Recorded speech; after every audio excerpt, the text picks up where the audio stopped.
A modern soldier king traverses into a fantastical world unexpectedly, acquiring a divine-level armament system and awakening a military arms martial soul that embarks on an endless evolution.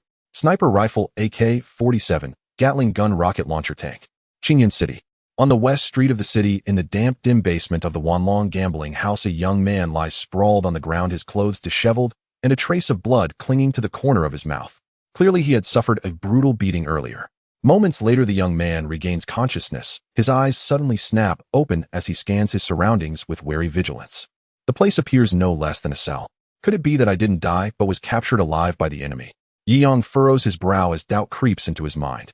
He is a special forces soldier who during a mission was struck by an enemy shell and instantly lost consciousness. Believing himself doomed, he awoke only to find himself confined in this place. Moreover, his injuries bear the unmistakable marks of brutal beatings, and his military uniform has been replaced by attire reminiscent of ancient times.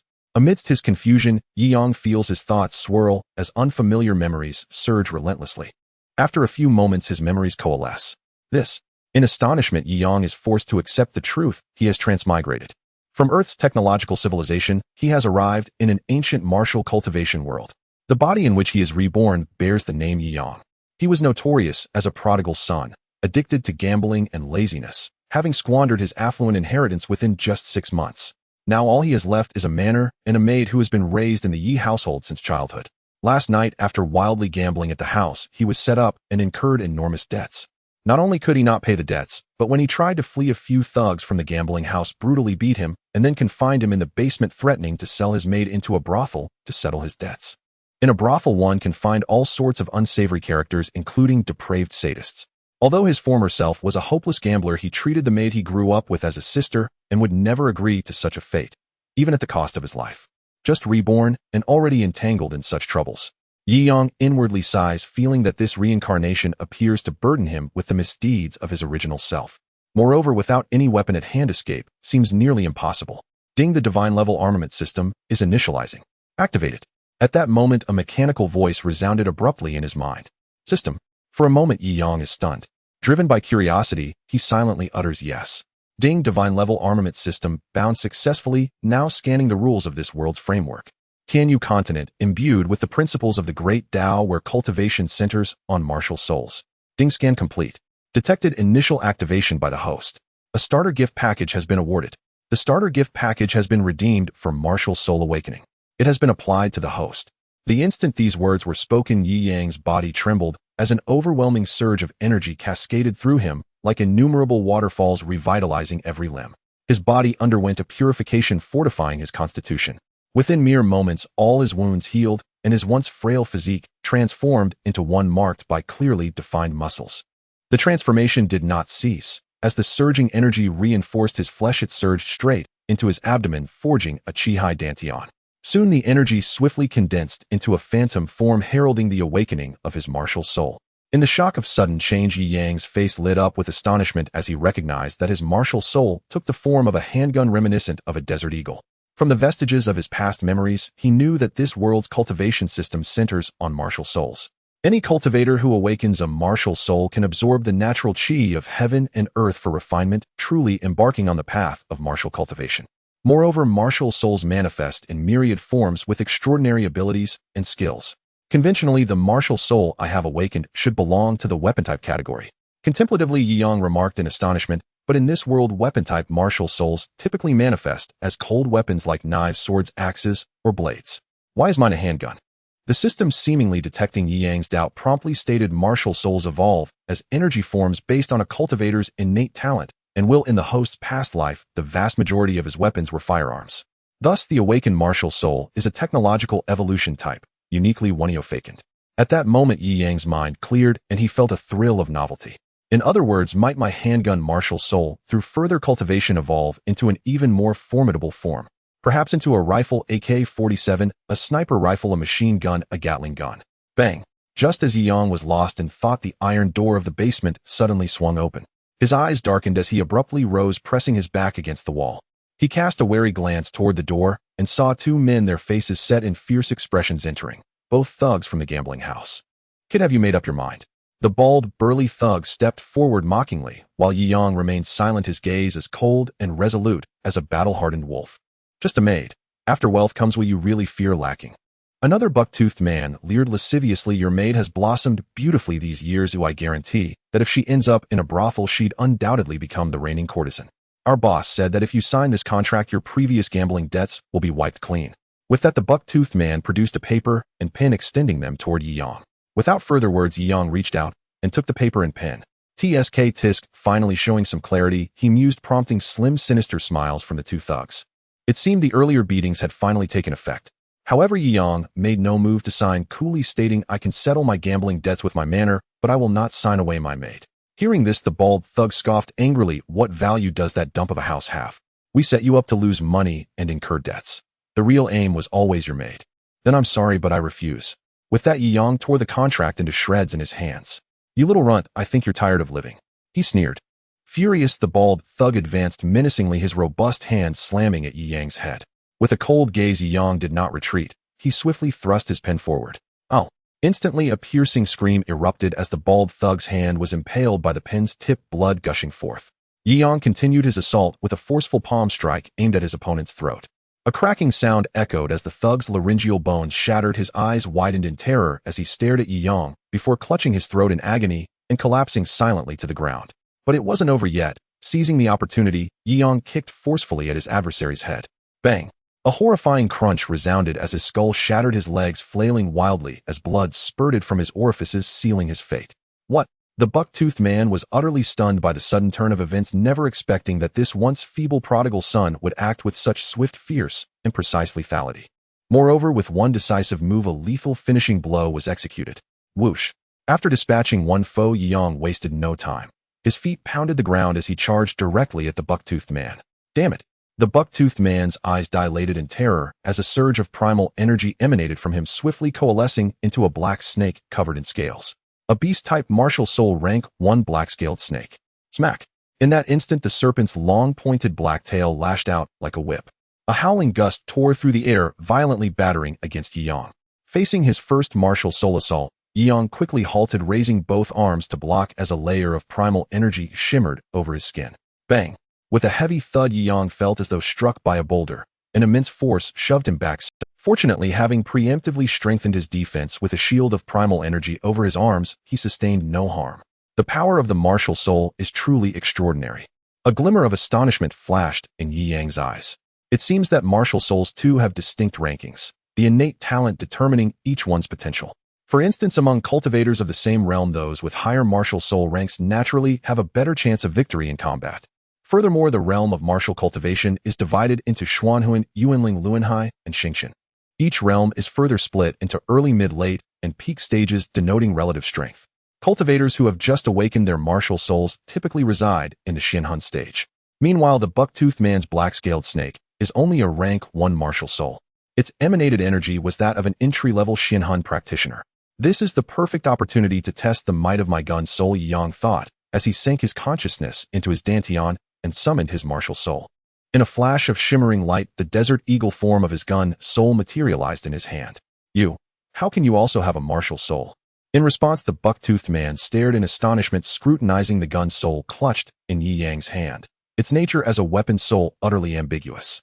Yi Yang stepped forward with his left foot, adopting a standard gun-holding stance. With the dark muzzle aimed at the black-scaled snake, without a single word, he pulled the trigger and fired the first shot. Bang!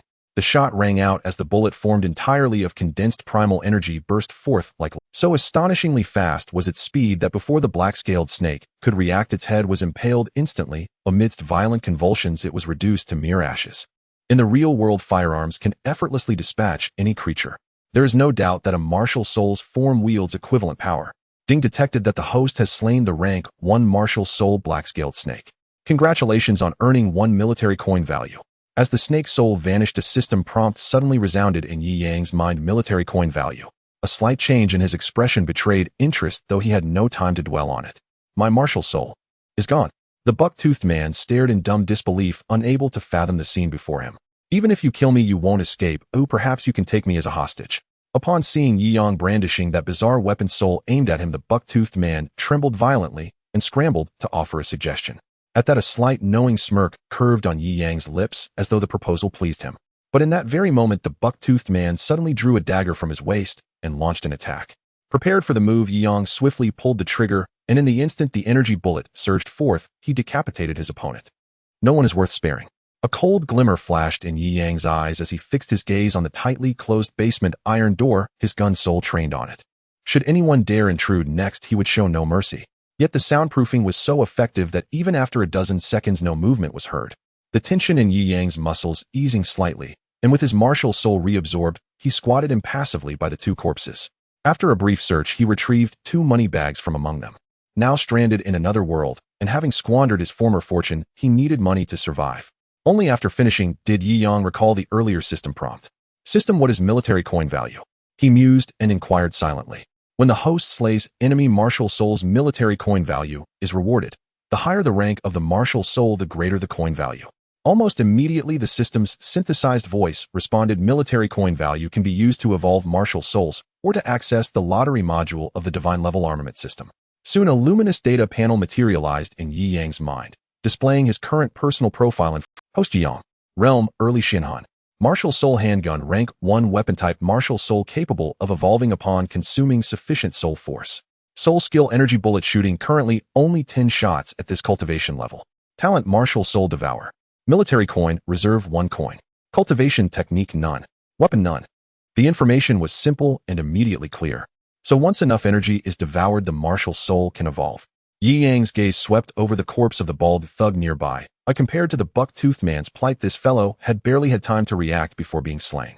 If his body also harbored a martial soul, this would be the perfect opportunity to test it. With a thought, he activated his innate skill, devour. Swish.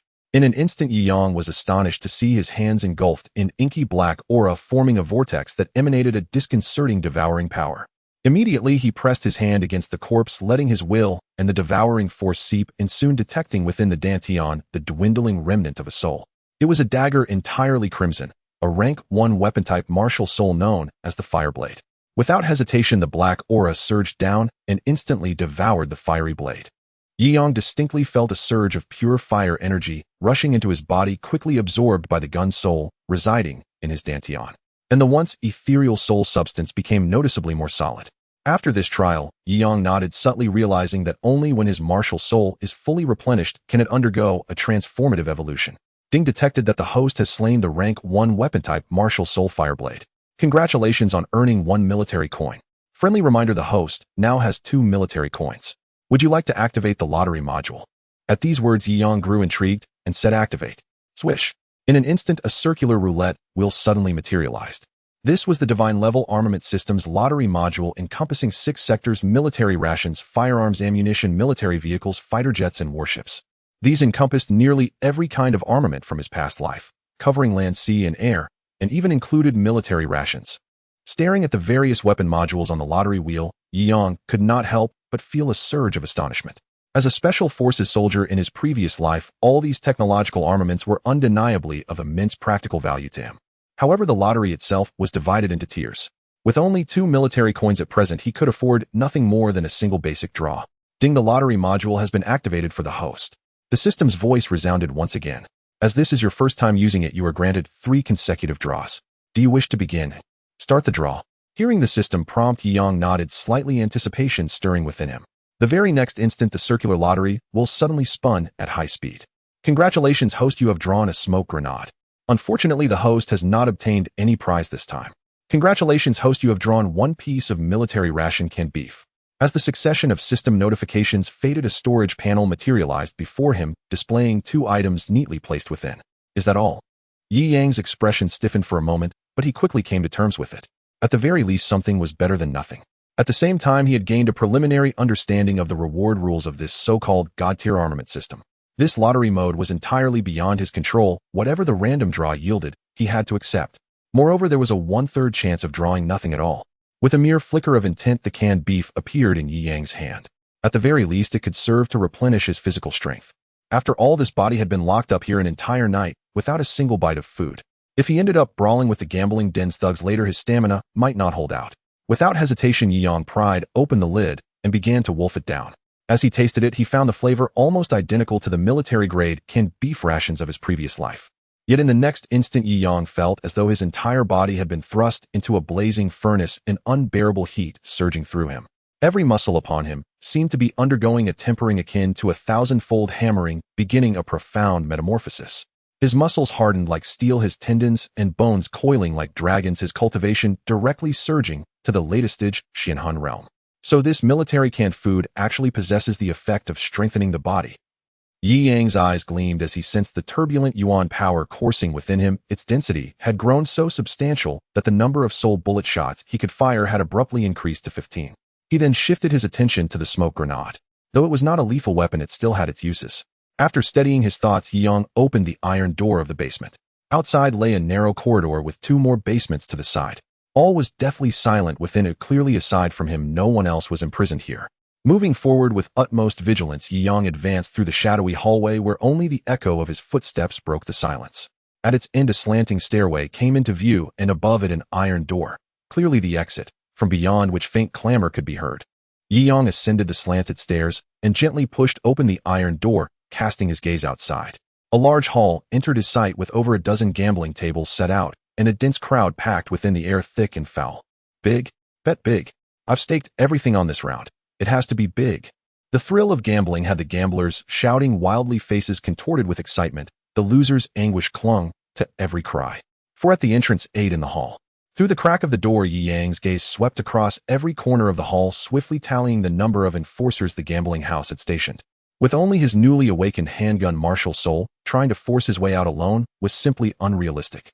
As that thought flashed through his mind, Yi Yang pulled the pin of the smoke grenade and hurled it directly into the hall. The gambling den's enforcers, ever sharp-eyed, immediately noticed the grenade, a flicker of astonishment crossing their gazes. Hiss! Before they could react, the smoke grenade erupted, spewing dense white smoke. As the smoke rapidly billowed outward, it quickly engulfed the entire gambling hall. What's happening? So much smoke. Is there a fire? Run quickly. The choking fumes set the gamblers coughing violently one after another. Panic-stricken, no one spared a thought for their wagers. All of them bolted for the exits. Seizing the opportunity, Yi Yang slipped out, blending into the crowd, and striding out through the gambling house's main door with calm composure. Inside the gambling den's thugs immediately grabbed buckets of water and rushed about in a flurry. Very soon, however, they realized something was off. There was no fire at all. Tracing the source of the smoke, they found only a strangely shaped iron lump. What in the world is this? A middle-aged man with the build of a bull picked up the smoke grenade, his expression filled with curiosity. He was the proprietor of this gambling house, Wu Lu. If I find out who dared stir up trouble in my place, I'll butcher him. Gazing at the once bustling casino now reduced to chaos, its profits ruined by a single smoke grenade, Wu Lu's fury refused to subside. With a resounding crack, the grenade in his hand was shattered into powder by a surge of his powerful yuan force. Boss, bad news. A Chang and Xiao Ba are all dead in the basement. At that moment, a subordinate ran over, face drained of color. Wu Lu's eyes turned cold at the words, his brows knitting. Weren't they down there forcing that wastrel to sign a slave contract? How could they end up dead for no reason? The subordinate shook his head, horror lingering in his voice. I don't know. I went down just now to see if anything had caught fire and found they were already dead. And that good for nothing surnamed Yi is nowhere to be found. At this, the gloom on Wu Lu's face, recalling the chaos that had just erupted in the gambling house, a vicious glint flashed through his eyes. It seems that useless brat must have been rescued. To dare cause trouble in my casino. I'll see exactly what kind of backing he has. With that, Wu Lu turned on his heel in a fury and strode out of the gambling house. More than a dozen thugs immediately followed close behind their aura vicious as they headed straight toward the Yi family estate. Deep into the night, Yi Yang, guided by the memories of this body, arrived at a certain alleyway in the northern part of the city. There stood a residence, Yi Manor. The outer walls, a dull gray-white, were scrawled all over with large red characters reading, "Debts must be repaid.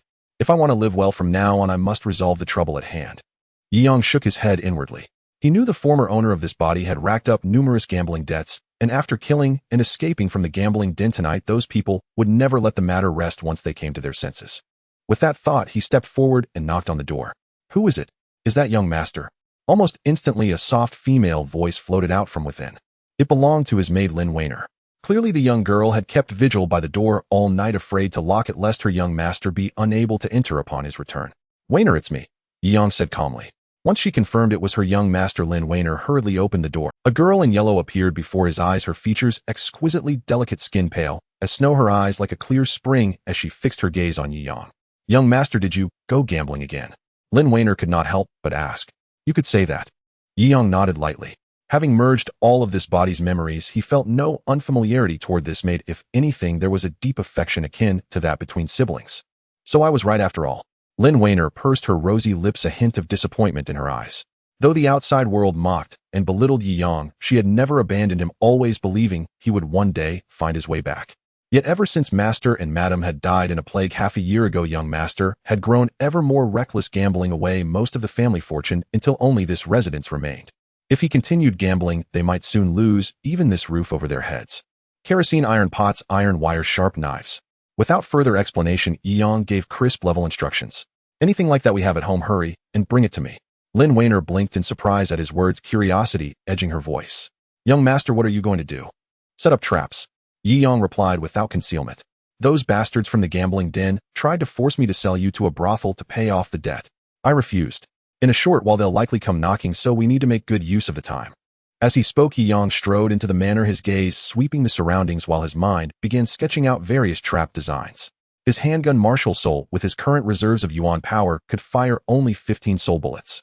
Without overwhelming strength, facing many with few, he could only rely on tactics to claim victory. What a... Hearing this, Lynn Weiner's pretty face paled as she stared at Yi Yang in astonishment. She had never imagined that the gambling house would demand she be sent to a brothel to repay debts.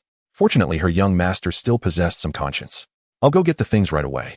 Realizing the gravity of the situation, Lynn Weiner did not waste time with further questions and immediately set to work. She handled the household chores daily and knew precisely where everything was kept. Moments later, she had brought out most of the items one after another. During this time, Yi Yang was far from idle, using the gathered materials to construct several small traps at the manor's front gate. He also set up simple concealed mechanisms before the main entrance. In such a moment, Yi Yang fully displayed the professional training of his former life as a special forces soldier. Though the materials were crude, they could still deliver a respectable surprise attack. In barely over 10 minutes, Yi Yang had finished his arrangements, then led Lynn Weiner up onto the rooftop, where they lay in wait for the enemy's arrival. Young Master seems different this time, Lynn Weiner murmured under the night sky, her beautiful eyes flickering as she glanced at Yi Yang beside her. Having grown up with him, she knew his temperament all too well. Yet after a single day apart, it was as if he had become a different person, calm, composed, ever vigilant. Compared to before, Yi Yang now seemed more spirited and full of vitality. They're here. His voice jolted Lynn Weiner from her thoughts. From the rooftop, their gazes shifted toward the corner of the street, where a group of figures advanced with aggressive momentum toward the Yi residence. From their attire, they were clearly the men of the Wanlong gambling house. Even if we have to dig 3 feet into the ground, we're dragging that useless brat out today. Reaching the gate of Yi Manor, Wu Lu's expression twisted with ferocity as he barked, kicked the door down. 2 thugs immediately stepped forward, each raising his right leg and slamming it into a gate panel. Crack! The main doors flew open, only to trigger the mechanism within. Whoosh, whoosh, whoosh. For sharp blades shot out in an instant. Before the 2 thugs could react, they were struck dead on the spot. The sudden scene left the other gambling house enforcers staring in horror. None of them had expected the residence to be rigged with traps. You bastard, daring to play dirty with us. Seeing his men slain, veins bulged on Wu Lu's forehead as rage surged through him. You'd better pray I don't catch you, or I'll flay you alive. With a savage glint in his eyes, he channeled his yuan energy, forming a faint yellow aura shield over his body. Judging from the fluctuations of yuan power around him, he was clearly a late-stage Xianhun realm cultivator. Hiss! Soon after, 3 more enforcers among the group activated their yuan defenses, each revealing themselves as early-stage Xianhun realm. The rest, however, were merely ordinary thugs without martial souls. Go! With the protection of their yuan shields, Wu Lu charged through the gate ahead of the others. The thugs streamed in after him. As it was deep into the night, visibility was poor, and the silent manor exuded a faintly eerie aura. Sure enough, they had barely taken a few steps when someone stepped on a wire stretched along the ground. Snap! A large iron pot tied above the eaves tipped over, dousing them with a torrent of liquid. Oh, it burns. Is this chilly water? It's unbearable.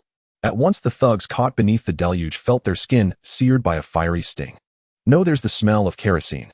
Protected by his yuan shield, Wu Lu had not been splashed, and he quickly noticed something was wrong, his face changing drastically. By then, however, it was far too late to flee. Whoosh! A flaming arrow streaked in, and the kerosene on the ground erupted into blazing flames. Every thug splashed with kerosene was consumed without exception as the flames raced up their bodies. In an instant, blood-curdling screams filled the night, and the air gradually thickened with the stench of charred flesh. Watching this from the rooftop, Lynn Weiner was utterly stunned. Having always led a peaceful life, she had never witnessed such a bloody and brutal scene. The three higher-ranked enforcers, shielded by their yuan energy, hastily summoned their martial souls. A mighty pig, an iron-footed chicken, a green centipede. Each and every one of them a low-level first-tier beast martial soul. Yi Yang's gaze sharpened. Sensing the time was ripe, he summoned his own martial soul. The gun soul in the form of a desert eagle condensed instantly in his hand. Bang, bang, bang. With several successive shots, the martial souls of the three higher-ranked enforcers were blasted through the head by his soul bullets. In that instant, he earned 3 military coins. Deprived of their martial soul's protection, the three men were swallowed by the flames, their screams rising in agony. Roar! Just as Yi Yang aimed his gun at Wu Lu, the latter suddenly surged out of the inferno riding atop a black bull-shaped martial soul. It was a second-tier black iron bull beast martial soul famed for its formidable defense and tremendous strength. So you weren't rescued after all. You awakened a martial soul of your own. Eyes bloodshot at the sight of his men burned alive, Wu Lu glared up at Yi Yang on the rooftop. When his gaze landed on the weapon in Yi Yang's hand, a trace of astonishment flickered across his face. In his memory, he had never seen such a bizarre weapon-type martial soul, one that could fire like a bow yet with such devastating force. With just 3 shots, it had obliterated the 3 hired elite enforcers of the gambling house. If I don't kill you today, I'm no Wu. Perhaps wary of Yi Yang's uncanny weapon soul, Wu Lu did not charge in person at first. Instead, he unleashed the black iron bull, sending it roaring forward in a savage rush. Second-tier soul skill, savage charge. The black iron bull seemed to trample upon the very air as it hurtled straight toward Yi Yang on the rooftop. With such a frenzied impact, a direct hit would easily shatter bones and tear muscles. As the black iron ox martial soul barreled toward him, Yi Yang showed no trace of fear. With his gun soul in hand, he pulled the trigger in an instant. A spirit projectile flashed forth like lightning and struck the ox's head. This time the blast could not breach the martial soul's luminous defense. Yi Yang's face tightened in surprise at such stout protection. He had already expended 4 spirit bullets, 3 when he felled the Xinhan realm thugs earlier, and 1 just now. That meant 11 shots remained. Yi Yang's gaze steeled. He aimed at the section of the ox's head just fired upon and squeezed the trigger again. Bang, bang, bang. The shots rang out in rapid succession, the spirit darts forming an almost seamless line as they struck the same point on the black iron ox's skull. At the last bullet, the martial soul's defense finally shattered. A black spirit bolt pierced clean through the ox's head. A mechanical voice chimed announcing the slaying of the second-rank martial soul He Tai Nyo and awarding 2 military coins. As the system's tone fell, the black iron ox martial soul let out a wail, and its soul body collapsed into ruin. Wu Lu's face drained of color, horror written plainly across it. Stripped of his martial soul, he reverted to an ordinary fighter and dared not stand against Yi Yang. He scrambled through the flames and fled from the Yi residence. Like a leopard, Yi Yang sprinted across the roofs toward the gate and launched himself down, slamming a foot into Wu Lu, sending him sprawling to the ground. The force of that kick sent blood spewing from Wu Lu's mouth. Before he could recover, Yi Yang hooked his right arm around the man's neck and twisted savagely. There was a sickening crack as the neck snapped. Wu Lu went limp on the ground, lifeless, terror still frozen. To his final breath, he could not accept that he would die at the hands of the once feeble prodigal. Yi Yang's gaze remained cold. He spared no mercy for his enemies. If Wu Lu had escaped, worse troubles would surely follow. From the street, someone cried that the smoke was thick and the Yi residence seemed to be on fire, urging others to go and see. Though it was late and the lanes were mostly empty, the commotion had roused nearby residents. The blaze glowed fiercely against the dark of night. Before the crowd could fully gather, Yi Yang ripped the money pouch from the corpse, hefted the body, and with a single savage toss hurled it into an abandoned house across the lane. With his presently enhanced arm strength, that distance and the corpse's weight were nothing. The body thudded into the derelict dwelling, temporarily concealing evidence. He leapt back onto the roof and hurried to the still-shocked Lin Weiner. He warned her not to go down yet, and said he would extinguish the flames. The fire had not yet spread beyond control. Yi Yang dropped into the courtyard, shouldered 2 buckets, and set to work hauling water. This was all he had left of a home. He could not let it burn away. The neighbors, though they often looked down on Yi Yang, were not heartless. One after another, they stepped forward to help fight. When the flames were finally quelled, the onlookers discovered a dozen or more charred corpses in the mansion.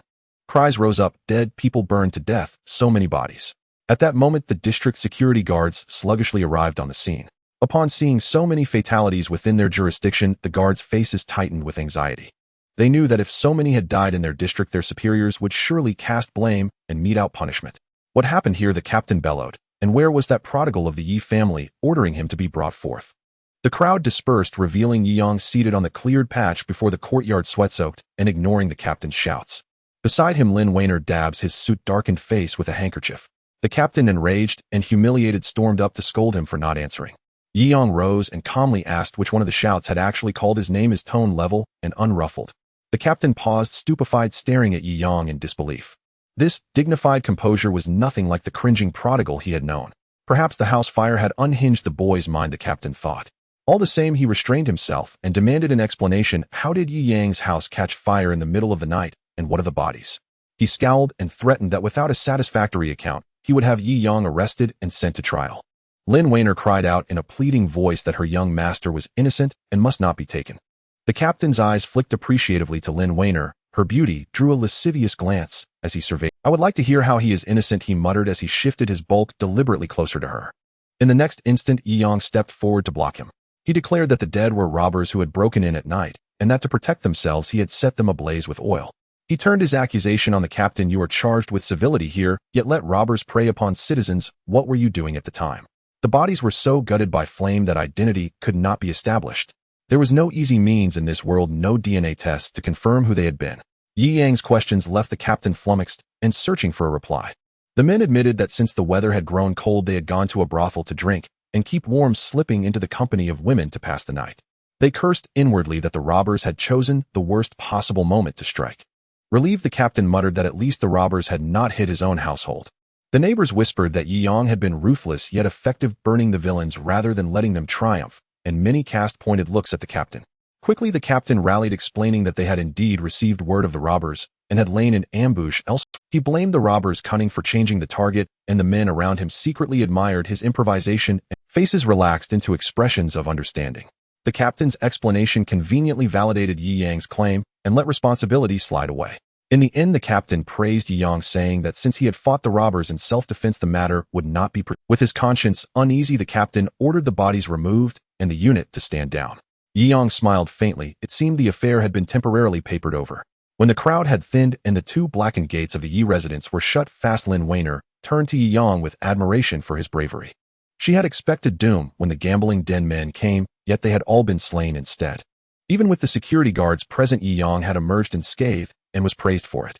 This entire matter must remain between them, Yi Yang cautioned, and she agreed to keep the secret. Lin Weiner solemnly nodded, and then, thinking of something, asked if the strange soul form she had seen earlier was indeed a martial soul. Yi Yang inclined his head in confirmation without elaborating. Overjoyed, Lin Weiner exclaimed that with a martial soul he could truly become a martial artist. She beamed, saying that in future they would no longer be so easily bullied. She skipped to the ruined main hall to begin salvaging what she could. Yi Yang told her she had worked all night and should rest. Repairs could wait until morning. But Lin Weiner insisted earnestly that she would handle the repairs herself, since they would cost a lot, and she wished to spare him the trouble. Yi Yang smiled and shook his head, knowing from the old memories that this maid was frugal and practical, and that without her the old prodigal would long ago have squandered everything. I will see to the money, he said in a firm tone as he stepped forward to stop her. Go to your room and sleep. Lin Weiner was taken aback by his authoritative yet caring command. She felt inexplicably that he had grown and hardened over the course of the night. Yes, young master, she replied obediently, and was about to retreat inside when she saw Yi Yang pick up a shovel and head for the gate. Worried, she asked what he intended to do. He replied succinctly that he meant to destroy the evidence. After confirming the onlookers had dispersed, Yi Yang slipped out and soon reached the derelict house across the street. The old door creaked as he pushed it open. The place had clearly been abandoned for some time. Weeds choked the yard and dust and cobwebs draped every corner. Yi Yang swept his gaze about and found the casino boss corpse lying in a haypile. Suddenly, a white shape flashed out from beside the body, startled into flight, and slipped into the ruined house in the blink of an eye. It was no larger than a palm, likely a small beast. Approaching the corpse, Yi Yang noticed the right hand had been bitten away, a jagged chunk of flesh missing. The marks made it clear the white creature had fed on the corpse moments before. Yi Yang narrowed his eyes and cast a careful look toward the ruined interior. In the darkness, a pair of faint green eyes fixed on him with unblinking intensity. This was no harmless. Yi Yang stayed extra vigilant, surprised that such feral beasts prowled the district. They must be driven mad. As he began to bury the body, the gun soul hovered above his head, summoned to stand guard against whatever lurked inside that. When the work was done, the two parties had somehow avoided open conflict. Uncertain whether the beast was venomous or otherwise dangerous, Yi Yang did not venture inside to investigate. Having removed the hazard, he departed swiftly. The white shadow slipped out once more as he left. It moved with astonishing speed, leaping to the roof in a few bounds and watching cold and wary as Yi Yang returned to his own house across the lane. In the moonlight, it looked like a cross between a fox and a marten, white-furred and keen-eyed. Around its neck hung a black iron collar with a broken chain still attached.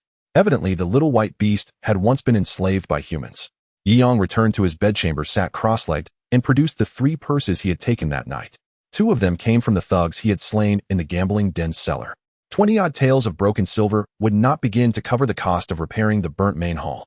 The pouch taken from the casino boss Wu Lu looked plump, but felt oddly light in his hand, which piqued Yi Yang's curiosity. He reached inside only to find emptiness. The interior seemed inexplicably vast despite the pouch's modest exterior. This is a Qian Kuan die, he realized with a flicker of emotion. In this martial world, there were spirit forgers who wrought wondrous devices. A Qian Kuan die appeared ordinary at first glance, yet possessed uncanny power, opening a pocketed dimensional space capable of holding boundless things. Access and retrieval were startlingly swift, driven by mental force. Yi fed a thread of his spiritual sense into the pouch, and as he probed, a bright smile of astonished delight lit his face. After a thorough count, Yi was pleasantly surprised to discover that there were around 100,000 silver coins in the Qinquan bag. The remaining items, various jewels and gold, filled an entire box. There was even the deed to the gambling house. Opening a casino truly is a high-profit venture, Yi remarked with genuine sentiment. This unexpected windfall was undoubtedly like a pie falling from the sky for him, completely resolving his urgent financial predicament. Even if he were to renovate the entire residence, it would be more than sufficient. After organizing everything in the Qinquan bag, Yi recalled the 5 military coins he had obtained from defeating an enemy tonight. These items could be used for the system lottery, and naturally he had no intention of saving them. Whoosh. With a thought, the lottery wheel appeared. Having experience from the last use, he already knew the rules. The basic lottery required 2 military coins per attempt. The intermediate level required 10, while the advanced level required 50. Based on the classification of levels, heavy weapons like machine guns and cannons would likely fall under at least the intermediate lottery category. With the current value of 5 military coins, he did not meet the requirements and could only continue with a basic attempt. Basic lottery twice. Yi issued the command, and the lottery wheel in his mind began to spin rapidly. Soon the system notification sounded. Ding, congratulations to the host for drawing a military weapon series, a handgun called Desert Eagle. Ding, congratulations for drawing from the military supplies category a bag of functional beverage. Hearing this, Yi Yang's expression changed slightly. His luck this time was quite good. He had gained something for the 4 military coins spent. The most crucial point was that he had drawn a firearm. In his past life as a special forces soldier, he was well aware of the performance of handguns in all aspects. After confirming whether there were bullets in the magazine, he placed it into the system's storage space. As for the bag of functional beverage, it clearly piqued Yi Yang's great interest. Having tasted canned beef before, he knew the miraculous effects of the system's military rations. He wondered what effects this functional beverage would have. Swish! He tore open the bag and eagerly tilted his head back to drink. The smooth, cool liquid had a sweet and sour taste similar to the beverages used in the wild to replenish energy in his past life. However, Yi soon noticed something unusual. Boom! As the liquid flowed into his body, it transformed into an exceptionally surging pure energy, suddenly flooding into his Danshan's energy sea. The handgun spirit within seemed like a hungry beast greedily absorbing it. Does this energy provide nourishment to the weapon spirit? Realizing the functional beverage's efficacy, Yi was momentarily stunned, quickly sealing off his Danshan's energy sea to prevent energy overflow. Amidst this massive absorption, the gun spirit quickly reached a state of fullness. As the light mass rapidly squirmed, its form began to undergo a transformation. After about 10 breaths, the once handgun spirit had clearly morphed into a form resembling a sniper rifle. It evolved. Feeling the changes within, Yi was filled with joy. He was very aware of the power of a sniper rifle. It could be used for both long-range and close-range shots with extremely high accuracy and killing power that completely overshadowed that of a handgun. One shot could instantly take down a target, even 1,000 meters away. Ding, congratulations to the host for successfully evolving the weapon spirit and acquiring a soul skill, 100 steps to pierce the willow. Hearing the system notification, Yi suppressed his excitement and summoned the sniper rifle spirit, gripping it in his hand. A soul skill for 100 steps to pierce the willow. Let's give it a try. Yi attempted to activate the soul skill of the sniper rifle. Whoosh! In the next moment, a scene appeared in his mind without any warning, presenting the direction the gun was aimed at and rapidly extending outward. The visual effect was extraordinarily mysterious, even allowing him to see through walls, stopping only at about 1,000 meters. The function of 100 steps to pierce the willow turns out to be long-range vision. After experiencing it, Yi was filled with astonishment. He then began to play with the sniper rifle spirit, as if he had obtained a new toy. Every direction the gun pointed revealed the surrounding environment of nearby houses in his mind. There were those having a late-night snack, and others engaging in activities on the bed. Just then, as the gun pointed to the right, a stunning figure taking a shower suddenly made Yi Yang's pupils constrict sharply. In high-definition vision, her smooth skin was fully revealed. Upon seeing this, he immediately recognized the woman as Lin Weiner. Didn't this girl say she was going to sleep? Why is she still showering? Yi Yang's expression froze. Without any improper thoughts, he quickly adjusted the sniper rifle spirit's long-range vision direction, dismissing the act of peeping. If he continued to look, he truly feared he would have nowhere to vent his desires. As the gun's direction shifted, it just happened to move to a dilapidated house across the street. It was precisely the place where he had just disposed of the body. He saw that the soil where the body had been buried was now dug up with a small hole. Using the sniper rifle spirit's long-range night vision capability, Yi Yang could see that the small white beast was gnawing on the corpse. From the looks of it, it seemed to have been hungry for a long time. Seeing this scene, Yi Yang's expression darkened, but he did not immediately go to stop it. Compared to digging up the grave, the sight of this beast devouring the corpse was even more effective at erasing evidence. After watching for a while, Yi Yang put away the sniper rifle spirit and no longer paid attention. At this point, the corpse had already been gnawed beyond recognition, and even if someone discovered it, they would not be able to identify its true identity. In the days to come, I can only take things one step at a time. Yi Yang lay on the bed planning for the future. From the moment he was reborn in the gambling house's basement, he had been on high alert to resolve various crises. Only now could he finally have a real rest. As he pondered, Yi Yang's mood gradually emptied, and he fell into a deep sleep. This was his first night in Tianyu continent, his first time falling asleep. He truly hoped that when he woke up, the sound he heard would still be the familiar reveille from the army. As dawn broke, Yi Yang abruptly opened his eyes, taking in his surroundings with a wry smile, fully accepting he had indeed crossed over. Suddenly, Yi Yang seemed to remember something and summoned his sniper rifle martial spirit, its long-range vision function quickly extending to the dilapidated house across the street. Inside the courtyard, the spot where the body was buried, which had been previously unearthed, was now filled in with soil again. The little white beast was hiding in the grass nearby, peacefully asleep with its eyes closed. Under the bright moonlight, Yi Yang finally got a clear look at the little white beast. It was a white marten with a foxtail, its fur pure white, and its small body curled up there. Although its eyes were slightly closed, its ears stood upright, constantly alert to the surroundings. It was hard to imagine that such a beautiful foxtailed marten was the same little wild beast that had eaten a corpse last night. Yi Yang's eyes flickered with surprise, also noticing the iron collar around the marten's neck. Could this little creature have escaped from a beast merchant and hidden here? He couldn't help but speculate.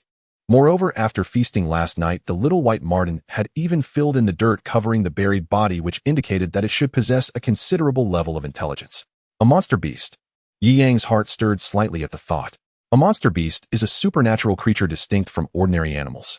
Just as humans awaken their martial spirits, they contain monster spirits within them, possessing not only high intelligence, but also various innate skills of their beast kin.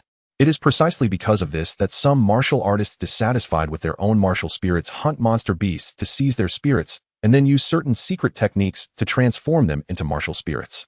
Such methods come with a tremendous cost beyond the reach of ordinary people, only supported by the resources of noble families. I should observe for a while. Having encountered such a monster beast for the first time, Yi Yang clearly had the thought of capturing it, but felt it wasn't the right time yet. At the very least, he needed to research the information regarding this kind of monster beast, understand its habits, and then take action later. Otherwise, if he startled it attempting to capture it, would undoubtedly become more troublesome, and he might even scare off the little white marten. After that, Yi Yang walked out of his room, washed up briefly in the bathroom, and habitually practiced in the empty space. With every punch and kick, he exuded strength. After completing a set of military-style boxing, Yi Yang's mood became somewhat relaxed and cheerful. "Young master, you're up quite early today." Lin Weiner, who was just getting up to prepare breakfast, exclaimed in surprise upon seeing Yi Yang. When her gaze fell on Yi Yang's bare muscular physique, she couldn't help but gasp, her eyes filled with admiration. In her usual impression, the young master was frail. How could he have such prominent muscles now? Could it be that awakening his martial spirit had led to such a remarkable transformation? Lin Weiner felt a hint of doubt, but thought no more about it. Compared to before, she preferred the current young master, who subtly exuded a sunny disposition and a sense of security. "No need to make breakfast. Let's eat out and hire some craftsmen to repair the residence," Yi Yang said with a smile after putting on his shirt. Without planning to linger with Lin Weiner, he took out a stack of silver notes from his bag, proving he had the means now. "Young master, where did you get so much money?" Seeing this, Lin Weiner's beautiful eyes lit up with surprise. "From those guys last night," Yi Yang replied with a faint smile, then tentatively asked, "You don't think this is inappropriate, do you?" "How could it be?" Lin Weiner's reaction was completely unexpected. Those guys were despicable, not only setting a trap to deceive the young master, but also trying to sell me to a brothel. They deserve this. Lin Weiner huffed, her fair face flushing with embarrassment, her expression seemingly angry, yet strikingly beautiful. Seeing this, Yi Yang secretly nodded. He didn't want his maid to have any feelings of guilt regarding killing and robbing. That would be too troublesome. For Yi Yang, his principle was that when dealing with enemies, one must not harbor any feelings of pity. Let's go. Yi Yang said no more and turned towards the door. All right, young master. Lin Weiner nodded with a smile, hastily following behind. Ever since the master and mistress had passed away, she couldn't remember the last time she had eaten out. After all, life had been tight every day, with all valuable items sold by the young master, leaving no spare money. Seeing Yi Yang's change, Lin Weiner was genuinely happy from the bottom of her heart. On the street, the master and servant walked with their own thoughts, choosing a nearby restaurant. The business inside was thriving, with almost every seat occupied. Look, isn't that the prodigal son of the Yi family? He actually has the means to dine at Fuyun Pavilion. Tsk tisk, I heard a gang of robbers broke into his house last night and set it on fire. I also heard about it. This kid is really lucky. That group of robbers was burned to death, yet he was unharmed. Good thing he wasn't burned to death, otherwise his creditors would probably have lost sleep all night. Ha.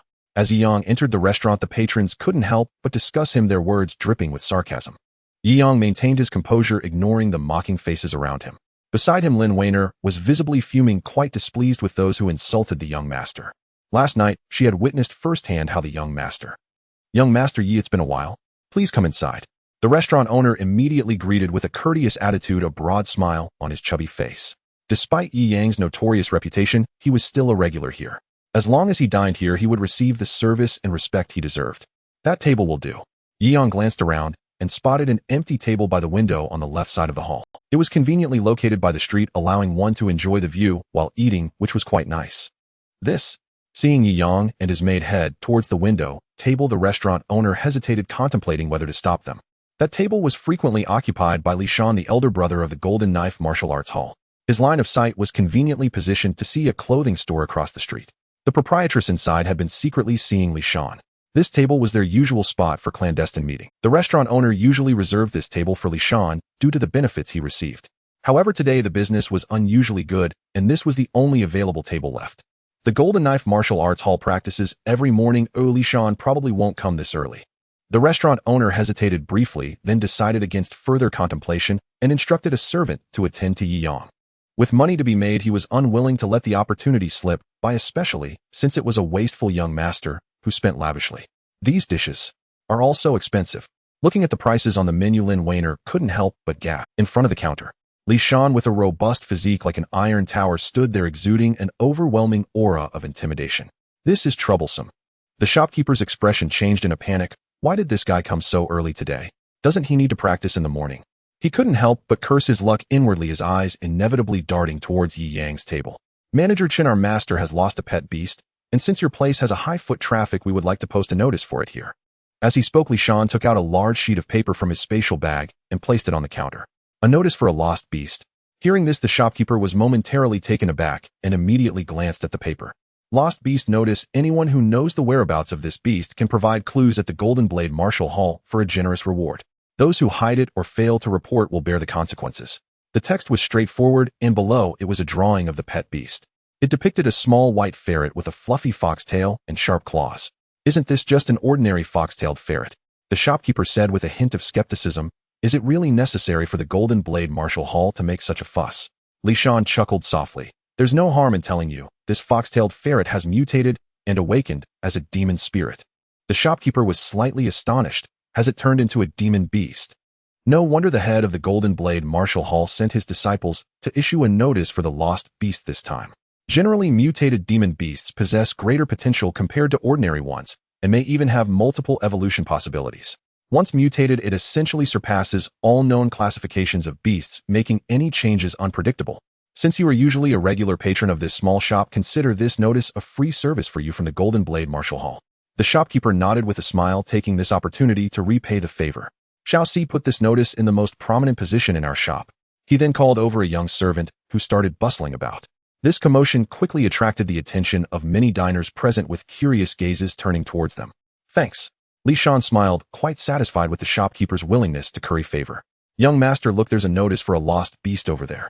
Lin Weiner, who was enjoying her breakfast, also noticed the already posted notice at that moment. Hearing this, Yi Yang withdrew his gaze from the street view and looked towards the direction Lin Weiner was pointing. Upon seeing it, he was momentarily startled. This was indeed the little white ferret that had been gnawing on corpses.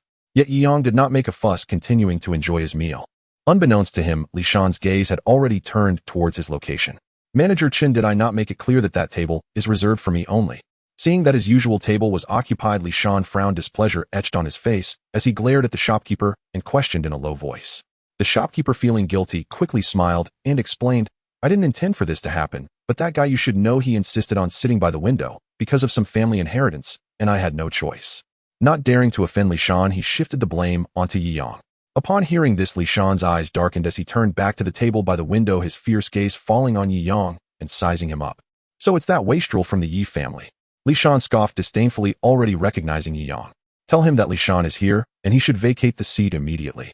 Li Shan did not personally confront him, avoiding appearing petty in front of the public. All right, please wait a moment. The shopkeeper reluctantly made his way over. In his view, with Li Shan's status as the senior brother of the Golden Blade Marshal Hall, that wastrel, Yi Yang, should promptly recognize the situation and give up his seat. Otherwise, offending a martial artist is not something that can be easily resolved like repaying a debt. However, at this moment, Yi Yang's table had already received all the dishes. Young master, this roast duck is delicious. You should eat more. While Lin Weiner savored her meal, she also made sure to serve some food into Yi Yang's bowl. Her bright and cheerful smile constantly warmed the lonely feeling within Yi Yang. In the army, his life was monotonous, filled only with missions or training, with very few opportunities to interact with the opposite sex. Having grown up, it was the first time a woman had served him food. Moreover, this piece of meat seemed to carry a hint of Lin Weiner's saliva. You should eat more too. Yi Yang smiled slightly and began to enjoy it as well. Compared to the various delicacies of his past life, the so-called delicacies in this shop could only be considered average. Young Master Yi, it seems you have quite the appetite today. The shopkeeper approached, first engaging in small talk, then smiling. Is this to your liking? Do you need to add a couple more dishes? It's enough, but a bit salty. Yi Yang replied with an indifferent expression, showing no extra pleasantries. This response caused the shopkeeper's muscles to twitch slightly at the corners of his mouth. This wastrel still understood the ways of the world. Even if it was salty, he shouldn't directly point it out. A few insincere compliments would have sufficed.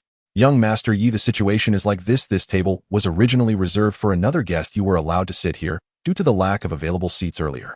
The shopkeeper did not beat around the bush, but stated directly, that guest has now arrived, so we ask that you vacate the table. That guest is none other than Li Shan, the senior brother of the Golden Blade Marshal Hall. As he spoke the last part, the shopkeeper clearly intended to emphasize Li Shan's identity. Compared to Li Shan, the currently powerless Yi Yang seemed insignificant to him. Even if he offended him, there would be no repercussions, at most, just losing a customer. If that's the case, why wait until we are halfway through our meal to tell us? Lin Weiner frowned slightly, feeling a bit angry. There were no seats available earlier, and it truly was unavoidable. I hope you can understand. The shopkeeper was rather smooth in handling the matter, smiling as he said, How about this? I can give you a 10% discount on today's meal. Lin Weiner looked displeased, clearly not wanting to accept. For her, it was no longer just about the money, but about dignity. It felt as if even a meal was being looked down upon. In business, what matters is the order of arrival. Since the guest has come, he should wait in line first. Yi Yang spoke firmly, coldly stating, As for the discount, there's no need. As he spoke, he took out a silver note and placed it on the table. 100 taels. Upon seeing the amount on the silver note, the shopkeeper's eyes lit up, and he couldn't help but take a sharp breath. He had already calculated the price of Yi Yang's meal, which would at most be 50 taels. This 100 taels silver note could definitely buy another luxurious meal. Wasn't it rumored outside that this wastrel had already squandered all his family's wealth? How could he still have such money? As he pondered, the shopkeeper began to doubt the rumors circulating outside. Moreover, the most important point was that even upon hearing Li Shan's identity, Yi Yang remained unfazed. His tone clearly showed no fear. Young Master Yi, what do you mean by this? The shopkeeper's gaze was fixated on the silver note on the table, trying to inquire. Since we are already dining here, we will wait until we finish eating before you ask us to leave. If it's about the money, consider this silver note as payment for today's meal. No change is needed. After finishing his statement, Yi Yang calmly continued to eat with his chopsticks. Throughout, he didn't even glance at Li Shan. No need for change. Upon hearing this, the shopkeeper's eyes shone, and his mind began to calculate the profit. This was too generous. Young Master Yi, please rest assured, I will definitely handle this matter for you. With profit in sight, the shopkeeper no longer hesitated, quickly grabbed the silver note, and turned to leave. Beside them, Lin Weiner gazed at the scene in astonishment. She hadn't expected the young master to become so bold and decisive after awakening his martial soul. It seems the young master has changed so much. Could it be that he is sick? Lin Weiner observed Yi Yang, her eyes filled with a hint of confusion and concern. However, compared to the past, she preferred the current Yi Yang. At this moment the shopkeeper had already returned to Li Shan's side, where the latter wore a sullen expression, seemingly aware of what had just transpired. So it turns out he has money again lately. No wonder he dares to act so recklessly. Before the shopkeeper could explain, Li Shan bypassed him and strode directly to Yi Yang's table. Without any pleasantries, Li Shan directly pulled up a chair and sat next to Lin Weiner. This sudden action startled Lin Weiner, causing the stir-fried meat she had just picked up to fall onto the table. Yi Yang's expression darkened as he coldly stared at Li Shan. Since there are no seats available, let's share this table, shall we? Li Shan grinned, his fierce gaze fixed on Yi Yang, as if he were looking at a little lamb. He then shifted his gaze, appraising Lin Weiner beside him. Her delicate figure instantly caught his attention. Having experienced many women, Li Shan now felt a stir of desire towards this untouched young girl. If I'm not mistaken, she should be the only remaining maid of the Yi family, and she is quite pretty. Seeing Yi Yang remain silent, Li Shan assumed he was intimidated by his presence, and his words grew increasingly brazen. Name your price. How much for a night? I can pay double. As he spoke, he reached out his large dark hand, attempting to place it on Lin Weiner's thigh. Please show some respect. Lin Weiner's complexion changed, slightly frightened, as she stood up to avoid him. As he grabbed nothing but air, Li Shan chuckled, not opting to continue. This is a public place. He still needed to consider the reputation of the Golden Blade Martial Hall. You have 10 seconds to leave on your own, or I will take action myself. Yi Yang's expression remained indifferent, showing no immediate signs of anger. Oh, are you talking to me?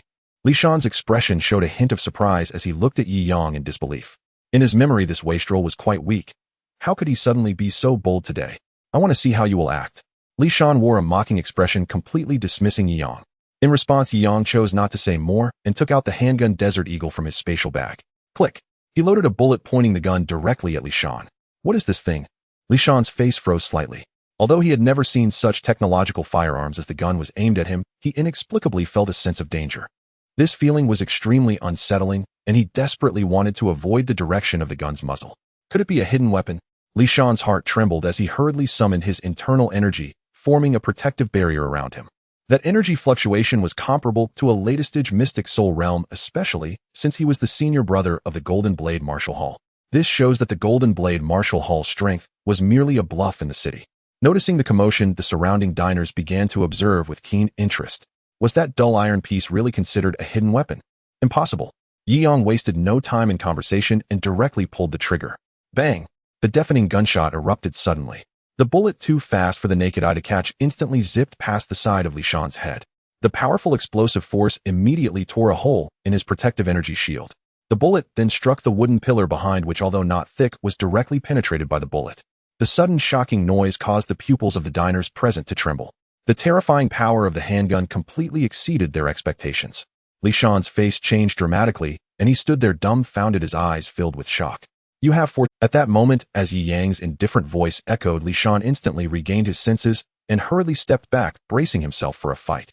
At the same time, his martial spirit also manifested. It was a scythe entirely golden red, radiating a second-tier weapon. Martial spirit, the golden scythe. Kid, do you really think that possessing this hidden weapon gives you the right to act arrogantly before me? Li Shan's expression turned furious. Under his control, the scythe martial spirit suddenly began to spin, emanating fierce golden blade shadows. However, I can give you a chance. Hand over that hidden weapon, and I won't hold this against you today. What do you say? As he spoke, Li Shan's gaze fixated on the gun in Yi Yang's hand, his eyes betraying a greed he could not hide, eager to claim it for himself. If you have the capability, then come and take it. Yi Yang's lips curled into a cold smile as he also summoned his martial spirit. Whoosh! Amidst the swirling dark energy, the sniper rifle martial spirit suddenly appeared above his head. What? That wastrel has awakened his martial spirit. What kind of martial spirit is this? It looks so... Seeing this scene, everyone present was astonished. It seems that the young master's martial spirit has changed too. Lin Weiner beside him opened her mouth slightly, her heart filled with surprise. She remembered that Yi Yang's martial spirit had been quite short last night. Why had it suddenly become so long now? Late-stage mystic soul realm.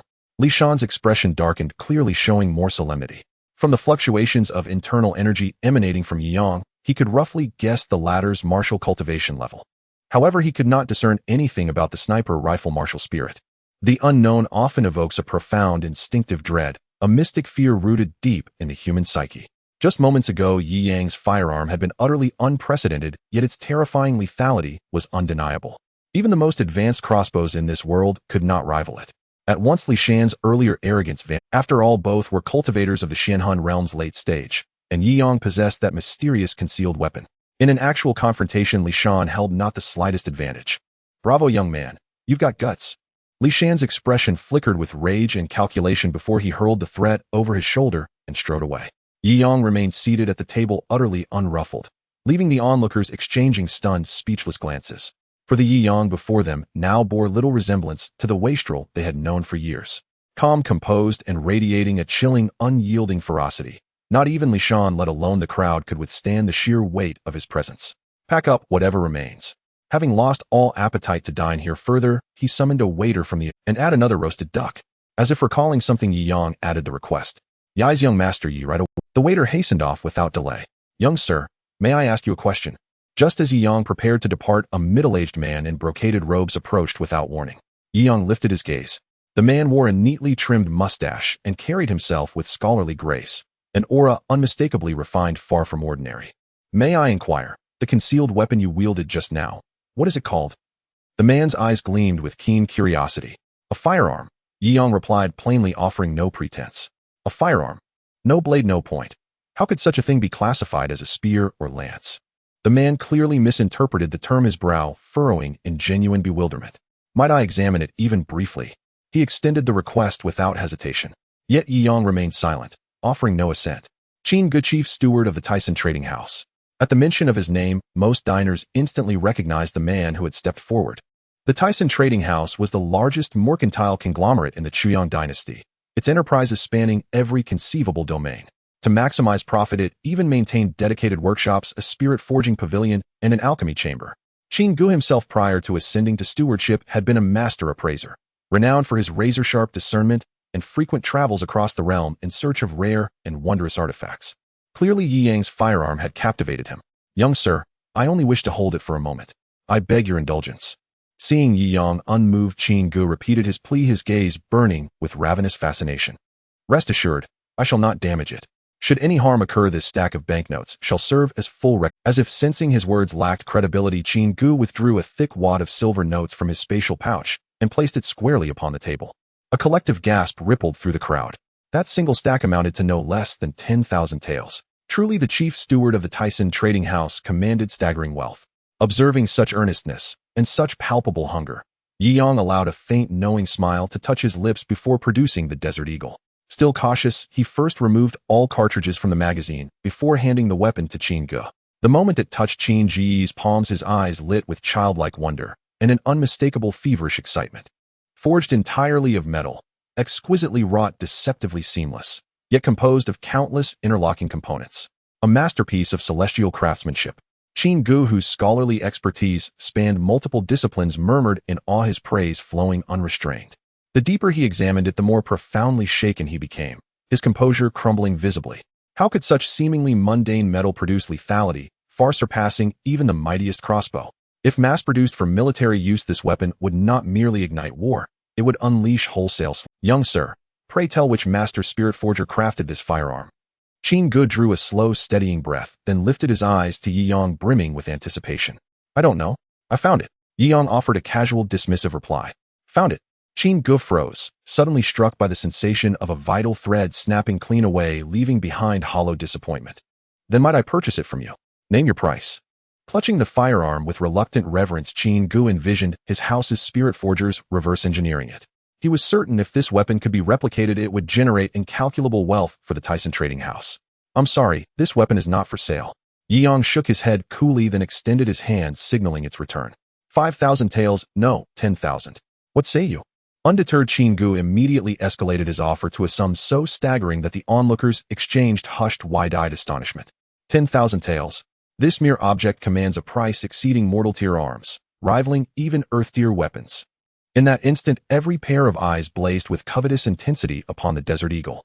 If the chief steward of the Tyson Trading House deemed it worth such a sum, its value was unquestionable, and likely greater still. "I have already declined. Kindly return it." Yi Yang remained unmoved. This firearm was his sole means of self-preservation. He would never part with it. As for swords and blades, cold weapons of this world, he had yet to master any local martial arts or cultivation techniques. In his hands, they were little more than clumsy, flailing tools. "Very well. If you refuse, I shall not press further." With a soft sigh, Qin Gu chose integrity over coercion. He handed the firearm back without protest. Yi Yang reclaimed it, and with practiced ease reloaded the cartridges into the magazine. The fluidity of his motion left Qin Gu momentarily dumbfounded. A quiet suspicion stirred within him this firearm could not possibly have been found, and the rumors of Yi Yang as a profligate heir, likely nothing more than a deliberate facade, concealing the identity of a prodigious spirit forger. Yes, that must be it. His conviction solidified with each passing thought, and the strongest evidence supporting this theory lay in Yi Yang's own soul weapon. Though differing slightly in length, its form bore striking resemblance. So young, and yet a spirit forger of extraordinary depth and discretion. Qin Gu studied Yi Yang with newfound gravity, inwardly marveling. Such talent, if aligned with our house, would yield immeasurable value. Seizing the moment before Yi Yang departed, Qin Gu hastily produced a golden card and smiled warmly. Young sir, my personal identification. We maintain a branch establishment within the city district. Should you ever wish to visit, you are welcome at any time, day or night.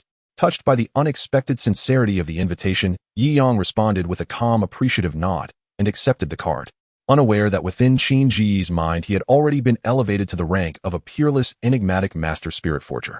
Qin Gu, chief steward of the Tyson Trading House. Beside him, Lin Wanner glanced sideways, and her delicate features paled slightly. She had not expected the unassuming middle-aged man to command such formidable influence. Yet to Yi Yang such status held no particular novelty.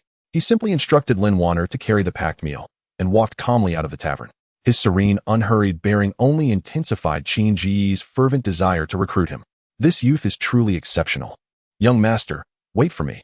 Out on the street, Lin Wanner hurried behind him, clutching 2 large food parcels. Is it heavy? Let me carry one. Yi Yang reached out, offering to take one bag. No need. I can manage. Lin Wanner quickly shook her head, smiling gently. Having long served as his attendant, she felt no burden in such tasks, and his simple gesture left her quietly thrilled, almost flustered. Young master, didn't that man just now look at you rather strangely? She teased with a playful pout. That gaze, it reminded me of how you used to beg grandmother for silver, all desperate and eager. Yi Yang chuckled softly. Having merged with the original's memories, he knew precisely the nature of Yi Yang's former character. In one word, irredeemable. Soon thereafter, master and servant arrived back at the Yi residence, followed closely by over a dozen artisans Yi Yang had hired to renovate the estate. Given Yi Yang's notorious reputation as a wastrel, the craftsman demanded a substantially higher deposit as precaution. Yi Yang, however, cared little, and entrusted Lin Wanner with a full 20,000 taels to manage the arrangements. Wanner, you'll oversee the construction. I must step out for a matter. Young master, is he off to gamble again? Watching his figure vanish down the alleyway, Lin Wanner pressed her lips together, her heart tightening with worry he might squander it all anew. Deep within a narrow, secluded alley, Yi Yang walked slowly, stopping only when he reached the far end. Before him stood the derelict, abandoned residence. Whoosh! Even before he laid hand upon the door, movement stirred from within. The fox-tailed weasel, sensing his presence, darted like a bolt of white lightning through the grass, vanishing into the inner hall. Its eyes, sharp and watchful, fixed upon the entrance as the wooden door creaked open, and a human man stepped inside. Him again. Instantly recognizing Yi Yang, the weasel's glossy black eyes narrowed with heightened vigilance. Yi Yang entered the courtyard, glancing toward the burial site, where fresh soil had been scraped aside. The little white weasel appeared ready to feast once more. Human corpses make poor fare. If these suit your taste, consider them yours. He set the cloth bag upon the floor of the inner hall, and turned away without another glance. He knew the weasel had only recently escaped the Golden Saber Martial Hall, and still harbored deep mistrust of humans. Taming it would require time, far more than a single day. Creak. The door shut behind him. Erect ears twitching, the weasel caught the fading echo of receding footsteps, then shot forward, a blur of white arriving instantly beside the bag. It leaned, closed nostrils flaring, then brightened with sudden delight at the rich, savory aroma wafting forth. Swift as thought, a tiny white paw slashed, tearing the bag open to reveal a golden roasted duck, fragrant and steaming. Though captured into human society for some time, it had never tasted such delicacy. Gulp. Its small throat convulsed as it swallowed hard, then seized the duck in both forepaws and began devouring it eagerly. Its diminutive frame scarcely matched the duck's size. From the alley, Yi Yang watched, his lips curling faintly, untroubled by whether the weasel would eat. In the animal world, there is no human guile, only the primal imperative of survival, pure and uncluttered. And precisely because of that simplicity, even the mightiest beasts may be subdued and bound as servitor beasts. You three search over there. We'll cover this side. At the alley's intersection, a large group emerged suddenly. If you find that beast, master will reward you handsomely. A broad-shouldered man barked orders. Yes, senior. Dozens of martial artists scattered at once. Yi Yang turned, and recognized the leader instantly, Li Shan, the Golden Saber Marshal Hall's senior disciple, with whom he'd clashed earlier at the tavern. The others wore identical attire, golden sabers embroidered proudly upon their chests. The Golden Saber Marshal Hall. Recalling the missing beast notice, Yi Yang understood at once. They were hunting the fox-tailed weasel, and following their current path, they would soon reach the ruined house. Without hesitation, Yi Yang's gaze swept to a nearby ancient tree. Then he moved swiftly, leaping onto its thick leafy boughs, vanishing into the dense foliage. As he anticipated, Li Shan arrived moments later, accompanied by over a dozen disciples. One even led two massive black hounds, muscles coiled like springs. Woof, woof, woof. Detecting the weasels sent the hounds snarled ferociously, barking wildly before the door. Could it be inside? Li Shan's expression shifted, then twisted into a cruel, triumphant grin. Capturing this mutated fox-tailed weasel would earn him his master's favor, and perhaps even the transmission of his true techniques. The thought sent his pulse racing. He lunged forward and kicked. With a thunderous crack, the door burst inward. At his command, the Golden Saber disciples surged into the decaying residence like a tide. Li Shan's gaze swept across the overgrown courtyard, then locked unerringly upon the inner hall. Senior brother, the weasel's mutation reportedly grants it venom. We should proceed with caution. A pockmarked disciple warned gravely. I know. First, flush it out. Li Shan's voice hardened. Release the hounds. At his command, the black hounds erupted forward, snarling, frothing, tearing into the darkness like rabbits. Inside the dilapidated house, two fierce dogs rushed into the hall almost simultaneously. However, such a ferocious display did not last long, as soon the air was filled with their shrill barks. After about 10 breaths, one of the black dogs fled out with its tail between its legs. Its body was covered in claw marks, bleeding profusely, a shocking sight. Yet just a few steps out, the black dog collapsed to the ground, foaming at the mouth as if poisoned. Witnessing this scene, Li Shan and the others from the Golden Blade Martial Arts Hall couldn't help but gasp in shock. To think that only a few days had passed, and that fox-tailed Marten had grown significantly stronger enough to handle two adult fierce dogs. There was no doubt that the fox-tailed Marten had evolved into a beast. No wonder Master was so eager to catch it. The mutated fox-tailed Marten only grows more powerful. Li Shan's expression darkened slightly. If it weren't for the fact that this was Master's chosen pet, he would have wanted to possess it himself. I want to see how long this fox-tailed Marten can hide. He stared grimly at the broken house and coldly snorted, burn this dilapidated house down to force it out. Not far away in the tree at the alley's entrance, Yi Yang remained calm. He noticed the people from the Golden Blade Martial Arts Hall starting to set fire, and there was a slight change in his indifferent expression. The materials used to construct the dilapidated house were primarily wood. Once ignited, the flames quickly grew larger. Thick smoke billowed upwards in wild spirals. Screech. Moments later, with a sharp cry, the fox-tailed Marten finally escaped from the fire. However, in the next second, a massive iron net suddenly descended, trapping the fox-tailed Marten. Li Shan and the others from the Golden Blade Martial Arts Hall immediately rushed forward, grabbing the edges of the iron net and holding it tightly down. The iron net was clearly made of a special metal, extremely tough. No matter how fiercely the fox-tailed Marten clawed, it could hardly break free. Now let's see where you can run, ha. Seeing the fox-tailed Marten caught in the net, Li Shan couldn't help but laugh out loud. He then stepped closer, looking at the still struggling Marten, and kicked it hard. This kick evidently used some inner strength, directly sending the fox-tailed Marten curling up on the ground, emitting painful squeaks. Little beast, you better behave, otherwise you'll suffer. Li Shan snorted coldly, his gaze fierce as he stared at the fox-tailed Marten. At that moment, a strange scene occurred. Suddenly, a radiant light burst forth from the Marten's body, and another tail sprouted from its behind. Its form also underwent obvious changes. The beast's body suddenly grew larger, its eyes turned crimson, and its fangs were bared. Its body was enveloped in a fierce white glow, clearly transforming into a beast form. A two-tailed Marten. With its evolution, the Marten's aura instantly surged, and with a swipe of its metallic-like sharp claws, it tore a gash in the iron net. This is bad. Seeing this, Li Shan's face changed drastically as he quickly summoned his martial soul. Boom. In a flash of light, he rapidly condensed his scythe martial soul. Boom, boom, boom. Following closely, the others also summoned their martial souls. Iron knives, scissors, daggers. At a glance, all were low-tier martial souls related to bladed weapons. This clearly showed that although the disciples of the Golden Blade Martial Arts Hall were all associated with bladed weapon martial souls, they were of ordinary caliber. As for those with outstanding talent, they naturally looked down on such small martial halls. The vast majority had been gathered by empires, martial houses, or sects of that scale. Faced with the encirclement of numerous martial artists at the mystical soul stage, the fox-tailed Marten bared its teeth and leaped up sharply, trying to escape their encirclement. Master said, as long as we don't kill it, go. Li Shan shouted, then summoned his blade soul and slashed down fiercely. Immediately more than a dozen uneven-bladed weapon martial souls surged forth. Bang, bang, bang. The fox-tailed marten hurriedly swung its sharp claws, and amidst the flashing white light a series of piercing sounds echoed. In this intense clash its body, which had just leaped into the air, was forcibly pushed back down to the ground by those bladed weapon martial souls. That fox-tailed marten is quite formidable. Yi Yang, who had been observing from a distance, flashed a hint of surprise in his eyes. If it were a unknown situation, the guys from the Golden Blade Martial Arts Hall would probably all be no match for it. But at this moment, with so many opponents, the fox-tailed marten held almost no advantage. Just then Li Shan took out an iron tube about the thickness of a finger and forcefully blew into it. Whoosh! In an instant, a tiny needle dart shot out, striking the fox-tailed marten. The needle was entirely dark green, clearly coated with venom. The marten's originally swift speed quickly slowed down, its body swayed, and collapsed to the ground. You've been hit by my poison needle. Oh, let's see how fierce you can be now.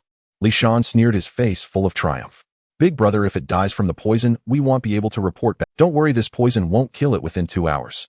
Li Shan waved his hand confidently, saying, after we return to the martial hall, we can just feed it the antidote. Big brother has great insight. The man with the flat face immediately flattered. Don't dawdle, quickly put out the fire, otherwise if the security team arrives it won't be good to explain. After giving his orders, Li Shan grabbed the poisoned and unconscious fox-tailed marten and walked out of the dilapidated house. His actions clearly indicated he intended to take credit for himself. Little did he know his movements had already been locked onto by Yi Yang's sniper gun martial soul. In the tree, Yi Yang hid among the dense foliage like a hunter waiting for prey, completely still. As Li Shan reached the corner of the alley, the sniper gun martial soul finally activated. Whoosh!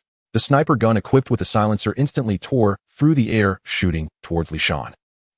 Caught off guard, Li Shan, unprotected by martial power, was shot in the head and collapsed to the ground dead. Until his last breath, he had no idea who had killed him.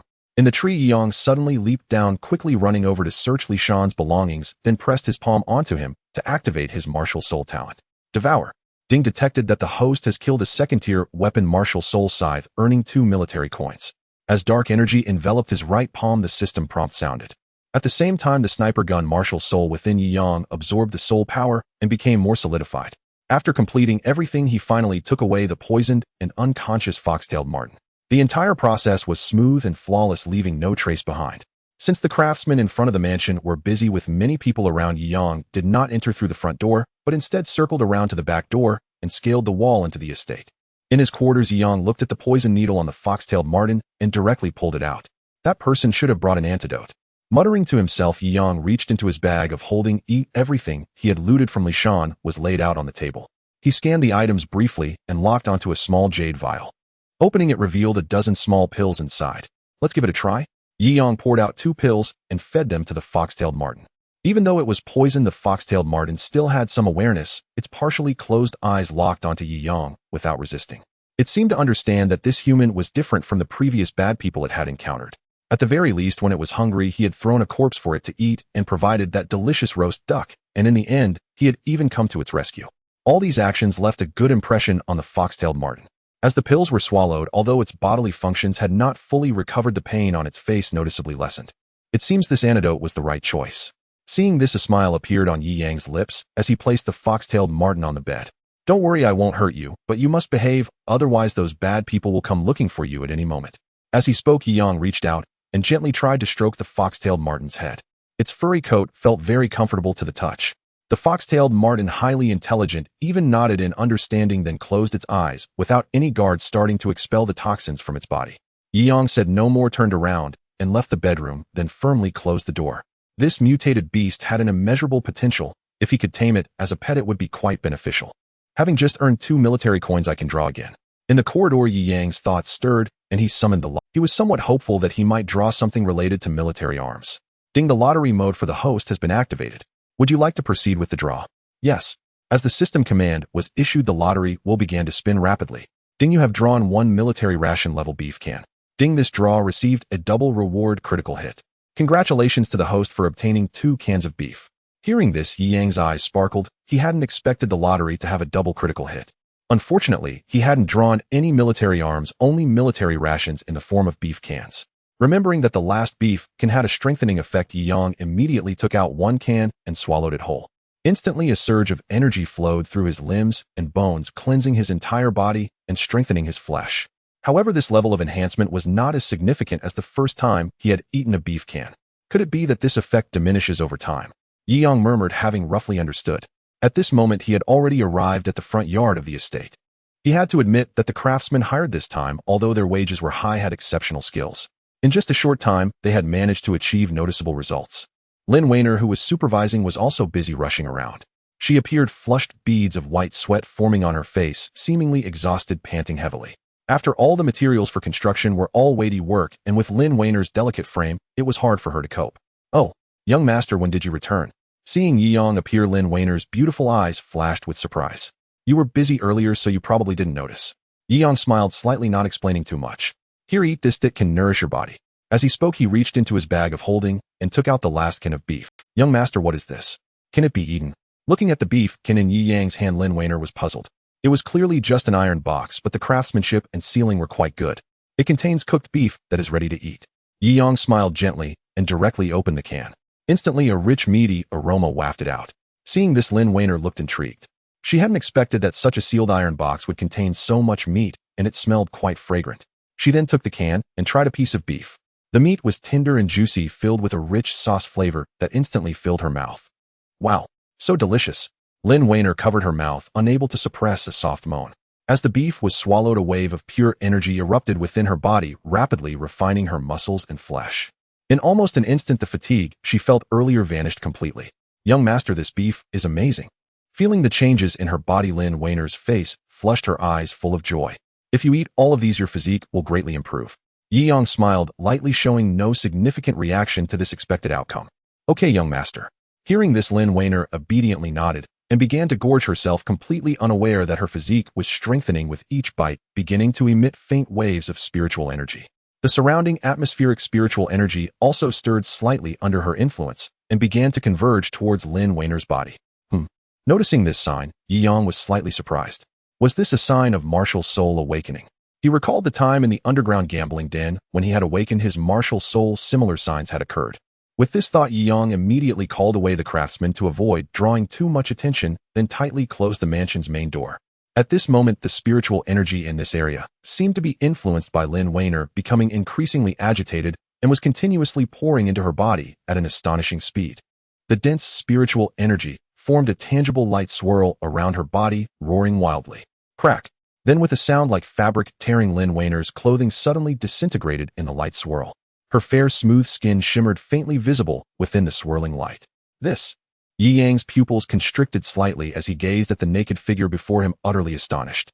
He had never expected that after Lin Weiner consumed just one can of beef, such a peculiar transformation would occur. He could clearly sense that under the refinement of the vast spiritual energy, Lin Weiner's skin became even more translucent, enveloped in a faint blue glow.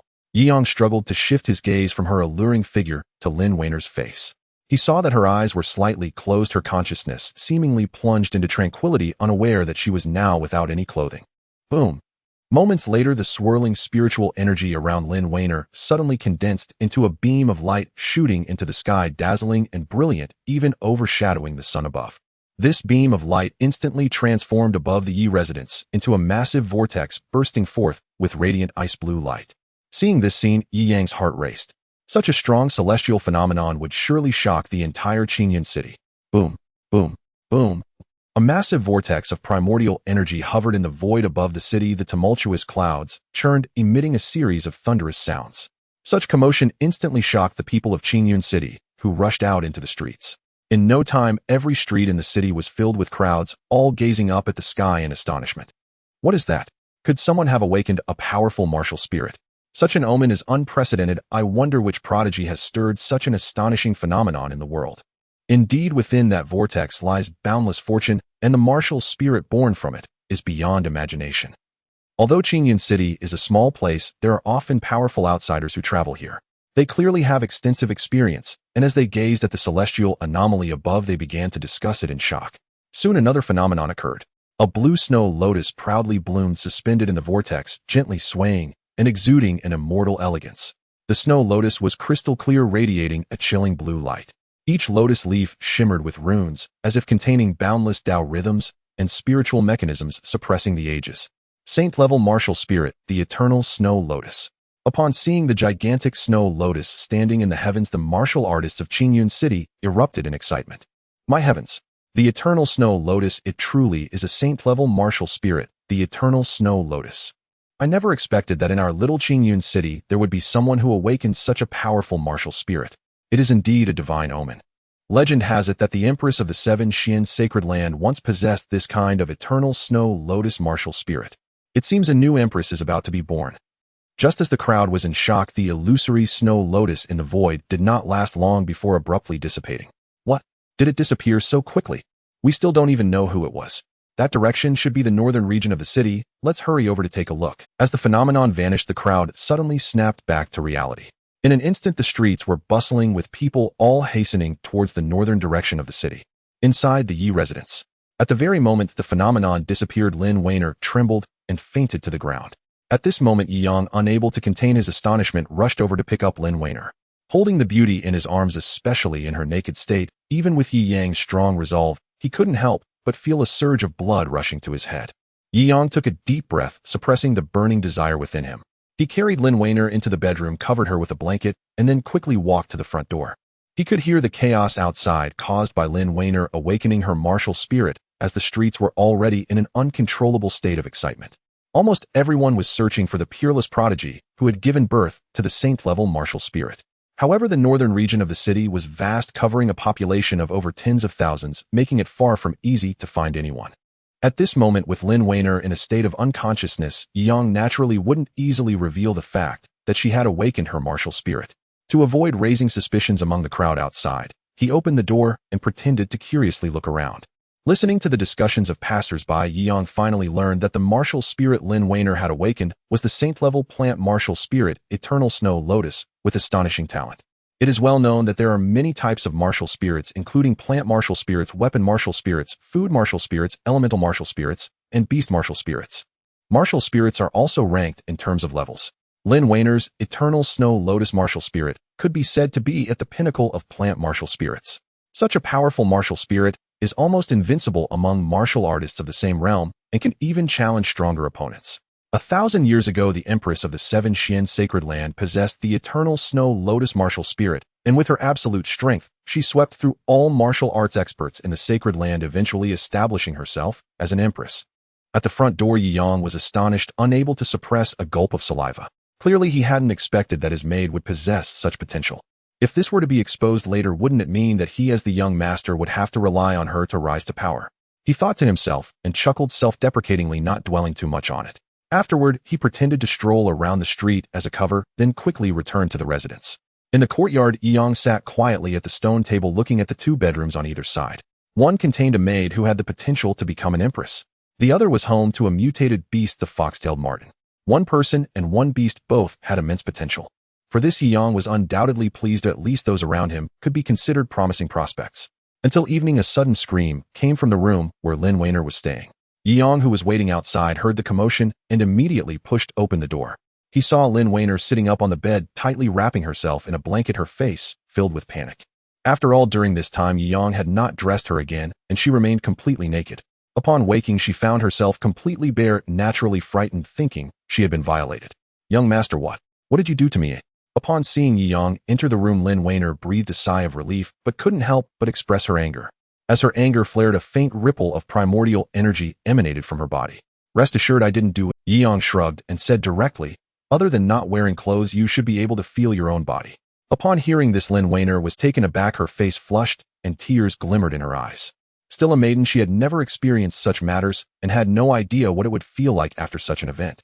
This misunderstanding had undoubtedly escalated. Yi Yang hurriedly explained, "What I mean is I didn't do anything to you.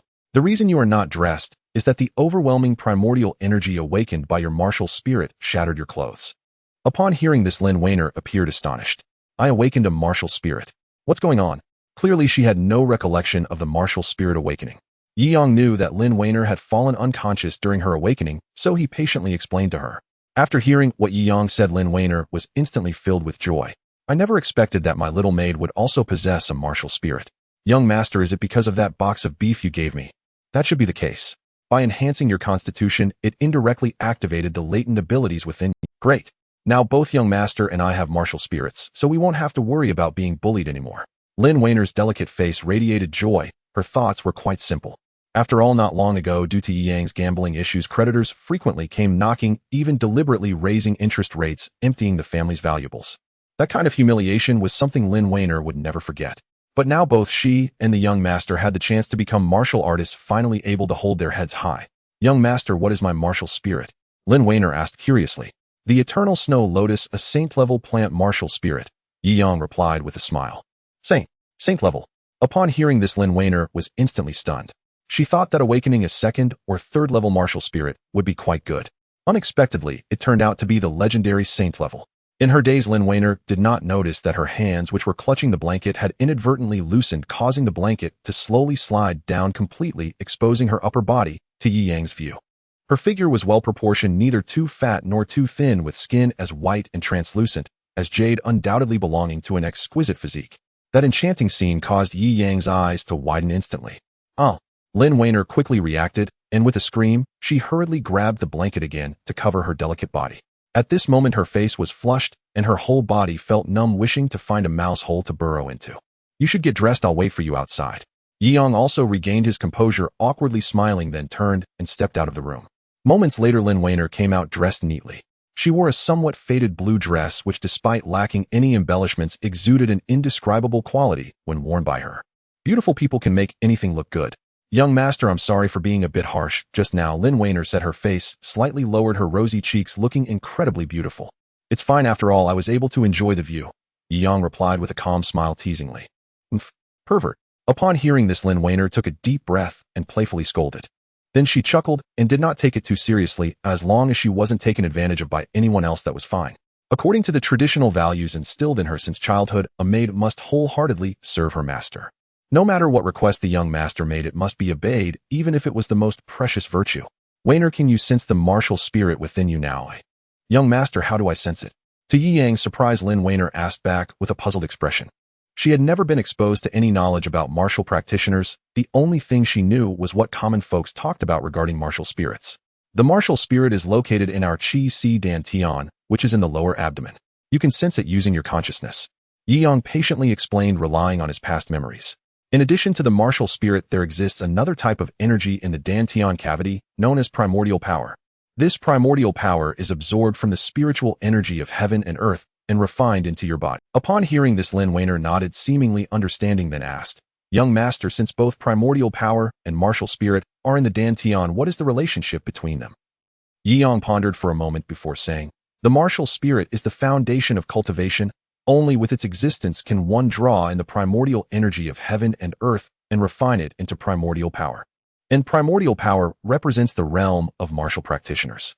The stronger the primordial power, the more powerful the martial techniques that can be unleashed from the martial spirit. However, within the same realm, the strength of the martial techniques depends on the rank of each martial spirit."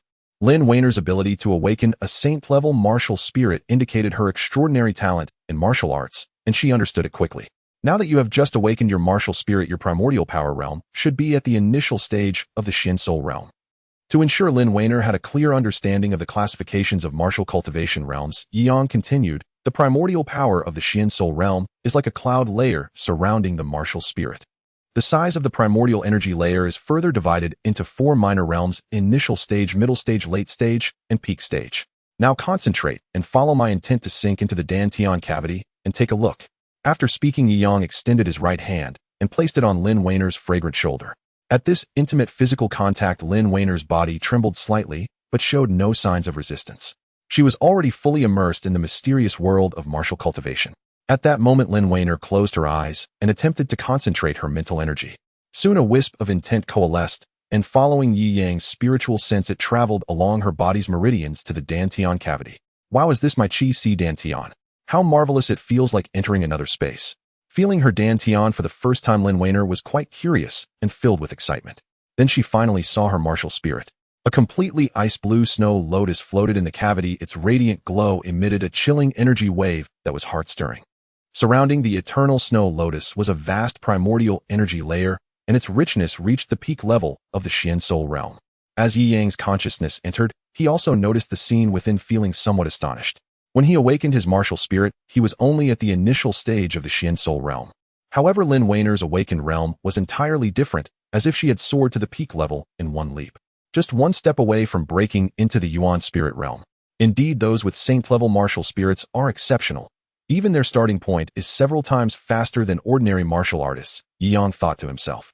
With Lin Weiner's remarkable talent in martial cultivation, if she had sufficient resources to support her, her speed of advancement would surely increase day by day. No wonder the celestial phenomenon she caused today drove the entire population of Qingyun City into a frenzy. Even now, Yang could hear the continuous footsteps from the streets outside, as if the city lord had specifically ordered to find Lin Weiner immediately.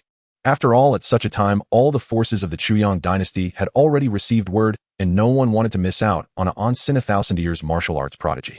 Weiner, in the near future, try not to use your martial spirit's abilities outside, Yang advised, seriously looking at Lin Weiner. Okay, young master. Lin Weiner seemed to understand Yang's thoughts and did not ask further, obediently nodding. But young master, you have to protect me. Her beautiful eyes sparkled with a mischievous smile. You serve me, and I'll keep you safe, it's only right. Yang's lips curled up as he teasingly smiled. Young master only knows how to take advantage of me. Lin Weiner pouted, but her face was filled with a joyful smile. Just as the master and maid were laughing and chatting, a sudden cry came from the left bedroom. The fox-tailed marten screeched. Whoosh. Immediately after, a white shadow burst through the window. In the evening, within the courtyard of the residence, the fox-tailed ferret suddenly appeared before Yang like a flash of white lightning. This indicated that the toxins within the ferret had been completely purged, and it was almost fully recovered. It then stood upright, crossing its paws over its chest, mimicking the human gesture of gratitude, and performed a bow towards Yang. What a cute little white ferret! Lin Weiner exclaimed with delight, her beautiful eyes sparkling upon witnessing the scene. Yang was also slightly surprised at this moment. He hadn't expected that this fox-tailed ferret would possess a higher level of intelligence than he had imagined. Young master, where did you get this little white ferret? Lin Weiner couldn't help but ask. Yang didn't hide anything and recounted the events of the day. It's truly pitiful. This little white ferret still looks like a cub, yet it was sold here by those beast traders. Lin Weiner squatted down and reached out to pet the ferret's head. Whoosh. In the next moment, the ferret swiftly dodged her outstretched hand. Don't be afraid, I won't hurt you. Come here quickly. Lin Weiner smiled and waved at the ferret. However, the ferret remained indifferent and leaped onto Yang's shoulder, instead evading her.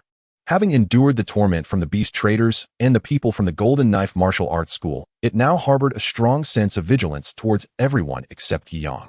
The ferret's affectionate behavior took Yang by surprise. Did this little creature wish to affiliate with him? Realizing this, Yang didn't directly inquire, but instead reached out to stroke the ferret's head. This time the ferret showed no signs of rejection, even lifting its head to rub against his palm.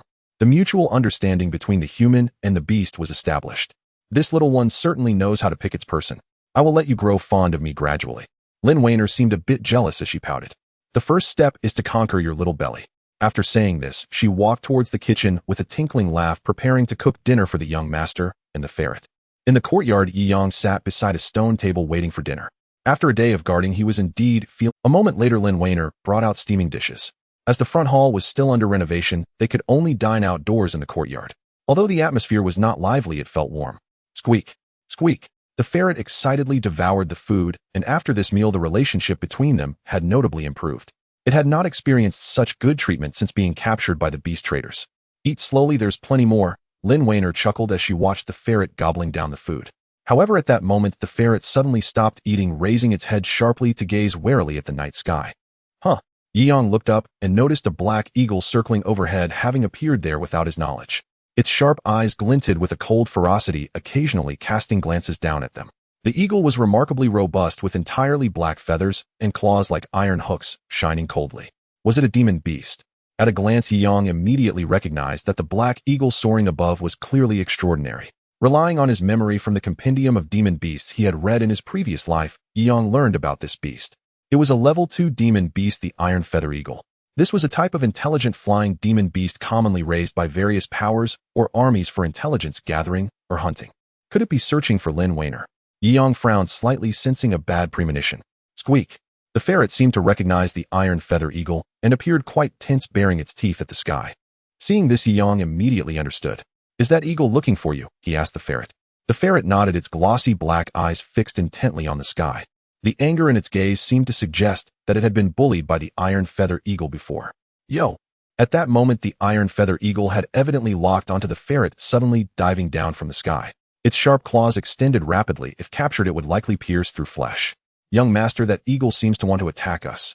Lin Weiner's face changed slightly as she hurriedly picked up some bowls and chopsticks to throw at it. Yi Yang's expression turned cold as he swiftly took out a handgun from his chinquan bag and fired a shot upwards. Bang! The gunshot rang out. The bullet shot forth violently. However, the iron feather eagle's feathers were as tough as iron. When the bullet hit, it merely caused a spark and was deflected away, failing to inflict any harm. Yo! The sudden attack undoubtedly agitated the iron feather eagle, and with a sharp screech, it accelerated downwards. Seeing this, Yi Yang's gaze froze as he activated the martial soul within him. Buzz! The form of a sniper rifle emerged above Yi Yang's head. He then aimed the gun upwards, and as the light flickered, a bullet-like energy had already formed. Meanwhile, Yi Yang also pulled the trigger of the Desert Eagle in his hand. Bang! A burst of flame erupted from the gun's muzzle, and the bullet merged with the energy bullet, instantly exploding with astonishing speed. The iron feather eagle barely had time to react before its head was blown off, crashing to the ground in the courtyard. Yi Yang's eyes shimmered at the sight. He hadn't expected the power of combining firearms with martial techniques to be so formidable. Ding detected that the host has killed a level 2 demon beast iron feather eagle, earning 4 military currency points. As the iron feather eagle fell heavily to the ground, the system notification echoed in Yi Yang's mind. Killing demon beasts also grants military currency. Hearing this, Yi Yang felt a surge of joy in his heart. This meant that the channels for obtaining military currency were no longer limited to killing human martial artists. Whoosh! At this moment, the ferret had already dashed to the corpse of the iron feather eagle, its claws striking into the eagle's belly. It then yanked fiercely, revealing a crystal core the size of a chicken egg in its bloody white claws. Upon closer inspection, one could see that within the crystal core was a swirling essence shaped like an eagle. Demon spirit. There was no doubt this was the demon spirit of the iron feather eagle. Every type of extraordinary demon beast contains a demon spirit within, capable of automatically absorbing the world's elemental energy and containing the purest energy. Not only can it be used for weapon forging, but it can also be used in medicine, possessing extremely high value comparable to rare treasures. After extracting the crystal core, the ferret showed no hesitation and immediately swallowed it whole. As it consumed and absorbed the core, its pristine body radiated a glow, transforming into the evolutionary form of a two-tailed ferret. Why does it have an extra tail? Upon seeing this, Lin Weiner revealed a hint of surprise in her eyes. Besides that, she also noticed that the little white ferret, which had originally been palm-sized, had suddenly grown several times larger, exuding a fierce aura. Demon beasts can become stronger by consuming crystal cores. Yi Yang's expression shifted slightly, as he could clearly sense the fluctuations in the ferret's aura, which were rising at a slow pace. After about 10 breaths, another fluffy white tail sprouted from the ferret's rear. Meanwhile, its body expanded once more, its robust form comparable to that of a canine beast, and its aura even more imposing. A three-tailed ferret. The powerful fluctuations of the demon beast's aura distinctly indicated that it had attained the strength of a level 3 demon beast. Witnessing the ferret's evolutionary process for the first time, Yi Yang's eyes were filled with shock and a hint of joy. It seemed he had stumbled upon a treasure this time. Ding, friendly reminder: the host has currently accumulated 5 military currency points. Would you like to draw for a prize? Hearing the system notification, Yi Yang instinctively thought yes. Instantly, the lottery wheel appeared in his mind and began to spin rapidly. Ding, congratulations to the host for drawing a grenade. Ding, congratulations to the host for drawing a military ration compressed biscuit package. As the system voice echoed, 2 prizes suddenly appeared in the storage space tab. A grenade. Yi Yang's eyes lit up. Such lethal military equipment was undoubtedly to his liking. As for the package of compressed biscuits, Yi Yang took it out directly. When they trained in the wild before, their main food was compressed biscuits. Eating one would keep them full for an entire day. With a rip, the portion of compressed biscuits was not much, and after tearing off the packaging, he finished it in a few bites, feeling a rush of fullness immediately. Boom. Soon this sense of fullness transformed into waves of extraordinary elemental force surging throughout his body, washing the marrow and purifying impurities. Under this cleansing, his meridians became significantly more resilient. Ultimately, the elemental force that flooded his meridians all surged into his dantian. The vortex of elemental energy surrounding the martial soul rapidly condensed, undergoing a qualitative change. Although its area shrank by more than half, the condensed elemental force waves became even more solid and abundant. Faintly, it emitted a golden glow. This change undoubtedly indicated a breakthrough to the second realm of martial cultivation, the initial phase of the Yuanling realm. So compressed biscuits can replenish elemental force and enhance cultivation. Yi Yang's eyes sparkled as he mentally noted this effect. Young master, what was that you just ate? Lin Weiner picked up the biscuit packet that had been tossed aside, her face filled with curiosity. Compressed biscuits, but they're all gone now. They'll let you try some next time if there's an opportunity. Yi Yang replied with a casual smile, not elaborating further. At that moment, hurried footsteps echoed from outside, catching his attention. The area where the Iron Feather Eagle was circling must be in this vicinity. Search these nearby places. I want to see which scoundrel dares to oppose this hall master. A coarse voice, clearly filled with anger, commanded. The people from the Golden Knife Martial Arts School have arrived. Yi Yang's expression turned stern as he immediately stored the Iron Feather Eagle's corpse in his chinquin bag, then scattered some dirt on the ground to cover up the bloodstains. The ferret also seemed to sense something as it transformed back into its ordinary little white ferret form. It swiftly leaped to the roof. Bang, bang, bang. Soon a series of loud knocks resonated at the door. Young master, what should we do? Lin Weiner, aware of the situation, turned pale. No matter what happens, don't use your martial soul. Just stand back. Yi Yang said calmly, then reminded her again. With me here, everything will be fine. A simple statement instantly filled Lin Weiner with a sense of security. Damn it, if they want to open the door, then break it down. With that curse, the front door of the residence was suddenly kicked open with a loud crash, shattering into pieces. Immediately, a large group of figures surged in. The one leading them was a short, stout, middle-aged man with a scar on his face, exuding a fierce demeanor. This man was Zhao Quan, the master of the Golden Knife Martial Arts School. As soon as he entered, Zhao Quan's fierce gaze swept around the room. His brazen intrusion into a private residence showed that he had no regard for Yi Yang. Kid, did you notice the Iron Feather Eagle that was flying overhead just now? Zhao Quan's piercing gaze locked onto Yi Yang as he asked in a deep voice. I did, but it quickly vanished from sight. Yi Yang replied indifferently, then shifted the focus of his inquiry, asking, What business do you have barging into my home? If you don't provide a reasonable explanation, I'll report this to the authorities. One of the men with a pockmarked face shouted angrily. You should consider yourself lucky that our master came here. If you dare to talk nonsense, watch your tongue. Zhao Quan's gaze remained steady as he scrutinized Yi Yang coldly. Stop wasting time and search. Yes, master. As soon as he finished speaking, the disciples of the Golden Knife Martial Arts School began to search the residence like bandits. Lin Weiner frowned at their barbaric behavior, feeling increasingly anxious. Master, we found nothing. Moments later, the disciples returned empty-handed. Upon hearing this, Zhao Quan's face darkened slightly, but he did not hurry to leave. Instead, he scanned the surroundings, seeking any clues. His keen eyes, evidently sharp, soon noticed the spot in the courtyard where the blood had been covered with dirt. Zhao Quan approached, kicking the dirt aside, revealing a pool of blood on the ground. This is bad. Lin Weiner was startled. Zhao Quan fell silent, directly dipping his finger into the blood and bringing it to his nose to sniff. Beast blood. With this sniff, his suspicions deepened. Had the corpse of the Iron Feather Eagle been hidden? If he could find its whereabouts, it would mean that the mutated fox-tailed ferret had also been secretly concealed. As thoughts raced through his mind, Zhao Quan's gaze fell upon Yi Yang's chinquin bag, and he said solemnly, Kid, let me see your chinquin bag. Before Yi Yang could respond, he reached out his right hand and grabbed for the chinquin bag. Yi Yang swiftly changed his footing to evade. Grabbing nothing, but a hint of surprise flashed in Zhao Quan's eyes. You little punk, with this little strength of yours, you're not a match for me. With a contemptuous sneer, he stepped forward and struck out with a palm. This palm was surrounded by a golden light, producing a faint sound of wind and thunder, clearly channeling elemental force. If an ordinary person were struck, they would suffer severe injuries. Young master, beware. Lin Weiner cried out in alarm. Bound by Yi Yang's prior instruction, she refrained from activating her soul beast and could only watch helplessly from behind. As Zhao Quan lunged forward, Yi Yang showed no trace of hesitation. Swiftly assuming the stance of military combat boxing, he yielded just enough to seize his opponent's arm, then whirled sharply and executed a powerful shoulder throw. Caught utterly off guard by this unorthodox martial art, Zhao Quan was hurled violently to the ground. Before he could even touch earth, Yi Yang denied him any respite, drawing his Desert Eagle and firing two precise shots in rapid succession. Bang! Bang!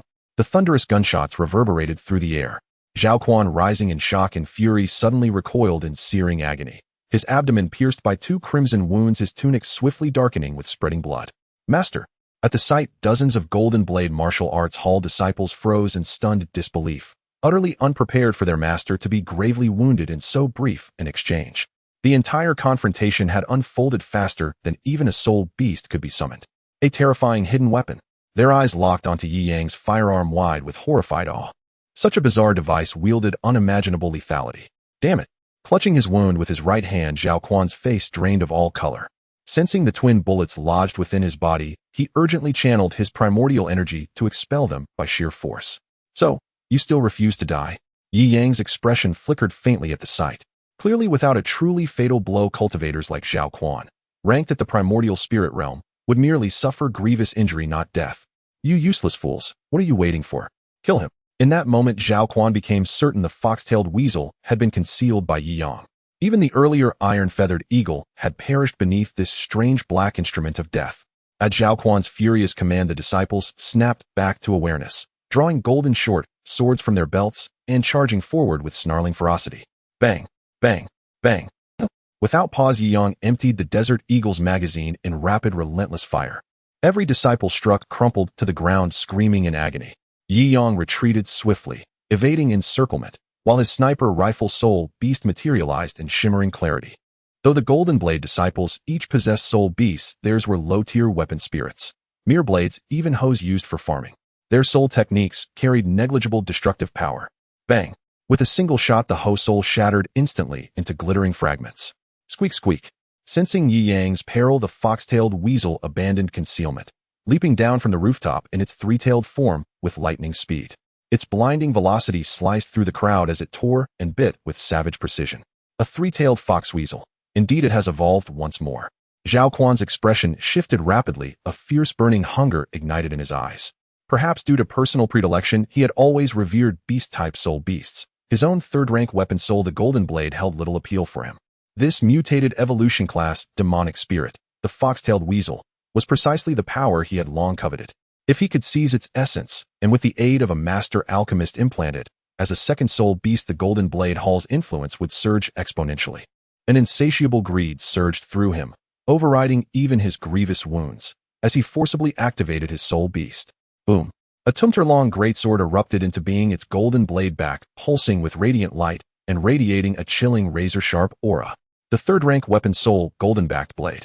The moment it manifested, Zhao Quan channeled his primordial energy into it and unleashed his soul technique, Raging Blade Shadow Slash. Swish, swish, swish. In the blink of an eye, the golden-backed blade slashed through empty air, conjuring over a dozen golden blade shadows, each roaring with overwhelming momentum as they converged upon the fox-tailed weasel. At this point, capture was no longer his intent. Even slaying the creature would yield its demonic essence. Bang, bang, bang. Suddenly, streaks of black projectile light erupted toward him.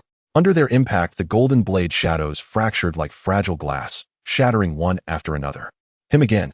Enraged, Zhao Quan glared furiously at Yi Yang in the distance, watching dumbfounded as the youth evaded his disciples' onslaught with effortless grace, while simultaneously commanding that strange weapon soul to intercept.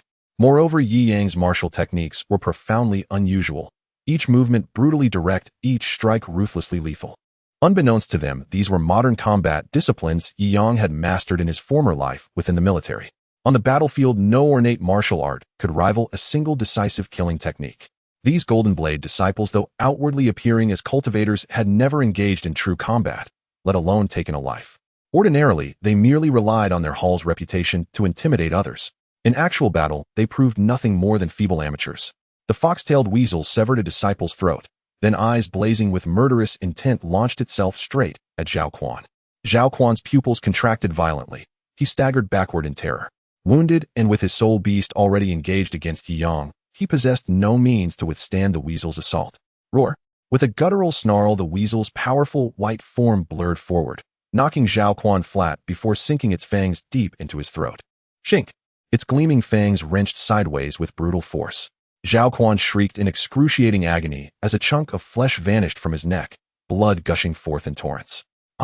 Eyes bulging in abject horror, Zhao Quan stared fixedly at the weasel's blood-smeared muzzle, then choked, drew one final shuddering breath, and expired. His life-bound soul beast, now severed from its source of energy, hovered motionless in midair, slowly dissipating like mist under morning sun. A master is dead. Retreat now. With their master slain, the so-called disciples scattered in blind panic. As mere paying students, they harbored no genuine master-disciple bond. Faced with the overwhelming might of Yi Yang and his beast, none dared remain to fight. Within mere heartbeats, they fled entirely from the estate. The commotion had long drawn a crowd beyond the gates, onlookers gazing inward with pale, wide-eyed. Last night's fire, blamed on bandits, had gone unobserved, allowing the matter to fade. But today, all bore witness Yi Yang single-handedly besting the Golden Blade Hall, and that weasel tearing Zhao Quan's throat open with its fangs. Tisk TSK, the Yi residence has claimed yet another life. 2 nights running. This place is becoming a haunted house. Murmurs rippled through the gathered crowd. Yet no one dared underestimate the former prodigal son. Yi Yang paid them no heed. walking calmly to Zhao Quan's corpse where swirling black mist enveloped and devoured the fading blade soul. Absorbing it nourished his sniper rifle soul beast and granted him 3 military coins. He then knelt beside the body and retrieved a spatial pouch. Its contents proved remarkably rich. Make way. Clear the path, now. Just then the portly precinct captain, responsible for this district's security, arrived with his men. Stepping into the courtyard, he beheld the carnage, and his jowls trembled involuntarily. Yang, why are Golden Blade Hall members dead here? After 2 consecutive homicides, the captain glared at Yi Yang, voice trembling with outrage. You will give me a reasonable explanation tonight. Yi Yang replied with serene composure, they broke unarmed. I acted in lawful self-defense. Self-defense. The captain blinked, then bellowed angrily, this was excessive self-defense. Roar. But the next instant, as the blood-smeared fox-tailed weasel bared its fangs directly at him, the captain's bravado collapsed. His corpulent frame instinctively shuffled backward. If a mob invades your home and threatens your life, what do you do? Yi Yang asked quietly. Lie down and let them slaughter you, or fight back until they fall. Naturally, you kill them first. The captain retorted reflexively. Yi Yang merely shrugged, unfazed. Wait. The captain suddenly realized his logic had been hijacked. Snapping back to awareness, he roared. You insolent brat. Murder is a crime. Cease your sophistry. He thundered. Save your excuses for the county magistrate. Last night's incident, bodies reduced to unidentifiable ash, could be dismissed as banditry escaping higher censure. But this involved the local Golden Blade Hall. No matter what, he had to arrest Yi Yang. What are you waiting for? Seize him now. The captain barked orders, and subdue that demonic beast. At his command, the constables drew long swords and activated their soul beasts. To serve as city constables, they had undergone rigorous selection, not a motley crew. Most bore sword-type soul beasts, granting them genuine combat capability. Yet their cultivation, rank, and soul talent remained at only the 2nd tier, hardly surprising for officers stationed in such a minor locale. Hold, wait. A clear, composed voice rang out. A well-dressed, middle-aged man stepped through the crowd, a refined figure with a neatly trimmed mustache. Qin Gu, general manager of the Tyson Trading House. Recognizing Qin Gu, the captain's gaze flickered, his demeanor instantly shifting to deferential respect. Master Qin, what brings you here? I witnessed everything firsthand, Qin Gu said calmly, a subtle smile playing on his lips. Brother Yi Yang acted strictly in self-defense, and bears no guilt. Drawing nearer, he added smoothly, should you lack authority to decide, I shall have word sent directly to Elder Zhou Yun. Brother Yi Yang, Elder Zhou Yun. Hearing those names, the captain's heart lurched violently, especially at Zhou Yun. Panic flooded his face, for Zhou Yun was none other than Qingyun City's sovereign ruler, the city lord himself.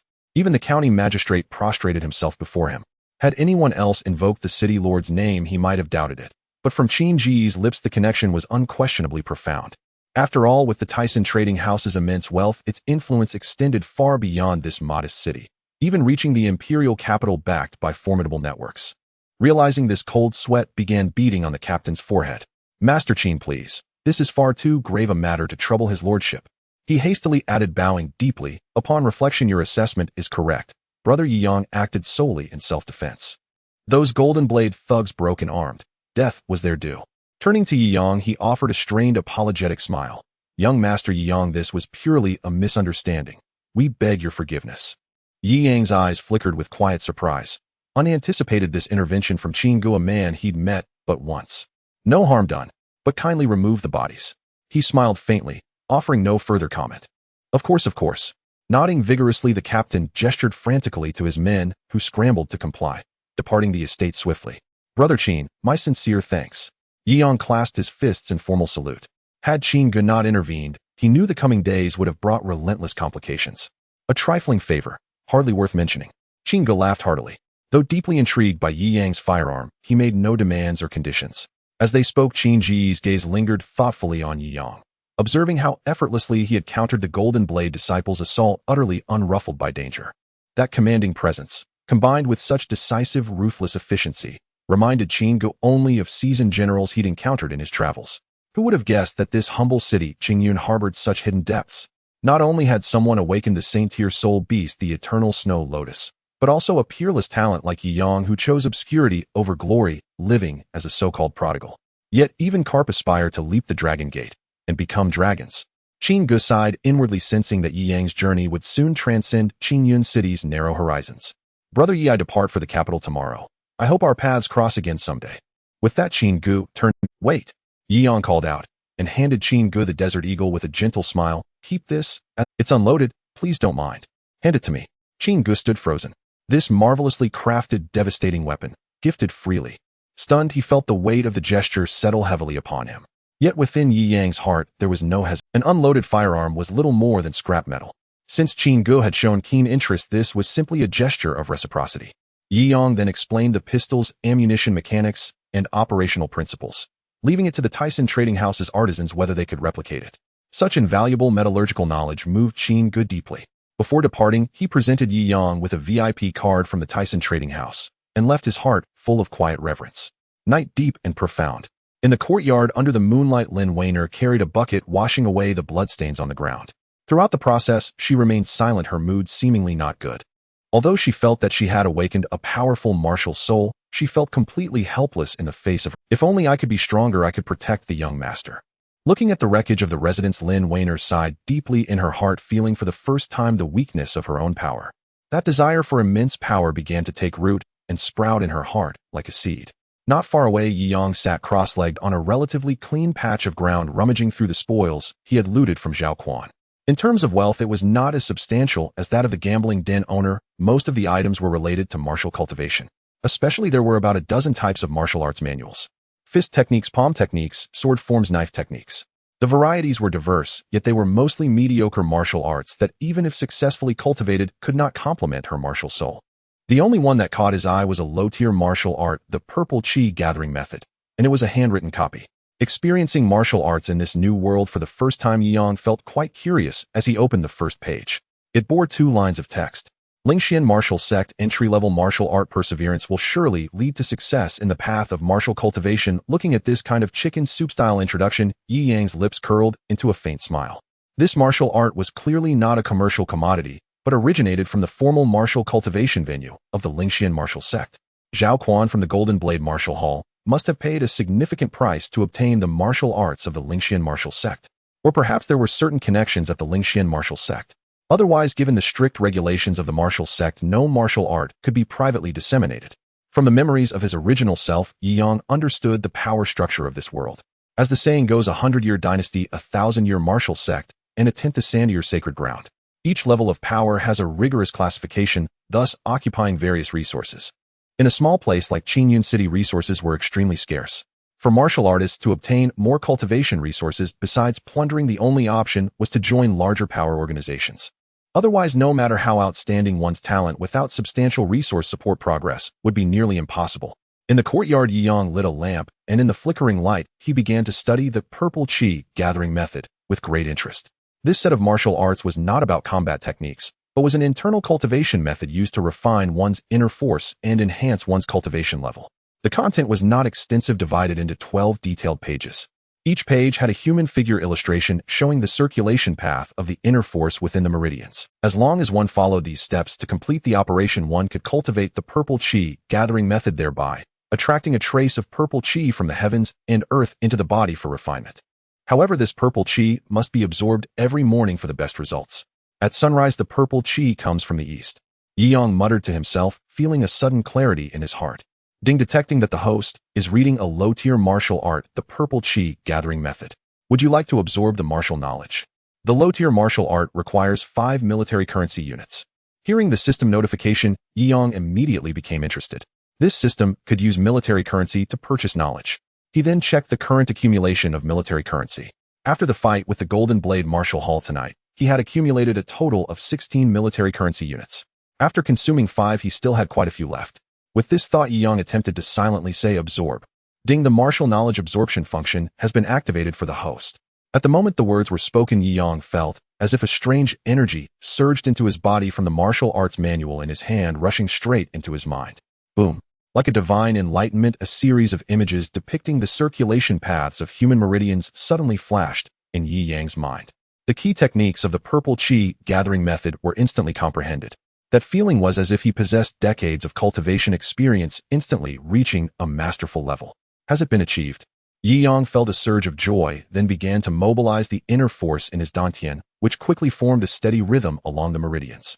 Immediately after, he could distinctly feel that the surrounding natural energy seemed to come alive in an instant. Under the operation of the martial art, a stream of purple warm current suddenly condensed from the natural energy, and flowed into his body, refining the inner force circulating within the meridians, making it increasingly pure and solid. After a moment, Yang stopped the operation, slowly exhaling a mouthful of turbid air. The instant he opened his eyes, a strange purple light flashed in them. Yang couldn't help but feel a refreshing sensation.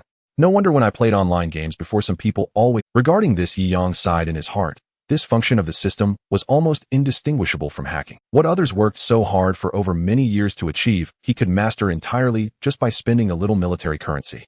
The energy saved was undoubtedly immeasurable.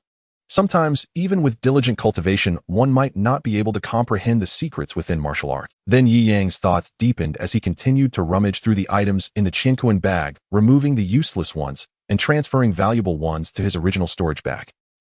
What is this thing that looks a bit like a Rubik's Cube? As he sorted through, Yi Yang discovered a square object in the Chinquan bag. It was about the size of a palm, pitch black, covered with rows of small fragments that could be rotated freely.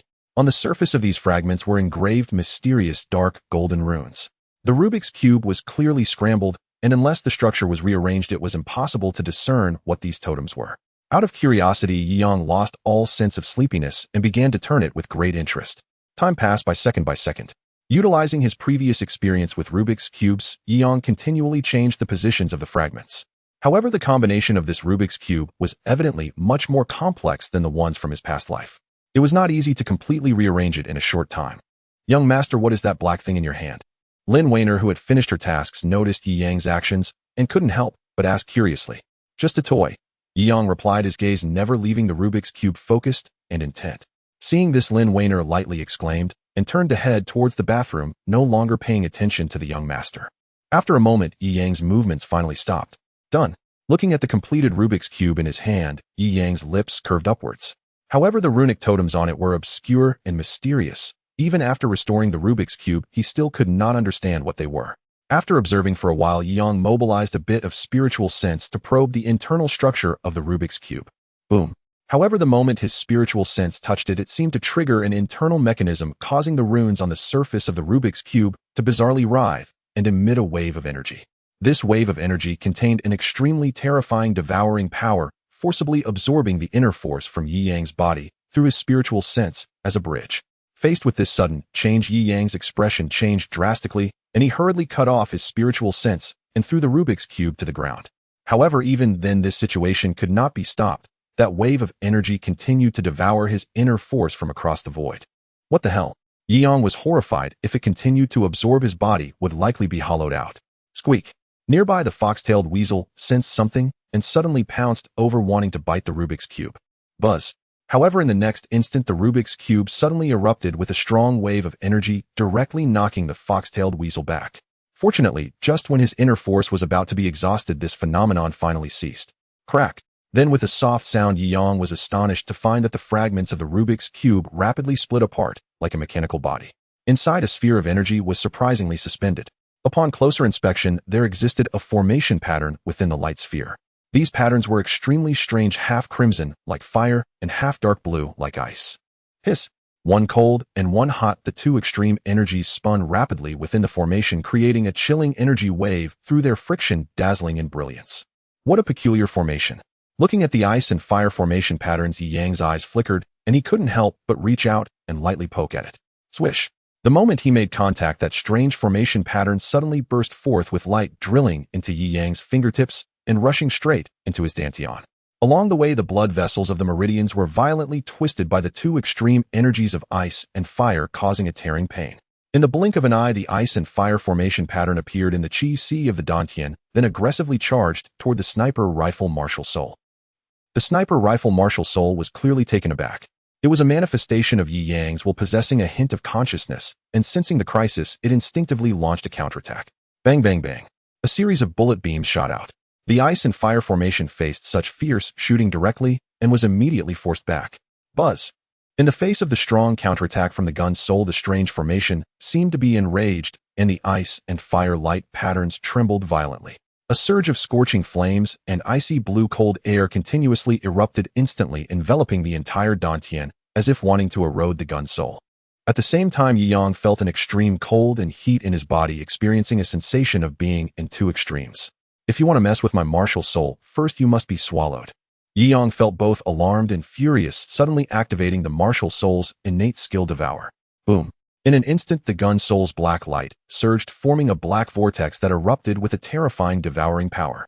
However, that formation pattern clearly contained extremely strong energy. It was not easy to devour it in a short time. Yi Yang was not in a hurry. He lacked everything now except time. Moreover, with such a powerful formation spirit, after devouring it, it might allow the gun soul to undergo another transformation, evolving into a higher-level martial soul form. Ding, detecting the existence of an unbound formation spirit ice and fire array within the host's body. Would you like to cancel the devouring and take it as a second martial soul? At this moment, the electronic synthesized voice of the system suddenly sounded. A second martial soul. Yi Yang was momentarily stunned.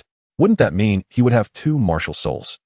But this also meant he had to give up the opportunity for this devouring evolution. Take it as a second martial soul. While weighing in his heart, Yi Yang made what he deemed the more favorable choice. There would be plenty of opportunities to evolve the gun soul later. However, such a powerful unbound formation spirit was something one could not find easily. Buzz. As the command was given, a wave of system energy that transcended the rules of this realm enveloped him, instantly covering Yi Yang's body. Faced with the suppression of system energy, the ice and fire formation spirit had almost no resistance, being forcibly integrated into Yi Yang's consciousness as a martial soul. Immediately after, a data panel flashed in Yi Yang's mind. Ice and fire array martial soul type, elemental formation spirit, grade unknown soul skill. Within the formation, ice and fire attributes can be exchanged at any time, and the formation patterns can attack with inner force, causing heavy damage to the target. An elemental formation spirit martial soul is quite rare. Looking at the information on the light panel, Yi Yang felt quite curious.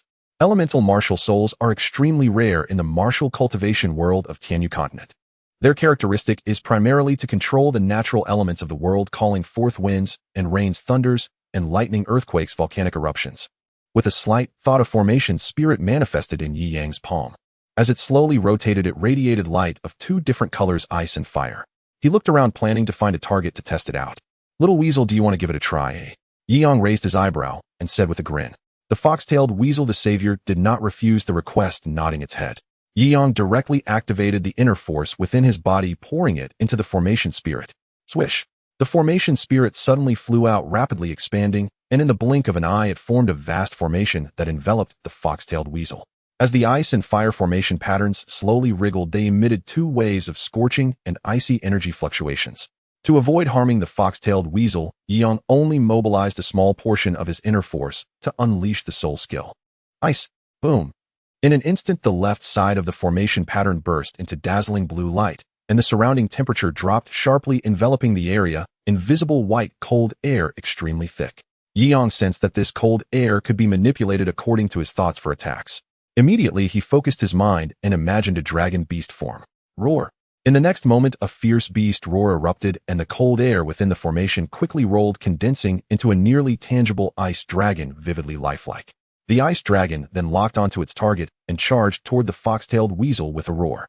Seeing this, the fox-tailed weasel was not to be underestimated. It suddenly leapt up, its sharp, white claws slashing out. Swish! Perhaps because Yi Yang used too little inner force, the energy contained in the ice dragon was not very strong, and in this clash, it was directly shredded into fragments by the sharp claws. After the battle landed, the fox-tailed weasel raised its head, displaying an arrogant demeanor. Just a small feat. However, soon after, the temperature in the area of the formation rapidly increased, suddenly becoming scorching hot. Immediately after, a red light flickered, and a fire chelan surrounded by flames suddenly burst forth. This time, Yi Yang activated all of his inner force, and the wildly surging flames illuminated the entire courtyard. Seeing this, the fox-tailed weasel's pupils constricted. Sensing danger, it instantly became alert, transforming into the form of a three-tailed weasel. Within the courtyard, flames erupted, so intense that one might mistake it for another fire at Yi Manor. An arcane colossal formation enveloped the entire yard. At its center stood a chelan beast forged entirely from roaring fire, its gaze fierce and predatory as it locked onto the three-tailed fox weasel. An overwhelming wave of scorching energy radiated outward, instantly melting the shards of ice scattered across the ground. Roar! In an instant, the fire chelan let out a thunderous cry and shot forward like a blazing comet, surging toward the three-tailed fox weasel. Yet just halfway through its charge, the fire chelan vanished abruptly. The formation swiftly contracted and recoalesced into a compact ice and fire formation spirit hovering gently above Yi Yang's palm. Caught off guard by this unexpected maneuver, the fox weasel paused, then cast Yi Yang a look of quiet gratitude. It understood he had withdrawn the attack to avoid harming it. Otherwise, even if it had withstood the blow, the cost would have been severe. The formation spirit's soul technique is commendable. It can manifest any envisioned form for assault. Yi Yang gazed upon the ice and fire formation spirit, suspended above his palm, already grasping its fundamental control principles. Then a sudden thought struck him: what if two soul cores were fused and deployed together? As the notion crossed his mind, the formation spirit dissolved from his palm. He sank his spiritual awareness deep into his dantian, attempting to merge the formation spirit with his spear soul core. Hiss, hiss, hiss. Energy trembled violently. The two soul cores clearly resisted each other. Merge. Under Yi Yang's forceful command, blinding light flared, and finally they fused, temporarily transforming into a unified soul core. Its form centered on a sniper rifle, but its hue had dramatically shifted, half crimson flame, half azure ice. Intricate arcane patterns of the ice and fire primordial formation shimmered across its surface, pulsing with a unique resonant energy. With a subtle shift of intent, the fused soul core materialized in Yi Yang's hand. He activated the ice-patterned engravings and pulled the trigger. Whoosh! A bolt of glacial blue light shot forth, piercing straight through a large water vat. Within seconds, fine fissures webbed across its entire surface, yet it did not shatter. Instead, the water within froze solid instantly. Yi Yang's eyes flickered with surprise. The fused soul core possessed not only the sniper soul's precision and projectile essence, but also inherited the ice and fire primordial formation's elemental attributes. Without hesitation, he fired again. This time a searing crimson bolt tore through the air and struck the frozen. Boom! Instantly, a torrent of terrifying flame erupted, engulfing the vat like a detonating bomb. The fox weasel leapt skyward in alarm, landing atop the roof, its eyes wide with shock. Extraordinary power. Yi Yang's gaze gleamed, deeply impressed by the explosive leap in destructive capability achieved through fusion. Yet further experimentation revealed the fusion was unstable, lasting only briefly before the two cores inevitably separated. Still, Yi Yang remained satisfied. Even with its temporal limitation, it served perfectly as a trump card technique. Young master, that commotion just now, what happened? Lin Wanner rushed into the courtyard, her expression alarmed for his safety. She had dashed out of the bath in haste, wearing nothing but a single towel draped over. The towel covered only her chest to hips, revealing smooth porcelain skin. Her long black hair, still damp, curled faintly with rising steam, like a lotus blooming from clear water, pure and radiant. Confronted with such alluring grace, Yi Yang's throat tightened. He swallowed hard, silently awed. This little girl grows more captivating by the day. Young master, are you unharmed? Oblivious to her own state, Lin Wanner's eyes darted across the courtyard, landing on the shattered vat fragments, her voice thick with worry. I'm fine. I was merely testing my soul technique's power. It broke the vat. Yi Yang smiled faintly as he shook his head. Ah, that's reassuring. Lin Wanner exhaled softly in relief, only then noticing her attire. Her cheeks flushed crimson. Wanner, don't leave yet. Just as she turned to flee, Yi Yang spoke again. Is there something else, young master? Flustered and breathless, she bit her tender, rosy lips. Here, this cultivation manual is for you. Study it in your spare time. Ask me anything you don't understand. With that, Yi Yang handed her the Ziki Jiyuan scripture. Thanks to the system's function, he had already mastered every nuance of the scripture. Keeping it served no purpose. Better to entrust it to Lin Wanner for cultivation. A cultivation manual. Her embarrassment vanished, replaced by radiant delight. As a humble maidservant, she'd never dared dream beyond daily sustenance. For the first time holding a genuine cultivation text, her beautiful eyes sparkled with exhilaration. Also, take this Chinkoan bag. Yi Yang offered her the spare spatial storage bag. Chinkoan bag. That legendary pouch capable of holding countless items. Thank you, young master. A luminous smile graced her face, her heart fluttering with joy. If there's nothing else, I'll go dress now. Go ahead, don't catch a chill. Watching her joyful retreat, Yi Yang's lips curved into a gentle, involuntary smile. Once having such a graceful maidservant attend him would have been sheer indulgence. But now Lin Wanner had awakened the Saint-Tier plant soul core, eternal snow lotus, a talent of boundless potential. Remaining in this insignificant town would surely stifle her brilliance. Moreover, Yi Yang himself lacked cultivation resources, utterly incapable of sustaining her relentless advancement. It seems imperative to find Wanner an exceptional cultivation sanctuary. After careful reflection, Yi Yang's thoughts had deepened into resolve. After all, numerous forces across the region were already hunting for Lin Wanner. If ill-intentioned cultivators discovered her and attempted forced soul core usurpation, disaster would follow. Thus, remaining in Qingyang City was no longer an option. The next morning at dawn, Yi Yang sat in the courtyard, fingers tracing slowly across a leather-bound map spread across the stone table, as if searching for a destination. Beside him, the fox weasel lay sprawled on the ground, eyes half-closed, basking lazily in the sun. With Zhao Quan dead and the golden saber martial arts hall gone, its days had grown blissfully serene. Found it, right here. His finger halted, settling on a marked location, Lingxian martial sect situated hundreds of li outside the imperial capital of the Chuyang dynasty.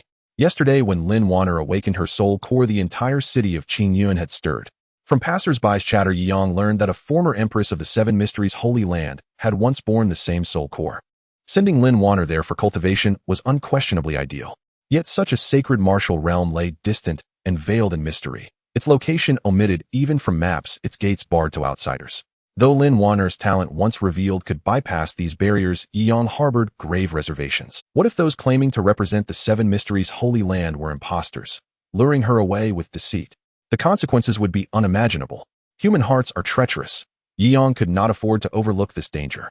Only by going himself could he ensure absolute safety. And the Lingxian martial sect was a subordinate sect under the Seven Mysteries Holy Land, an academy tasked with recruiting elite young cultivators nationwide. Every few years it dispatched outstanding disciples to the Holy Land. Thus this journey must begin at Lingxian, its sole viable channel for formal contact. Young master, the breakfast is ready. Lin Wanner approached, carrying a tray of morning fare. Her gentle, devoted demeanor glowed warmly in the golden dawn light. Are you planning a trip abroad, young master? Noticing the map, she asked curiously.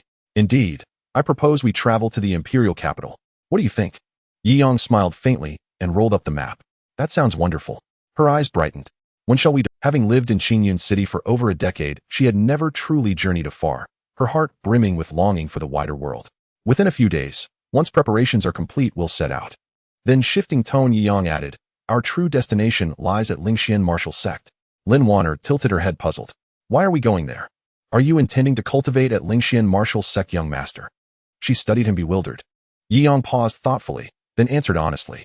Actually, this journey to Lingxian martial sect is meant to secure their assistance in arranging your ascension to the Seven Mysteries Holy Land. Given your current aptitude, acceptance is certain.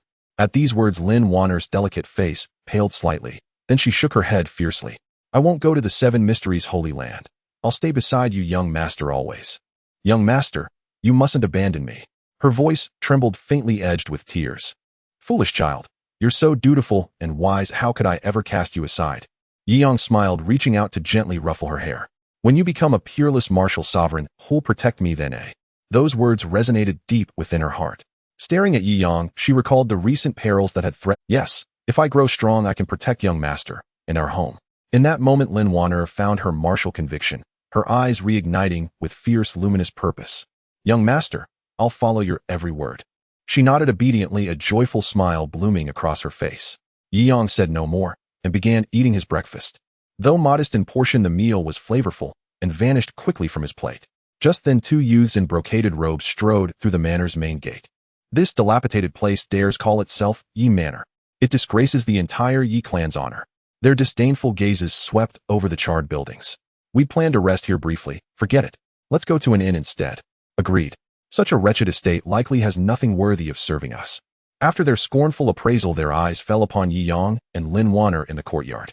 Who are you, and why speak with such disrespect? Lin Wanner bristled, instantly confronting them angrily. She'd never encountered intruders brazen enough to enter uninvited, and then heap ridicule upon arrival. We are cadet branches of the Yi clan, from Tianling City. Spotting Lin Wanner's exquisite beauty, the two youths' eyes lit up, raking over her with undisguised heat. The manor may be decrepit, but its maidservant is astonishingly fresh and fair. At the sight of such loveliness, they abandoned all thought of leaving. Cadet branch of the Yi clan. Yi Yang, who had remained silent until now, raised an eyebrow, his mind rapidly sifting through ancestral memories. He soon recalled the Yi clan was a colossal patriarchal force throughout the Chuyang dynasty, its branches sprawling across the realm.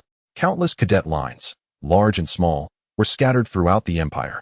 These two youths from Tianling City and Yi Yang's own Qingyun Manor both belonged to the Yi clan's extended lineage. Yet the Yi clan's direct line had long ignored its cadet branches, leaving them to thrive or perish on their own, and strictly forbade any branch from exploiting the clan's name for dominance. Nonetheless, cadet line blood still flowed with the Yi clan's legacy. Thus, every generation young members from all branches qualified to compete in the clan's grand competition.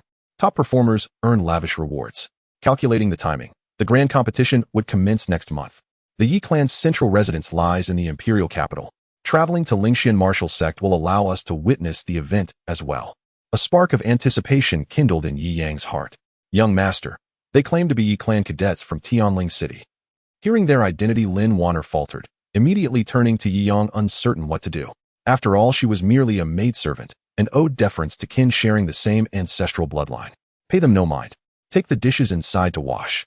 Yi Yang's expression remained impassive as he dismissed Lin Wanner. Since they had spoken with contempt, he saw no reason to extend courtesy. Ignore us. How bold you are. Hearing this, the two youths' eyes sharpened. They finally looked Yi Yang squarely in the face. By clan law, during the grand competition, all cadet branches must provide proper hospitality to traveling competitors. One youth, a hawk-nosed figure, spoke arrogantly as though stating an irrefutable truth. Precisely. We'll condescend to stay here overnight. The other long-haired youth grinned lewdly. And if your maidservant could attend us personally, that would be even more delightful. Yi Yang's expression hardened instantly. Don't quote some hollow clan edict at me. My home does not welcome you. His voice turned icy, and he added with a cold smile. You may choose to linger, but soon the city's peace officers will arrive to escort you out. With that, he strode past them, out the manor gate, standing boldly on the street. His posture conveyed unmistakable, unspoken threat.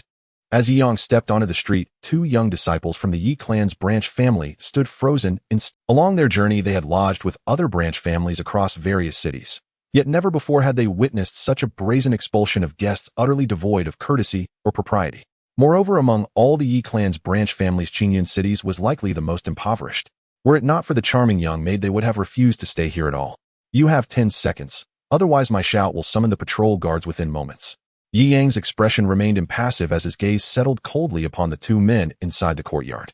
Daring to defy the Yi clan's ancestral codes, even as a fellow clansman. Once we reach the imperial capital's main ancestral hall, we shall lodge a formal complaint against you. Just wait. You'll soon face retribution. At Yi Yang's threat, the two youths' faces darkened with fury.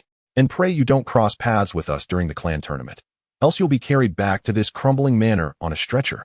With a final venomous glare, they stormed off in indignation. Their mission, to attend the clan tournament in the imperial capital, meant any local dispute could severely jeopardize their schedule. Both weighed that risk carefully and chose not to press further. Had you shown even a trace of courtesy, I'd have been the very picture of hospitality. Watching their retreating figures vanish down the street, Yi Yang's lips curled faintly. Not a flicker of fear stirred within him at the thought of ancestral censure. Young master, have they left? Lin Wanner emerged, having just finished her chores. Then, as if recalling something, she added, When I was a child, Lord, you once told me that the Yi clan holds a grand clan tournament every few years. This year's tournament falls precisely within these days. Yi Yang nodded calmly. Indeed, it begins. No wonder those two young disciples from the Tianling City branch passed through here, Lin Wanner mused. Young master, this is your chance to visit the ancestral seat in the imperial capital and truly witness the world beyond our walls. Her eyes gleamed with quiet enthusiasm as she proposed it. I've already decided to go, Yi Yang replied with a gentle smile. Go pack your things, we depart today. Knowing little of the outer roads, he preferred an early departure. Yes, young master. Lin Wanner beamed and hurried off to prepare. Since this journey would keep them away for an extended time, Lin Wanner resolved to take nearly every item of value in the household. In her innocent reasoning, if left behind, what if they were stolen? Thankfully, the Chinquan bag spared them from logistical chaos. Without it, even 3 carriages would scarcely suffice for pots, pans, cabinets, and all the rest. Yi Yang watched her bustling about with a quiet, amused shake of his head, offering no interference, letting her manage it entirely. With idle time on his hands, he checked his system inventory. Only 1 grenade remained. His military currency stood at 11 units. A mid-tier draw costs 10. I'll upgrade this round. Eagerly, he summoned the system's lottery interface. Ding. Lottery mode activated. Ready for As the system chime echoed, he issued the command mid-tier draw. Once. Ding. Drawing in. Detection first time mid-tier draw, granting 3 bonus draws. Instantly, the lottery wheel spun with blinding speed. 3 draws. A spark of delight flared in Yi Yang's heart. This system, it seemed, knew how to impress. Ding. Congratulations. You've drawn an AK-47 assault rifle. Ding. Congratulations. You've drawn a 6-wheeled armored personnel carrier. Regrettably, this draw yielded nothing. A cascade of electronic chimes filled Yi Yang's mind as the wheel spun. 2 prizes materialized instantly within his system storage space. An AK-47 and an armored personnel carrier. Overjoyed, Yi Yang realized their utility far outweighed their number. Especially the 6-wheeled APC. It arrived like salvation amid snow, perfectly timed for their journey to the imperial capital. Having served as a special forces operative in his past life, he knew intimately the vehicle's battlefield prowess. unmatched in mobility, armor, and firepower. Young master, everything's packed. We're ready to go. Lin Wanner approached the courtyard clutching the Qianquan bag with serene satisfaction. Clearly whatever remained inside the manor held little worth. Qingyun City lies far from the imperial capital. We'll rent a carriage at the city gate. For once Lin Wanner permitted herself a rare extravagance. No need. We have a superior means of transport. Yi Yang smiled faintly and shook his head. Lin Wanner blinked in surprise. What is it, young master? You'll see once we're outside the city. Uncertain how to explain, Yi Yang simply strode out of the courtyard. Puzzled, Lin Wanner hurried after him, with the fox-tailed marten trotting close beside her. The street teemed with pedestrians, vendors lined both sides, occupying nearly half the thoroughfare. Unveiling the APC here would render it immobile and ignite pandemonium. Exiting the city under such commotion would invite endless complications. So Yi Yang resolved not to drive within the walls. Only once beyond the city gates did he finally unleash the APC. Whoosh! In a flash of light, a gleaming six-wheeled armored personnel carrier appeared on the Imperial Road, towering like a steel leviathan. Its hull bore high-strength armor plating atop its roof mounted a heavy machine gun. Sleek and rectangular, it featured two front seats behind bulletproof windshields, and a spacious rear compartment capable of carrying over a dozen passengers. Most astonishing of all, within a concealed storage bay lay 3 full fuel drums, solving their entire range dilemma.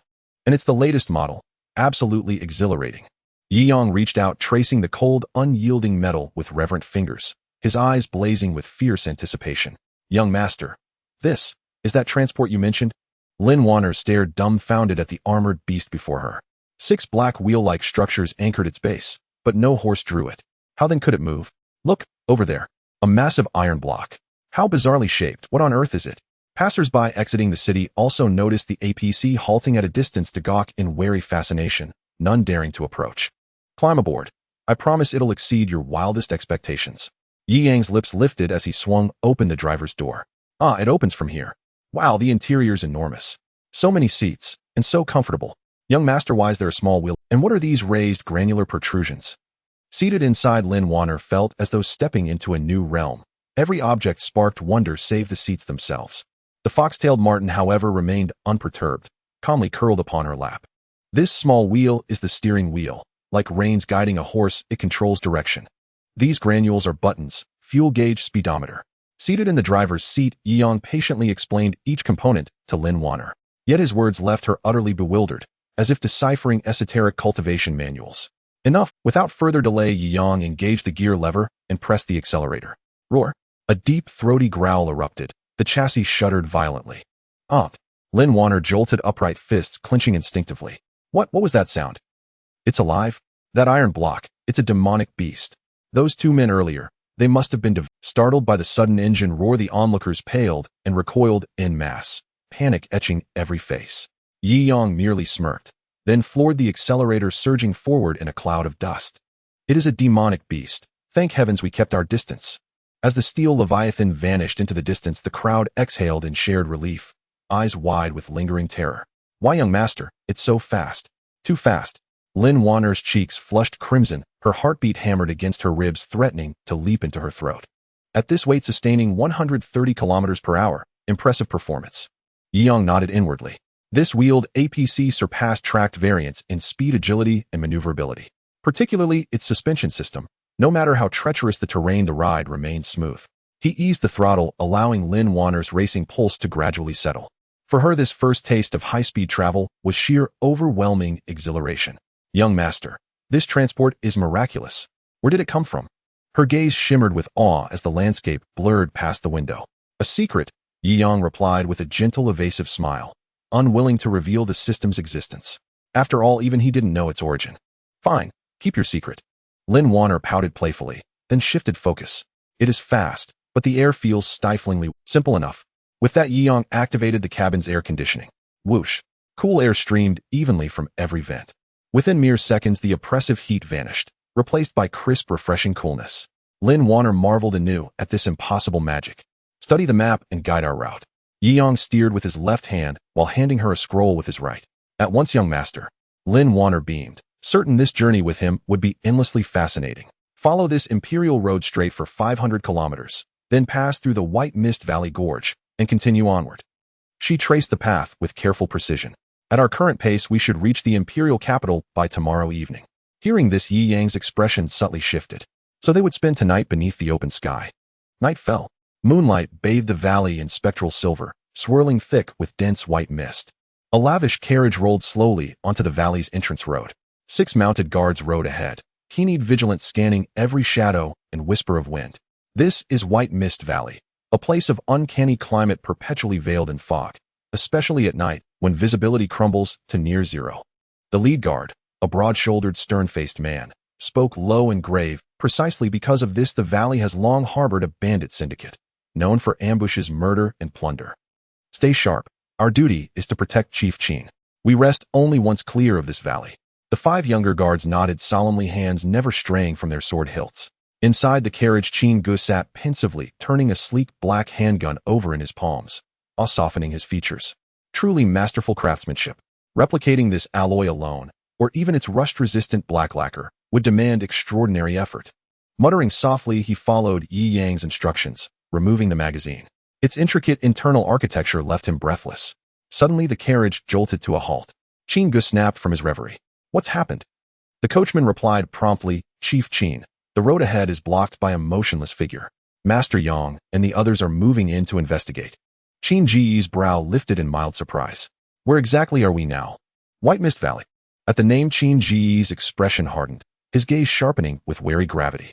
Years of travel had taught him of the valley's infamous brigands. He'd passed through twice before, but always by day, never encountering trouble. Tonight, however, in this remote fog-choked gorge, a man lying motionless mid-road defied all logic. Awu, go check. Proceed with caution. The lead guard's thick brows nodded as he studied the still form. Understood.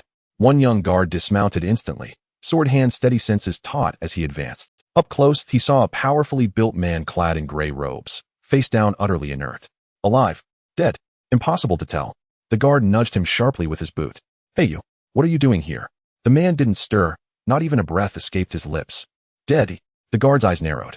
Yet no blood stained the robes, no wounds marred the skin.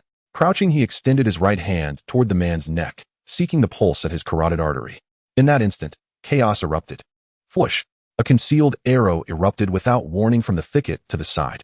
Yet in the next instant, the corpse lying motionless on the ground suddenly stirred. Shwa! A flash of cold steel sliced through the air, swift as lightning, across the young guard's throat. Hish. His throat was slit open by the blade, crimson blood gushed violently from the wound. By then, the gray-robed man who had struck had already risen to his feet. He was a burly, middle-aged man, thick-bearded and fearsome in countenance. Clutching a razor-sharp dagger, he drove it deep into the young guard's heart, ending his life without mercy. Protect Chief Steward Qin. At the sight, the middle-aged guard and his comrades behind recoiled sharply, eyes widening in alarm, and instantly drew their swords to form a protective cordon around the carriage. Whoosh! Whoosh! Whoosh! As spiritual energy flared, 5 distinct martial souls materialized, each shimmering with unique radiance. At a glance, all were combat-oriented sword-type martial souls. The lead guard emitted the strongest spiritual fluctuation, reaching the latest stage Yuanling realm. The other 4 stood at the early stage Yuanling realm. Whoever enters the Yunwu Valley becomes nothing but fattened pigs for our Yunlong gang to slaughter. The gray-robed bandit chief stepped contemptuously upon the young guard's corpse and bellowed with coarse, icy laughter. Men, time to slaughter the pigs. Clearly, the bandit chieftain, his single command sent tremors through the dense woods flanking the mountain road, whereupon a horde of brigands surged forth. Each brandished long swords, broadswords, or massive axes, their faces twisted with brutality, true mountain outlaws, savage and unrefined. Within mere seconds, they encircled Qin Gu and his entourage, cutting off every possible escape route. Inside the carriage, Qin Gu leapt down at once, surveying the surrounding throng of bandits, his expression grave and tense. Though his guards were seasoned battlefield veterans, these bandits vastly outnumbered them. Cutting a path through such overwhelming force would be no simple feat. I am chief steward of the Tyson Trading House. Step aside, and your reward shall be generous. Qin Gu spoke calmly, his composure unwavering. Yet hearing his affiliation, the bandits remained unmoved, especially the chieftain, who merely scoffed. His expression suggested he had known Qin Ji's identity all along. We take coin, and we deliver con. The chieftain's face contorted with menace as he sneered. Chief Steward Qin, I've lain in wait here tonight, not only to seize your wealth, but to claim your life. At those words, Qin Ji's face darkened, a chilling suspicion began to crystallize within his mind. Bam bam. Then came a thunderous roar. Immediately afterward, a blinding beam of light pierced the darkness. All present flinched, and instinctively turned their heads toward the source. There, cleaving through the mist, loomed a bizarre steel-plated beast, racing headlong down the mountain road. Undoubtedly, it was Yi Yang's armored personnel carrier. What monstrous thing is that? Both bandits and Qin Ji's party stared in utter astonishment. None among them had ever beheld such an uncanny metallic behemoth. Young master, the fog here is thick. Please slow down, don't strike any passers-by. Young master, stop now. The road ahead is truly crowded. At Lin Wanner's urgent warning, Yi Yang finally spotted the figures ahead, many of them, and directly in the center of the road, a stationary carriage. Yi Yang braked instantly. Illuminated by the headlights, he recognized a familiar figure among the crowd. That man appears to be Chief Steward Qin of the Tyson Trading House. Yi Yang's gaze sharpened as it swept across the surrounding throng, each armed with lethal weapons, unmistakably dangerous men. Their formation clearly intended to trap Qin Ge and his group. Beep! Yi Yang tested the horn, a piercing resonant blast that reverberated across the silent valley. The bandits flinched instinctively, stumbling backwards several paces, eyes locked in wary fascination upon the armored vehicle. The chieftain's expression hardened. Even he felt a flicker of unease before this unknown entity. Yet due to the fog and glare of the headlights, their vision remained obstructed. They failed to see Yi Yang and Lin Wanner inside the driver's cabin. Young master, I've heard bandits frequently plague the Yunwu Valley. Could we have stumbled upon one of their ambushes? Lin Wanner's delicate face paled slightly, her voice edged with tension. Possibly. Yi Yang nodded coolly. This valley was the sole direct route to the imperial capital. A detouring would drastically increase fuel consumption. If these truly were bandits, there remained only one option: forceful passage. In that instant, Yi Yang pressed a crimson button on the dashboard, activating the heavy machine gun mounted atop the vehicle, and adjusted its firing angle precisely. Fortunately, the APC's armament system featured intelligent control. No need to climb onto the roof manually. Brother Qin, are you in need of assistance? He rolled down the window and called out. Hearing a voice emerge unexpectedly from the steel beast, Qin Ge blinked in surprise, struck by a sudden faint familiarity.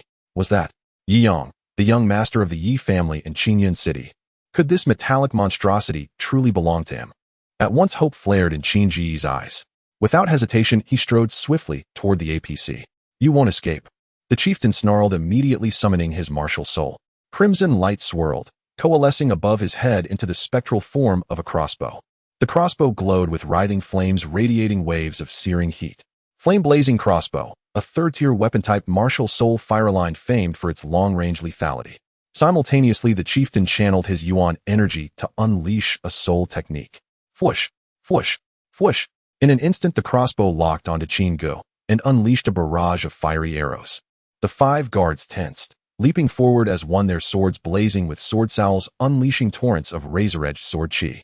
Yet even so, 2 flaming arrows slipped past their defense, hurtling straight toward Qin Ge. Boom, boom, boom. At the critical moment, deafening gunfire erupted. Then, a rapid, relentless hail of tracers burst from the APC's rooftop machine gun. The sheer kinetic force shattered both fiery arrows mid-flight. The remaining rounds swept across the bandit ranks. Several fell instantly, screaming as they died. The unexpected assault left the bandits stunned. Unimaginable, this metallic beast wielded ranged firepower and appeared deliberately aiding Qin Ji's party. Incredible power. Qin Ge and his 5 guards stared in wide-eyed awe. And as he approached the APC, Qin Ge peered through the windshield, finally catching sight of the 2 figures seated in the front. Young Master Yi Yang and his maid. So this metallic beast was no demonic beast after all. Seeing them within, Qin Ji's mind reeled, astonishment flooding his features. Bring your men aboard. I'll escort you through.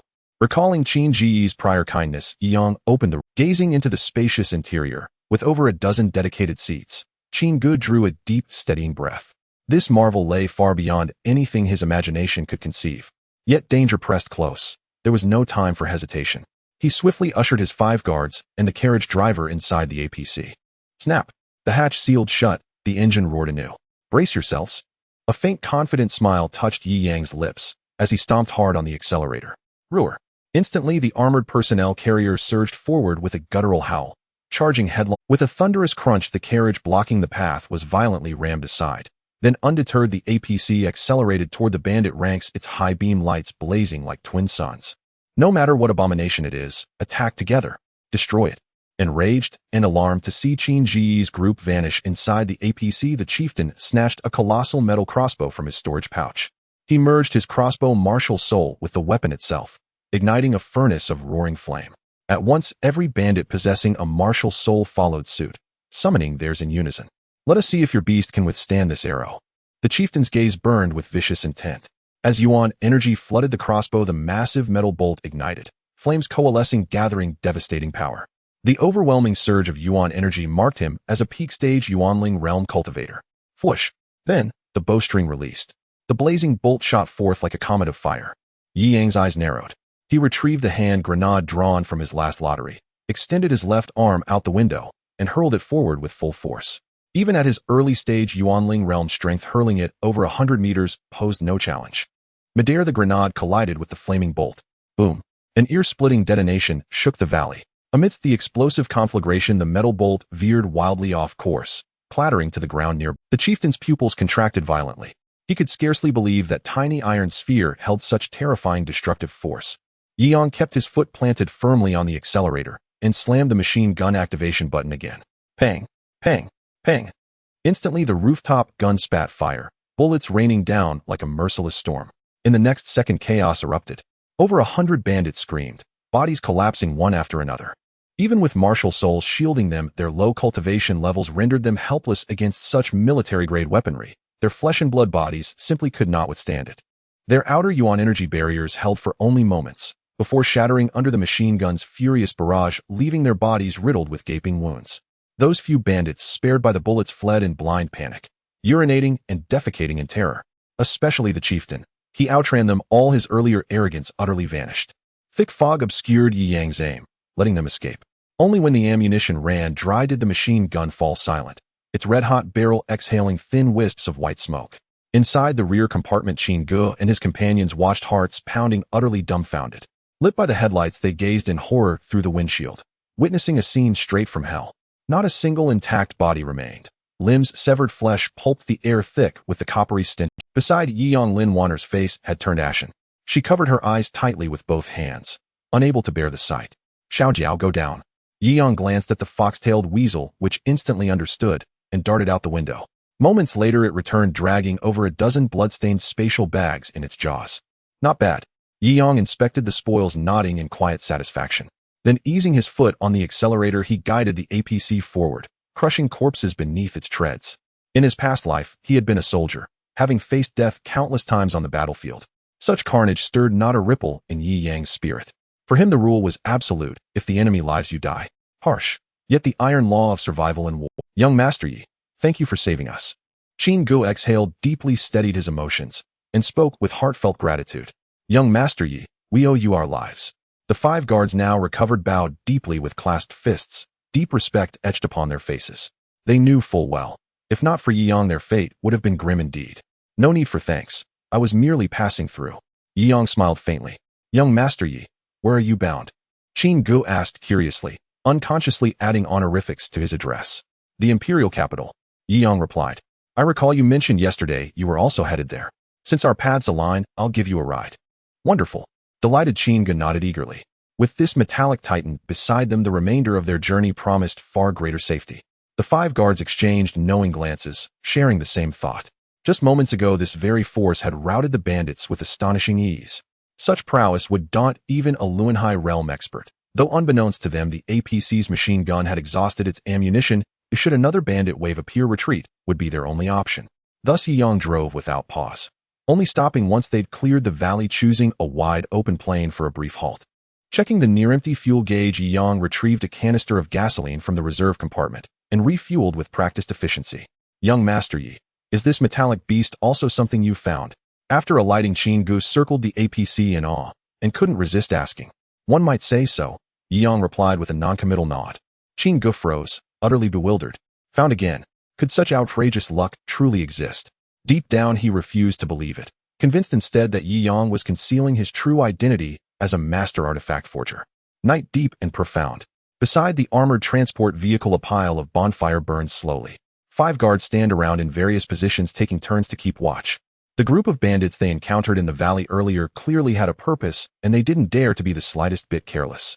After a whole day of traveling, Lin Wainer, accompanied by a fox-tailed Marten, had already fallen asleep in the carriage. The cool air conditioning made her quickly drift into sleep, feeling very comfortable. Young Master Yi, thanks to your appearance tonight, otherwise this matter need not be mentioned again. You helped me, and I shall help you in return.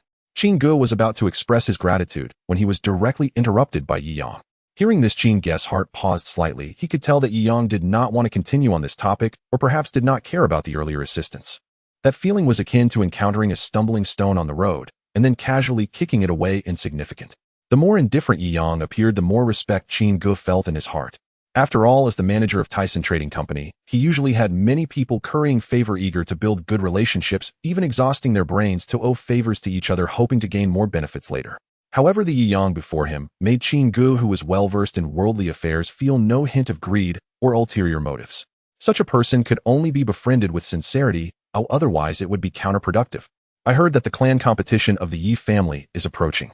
Young Master Yi, you must be planning to participate when you go to the imperial capital, right? He then changed the subject, smiling as he inquired. Well, see if I'm interested when the time comes. Maybe you'll join in the fun. Yi Yang casually said. Only if. If I'm interested, will I join in the fun? If these words had come from someone else's mouth, Qin Gu would surely think that the person was showing off. But coming from Yi Yang, he believed it without a doubt. Young Master Yi, with your capabilities, if you wanted to, you would definitely be valued by the Yi family. Qin Gu said sincerely. It might even be possible for you to be granted the status of a direct descendant of the family. A direct descendant. Hearing this, Yi Yang's heart stirred slightly, seeming to have developed some interest in this stat, because once he became a direct descendant, he would undoubtedly be able to enjoy various resources that the branches of the Yi family could not typically access. However, Yi Yang was not very confident about this idea. After all, the Yi family was a colossal entity with many young descendants, among whom were numerous talented individuals with exceptional martial arts aptitude. Given his current abilities, it would not be simple to stand out among them. Young Master Yi, you've been looking at the map all this way. This should be your first trip to the imperial capital, right? Qin Gu observed keenly and suddenly guessed. It's my first time going far away. Yi Yang nodded indifferently. There was no need to hide such matters. Since that's the case, you may not be familiar with the situation of the Yi family's main house. Indeed, please tell me, Brother Qin. Beside the bonfire, Qin Gu smiled meaningfully, seemingly wanting to explain to Yi Yang and deepen their friendship. In the Chuyang dynasty, there are 4 major clans. Your Yi family is one of them.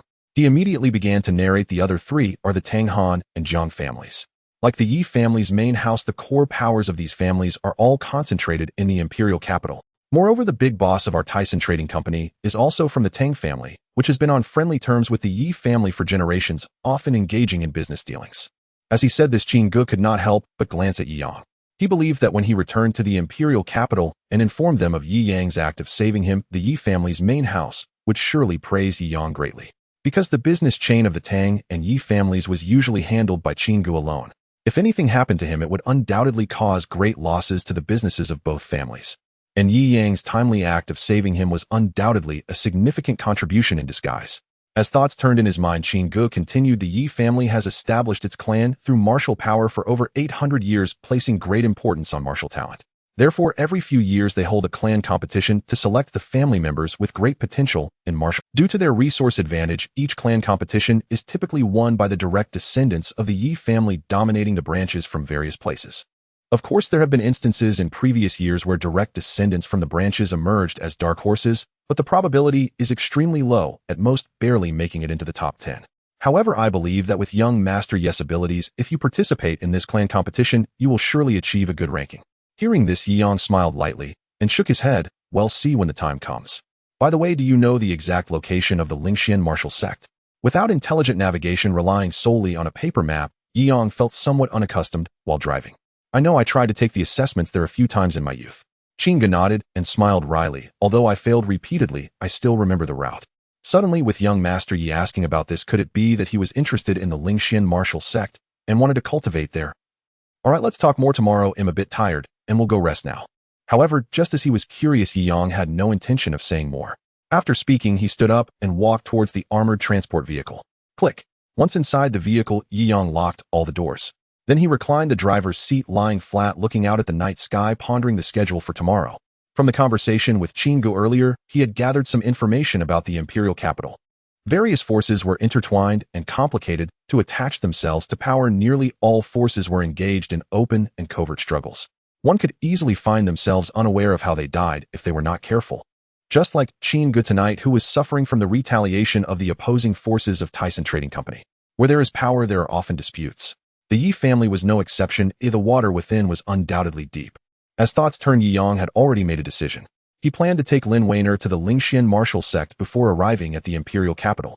That way it would undoubtedly be much safer. At least, even if some trouble arose later, he would not have to worry too much about Lin Weiner being by his side. If Weiner really becomes a generation's empress, and then calls me young master in public, I wonder how delightful that would be. As Yi Yang imagined this, he glanced back at Lin Weiner, who was already fast asleep, and a slow smile crept onto his lips. He then withdrew his gaze, paused this fantasy, and silently thought, system, check military currency value. Upon issuing the command, the system's holographic interface immediately appeared. Ding detected that the host's current military currency value has accumulated to 30 pieces. Hearing the system's prompt, Yi Yang's eyes flickered. Although he had exhausted the ammunition of the transport vehicle tonight, he had also gained a lot. This amount of military currency was enough for 3 intermediate draws. Activate lottery mode. Yi Yang issued the command again. In the next moment, the lottery wheel appeared and began to spin rapidly in Yi Yang's mind. Ding, congratulations to the host for drawing a weapon, a military-grade sniper rifle. Unfortunately, this time you didn't draw anything. Please try again. Ding, congratulations to the host for drawing military food, beef, fried noodles, quantity 2 boxes. A series of electronic sounds from the system echoed in Yi Yang's mind, and the 2 prizes appeared in the system's storage space, as expected. Does the military food obtained from the intermediate draw have quantity stacking? Looking at the 2 boxes of beef fried noodles in the storage compartment, Yi Yang's expression changed slightly. I wonder how effective they are. Regarding this, Yi Yang was not in a hurry to eat. He planned to save it for breakfast tomorrow. As for that sniper rifle, Yi Yang immediately recognized its model AWM. This is a sniper rifle with extremely destructive power. Although its single magazine capacity is only 5 rounds, its power is terrifying, almost ignoring any armor with a long range. If a flesh and blood body were hit, it would generally not leave a complete corpse. In the world of armed forces, it is known as the cannon sniper. I wonder what level of martial artist could withstand a weapon that can even penetrate armor. Yi Yang's lips curled slightly. Even though he was very familiar with this rifle, he could not truly estimate it. After all, among martial cultivators, the difference in strength is vast across realms. Anyway, with his current cultivation at the early stage of the Yuanling realm, if he were to face the sniper rifles shooting directly, he would definitely die without a complete corpse. If combined with the sniper rifle's martial soul, its power should be even stronger. Yi Yang nodded inwardly, but there was one slight drawback, which was that the ammunition for the acquired firearm was limited. Once used up, it could not be obtained again from the system. The only way to acquire more was through the lottery. After that, Yi Yang put away the system panel, lay back in the reclined driver's seat, and gazed out at the night sky, feeling increasingly drowsy. After driving all day, he indeed felt somewhat tired. With Qin guest guards patrolling, Yi Yang slept quietly. The next morning, as dawn broke, Yi Yang was still in the habit of rising early. His gaze swept to the car window, only to find that the bonfire had long extinguished and a leather tent was set up nearby. This tent was clearly used by Qin Gu for resting last night. The 5 guards and the coachman were waiting outside. First, let's have breakfast and see what effects the beef fried noodles have. Yi Yang took out a box of beef fried noodles, eagerly tearing open the packaging. Inside there wasn't much, just a bulging vacuum-sealed bag and a fork. The bag contained beef fried noodles, and this type of bag had a self-heating function. As long as water was added, it would heat up by itself, ready to eat in about 10 minutes. Immediately, Yi Yang skillfully began to operate. Fortunately, his Chinkuan bag contained a large vat of water, saving him the trouble of going out to find water. Soon 10 minutes passed. Yi Yang poured the heated beef fried noodles entirely into the box, the aroma wafting in the air. With a slurp, the noodles entered his mouth, smooth and delightful. It was still that familiar taste. The familiar feeling stirred Yi Yang's heart. In his past life, he often executed missions in the wild, relying on such military rations for his 3 meals a day. Even though he had now crossed into another world, being able to eat things from before brought him some comfort. After finishing the entire box of fried noodles, Yi Yang clearly noticed that besides feeling full, a warm current also flowed within him. Under such nourishment, his qi and blood surged continuously, as if he had consumed a complete restorative medicine, feeling a hot sensation throughout his body. Beef fried noodles, it turns out to have the effect of nourishing qi and blood. Yi Yang's expression was slightly startled. Young people are vigorous, representing abundant qi and blood full of vitality. As one ages, their qi and blood gradually decrease, much like the elderly, where various aspects of their bodies weaken due to insufficient qi and blood until they pass away. Simply put, the power of qi and blood is closely related to lifespan, and the rapid increase of qi and blood within Yi Yang this time had at least added half a year's lifespan. Although it had little effect on martial cultivation, an increase in lifespan was undoubtedly a good thing. After all, in martial cultivation, aside from enhancing strength, the ultimate goal is simply to pursue that elusive eternal path. What a fragrant smell. Zhi. At this moment, Lin Weiner and the fox-tailed marten in the back compartment both awakened. Quickly, both the person and the beast turned their gazes towards Yi Yang in the driver's seat and the remaining remnants of the fried noodles box. Young master, what are you eating? Lin Weiner rubbed her eyes, curiously inquiring. It's delicious. I've saved a portion for you. Yi Yang smiled, and then took out the remaining box of beef fried noodles, planning to replenish Lin Weiner's energy. Women's bodies tend to be colder, so nourishing qi and blood is best for them. I have some too. Hearing this, Lin Weiner's beautiful eyes lit up instantly, becoming more spirited happily, saying, "Thank you, young master." However, next, when she saw Yi Yang's actions, she was dumbfounded. Until Yi Yang poured the steaming fried noodles into the box, Lin Weiner looked even more shocked. Clearly, she did not expect that this strange bag contained food. Moreover, it required no fire or frying, just adding some water could produce a steaming box of beef fried noodles in such a short time. This method was even more miraculous than the beefkin food she had eaten last time. "Young master, how did you do that?" Lin Weiner asked with amazement, feeling it was very mystical. High-end ingredients often require the simplest cooking methods. Yi Yang raised his brow slightly, teasingly saying, "Try it first." Hearing Yi Yang's invitation, Lin Weiner approached the passenger seat, looking at the fork inside the box, mumbling to herself, "Without chopsticks, can I use this to pick up the noodles?" Then she picked up the fork and tried a bite of the fried noodles. The flavor was fragrant, bouncy, and non-greasy with an excellent taste. "It's so delicious." Lin Weiner, tasting such a unique food for the first time, felt that it was incredibly delicious. Soon she also noticed a warm sensation spreading through her body, feeling very comfortable. At a glance, she saw that Lin Weiner's skin was flushed with a rosy hue, beautiful and alluring, clearly a sign of increased qi and blood. Gigi. At this moment, the fox-tailed marten climbed onto Lin Weiner's lap, wanting to have a bite too. "This box of fried noodles is quite a lot. I'll just share half with you, little guy." Lin Weiner smiled brightly, then took out an iron bowl from her chinkoan bag and scooped some for the fox-tailed marten. Gigi. Upon tasting the fried noodles, the fox-tailed marten's eyes instantly lit up. As a beast with its acute senses, it detected the changes in its body and knew that this food was as precious as heavenly materials and earthly treasures, immediately unable to resist devouring it. "It's so hot." After finishing the fried noodles, Lin Weiner leaned against the seat with flushed cheeks, fanning herself vigorously. Under such nourishing conditions, she clearly felt an overwhelming heat throughout her body. If it weren't for Yi Yang being right beside her, Lin Weiner would have wanted to strip off all her clothes to cool down completely. Seeing this, Yi Yang turned up the air conditioning in the car, and the refreshing chill provided her with some relief. The fox-tailed marten was the most conspicuous, directly drilling into one of the air conditioning vents, enjoying itself comfortably. "Young master, this fried noodle is quite special, just like the beefkin food from last time." Lin Weiner asked with a puzzled expression, "Is there some kind of heavenly material or treasure mixed in the ingredients?" Yi Yang smiled lightly and replied, "Kind of the heat you feel is due to the nourishing effect on your blood and energy." "So that's how it is." Lin Weiner nodded in realization, feeling even more aware of the recent changes in her young master. Not only his personality, but also the things he produced were incredibly extraordinary. As long as young master doesn't gamble anymore, anything is fine. She thought to herself, still feeling that the current young master was the best. Outside the car, Chingu had already woken up. With a wave of his hand, the large tent was instantly stored into his chinkoan bag. He then had his subordinates bring some breakfast consisting of dried meat and 2 jugs of goat's milk. "Thank you." Yi Yang pressed down the car window and did not refuse. Having just eaten beef fried noodles, her blood and energy were surging and her throat was dry. The goat's milk was just what she needed to soothe her throat. "Weiner, you and the little marten go to the back of the car. Let Chingu take this seat. He knows the route to the Ling Xian martial sect." Hearing Yi Yang's words, Lin Weiner flashed a look of surprise.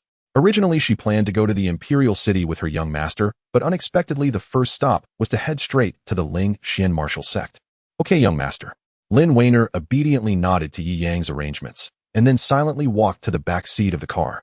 Although she looked forward to that mysterious martial arts world in the future, she couldn't help but feel worried about not being able to serve her young master for a long time afterward. Because her young master had always been carefree and wouldn't even know how to cook. What would happen to his life if she left? Chingu sat in the passenger seat, looking at the scenery in front of the windshield, feeling a peculiar experience that he couldn't sense inside a horse-drawn carriage. "Please lead the way to the Ling Xian martial sect, Brother Qin." After saying this, Yi Yang stepped on the gas and started the vehicle. Ling Xian martial sect. Chingu looked surprised. "Young master Yi, are you planning to go to the Ling Xian martial sect?" "Yes, I'm taking Weiner there." Yi Yang didn't say much, speaking indifferently. "Weiner." Hearing this, Chingu couldn't help but glance back at Lin Weiner. Was he going to send this maid to the Ling Xian martial sect for training? Could she even get in? Chingu pondered, feeling somewhat doubtful. The Ling Xian martial sect was a martial force under the jurisdiction of the 7 Xian sacred land, with a powerful background that even the Chuyang dynasty had to respect. Because of this, the assessment standards for martial arts apprentices they recruited each year were extremely strict. Unless one had a particularly special martial soul talent, it would be nearly impossible to enter. Moreover, it wasn't the recruitment assessment period, yet hastily going there could very likely result in being turned away. Besides, this little maid looks quite delicate. Can she handle it? Qin Ge glanced at Lin Weiner and then withdrew his gaze, not feeling optimistic. However, this was not absent. In his view, with Yi Yang's mysterious identity as a master craftsman, he probably had some connections within the Ling Xian martial sect. If that were the case, it would be entirely possible to use backdoor channels to let a maid enter for training. Ling Xian martial sect main hall. Inside the grand hall, 5 figures sat cross-legged on mats. Each of them had white hair and a slender frame. Yet the aura emanating from them was incredibly powerful. The strongest among them was the white-browed elder sitting in the main seat. Though he was over 70, his gaze was bright and spirit vigorous. This person was the leader of the Ling Xian martial sect, Chu Zifeng. The 4 individuals beneath him were all elders of the sect. Have there been any news from Qingyun City yet? Chu Zifeng asked in a clear voice. Reporting to the sect master, there is still no news. That person seems unwilling to reveal himself. The great elder sighed. Though Qingyun City is not large, it has a population of several 100,000. If the other party intends to conceal themselves, looking for them is like searching for a needle in a haystack. Hearing this, the second elder with a youthful appearance despite his white hair also sighed. The everlasting snow lotus, a holy grade plant type martial soul, such an ancient millennium martial arts talent with limitless potential, why would they choose to hide? The other 2 elders also shook their heads, feeling quite puzzled.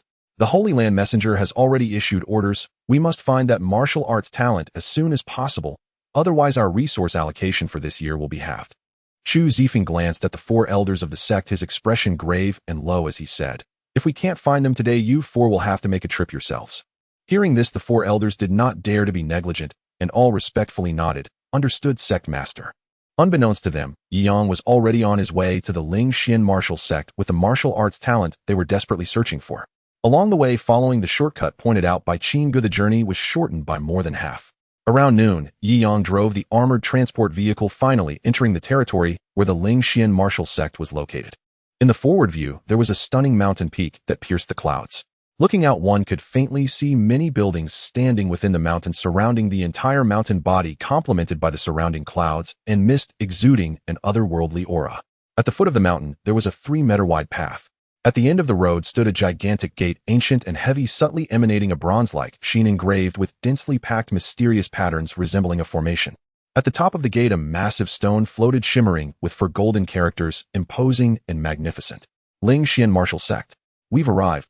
Yi Yang's gaze flickered as he looked at the scene, resembling a fantasy novel, feeling a sense of yearning in his heart. Even a martial sect has such a scale. How terrifying must the power scale of a behemoth like the 7 Xian sacred land be? At that moment, a green vine as thick as an arm suddenly darted over like a python. Yi Yang's eyes narrowed slightly as he distinctly noticed that the vine was not a solid entity. As the light shimmered, it emanated a chilling energy fluctuation. Plant-type martial soul, 5th grade, Qin Gutong.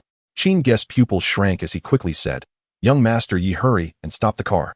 We've entered the territory of the Ling Xian martial sect. They must think your vehicle is some sort of monster." Upon hearing this, Yi Yang immediately slammed on the brakes. Almost simultaneously, the ice-fire formation surged out from his body, instantly forming a barrier of formation in front of the armored transport vehicle. Formation spirit. Seeing the martial soul summoned by Yi Yang, Qin Ge wore a look of astonishment. Just 2 days prior in Qingyun City, Yi Yang had a conflict with the people from the Golden Knife Martial Guild, and he clearly remembered that it was a peculiar weapon-type martial soul. How did it become an elemental martial soul's formation spirit now? Moreover, it was a rare martial soul containing both ice and fire attributes. Could it be that young Master Yi has a dual martial soul? At this thought, Qin Ge's heart was already in shock. As the ice and fire formation patterns flowed, they suddenly surged with 2 extreme energy fluctuations, attempting to block the rushing green vine. However, in the next moment, the vine suddenly split into numerous segments, all covered with sharp thorns. Dozens of green vines spread out, forming a siege around the armored transport vehicle.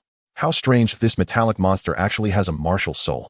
And it's a rare, elemental-type formation spirit with both ice and fire attributes. As the voice rang out, 2 young men appeared atop the vines, gazing at the armored transport vehicle with astonishment. There's someone inside. When they looked through the windshield and saw Yi Yang and Qin Ge sitting inside, they couldn't help but be surprised. The 2 were dressed in white robes, and the totems embroidered on their chests were indeed the emblem of the Ling Xian martial sect. Young Master Yi, they are the white-robed attendants of the Ling Xian martial sect, mainly responsible for the sect's security. Looking at the 2 white-robed youth, Qin Ge hurriedly said, "As long as we explain clearly, it generally won't be a problem." Seeing his expression slightly tense, he seemed worried that Yi Yang might provoke conflict with them. Well, let's get out of the car first. Yi Yang nodded calmly.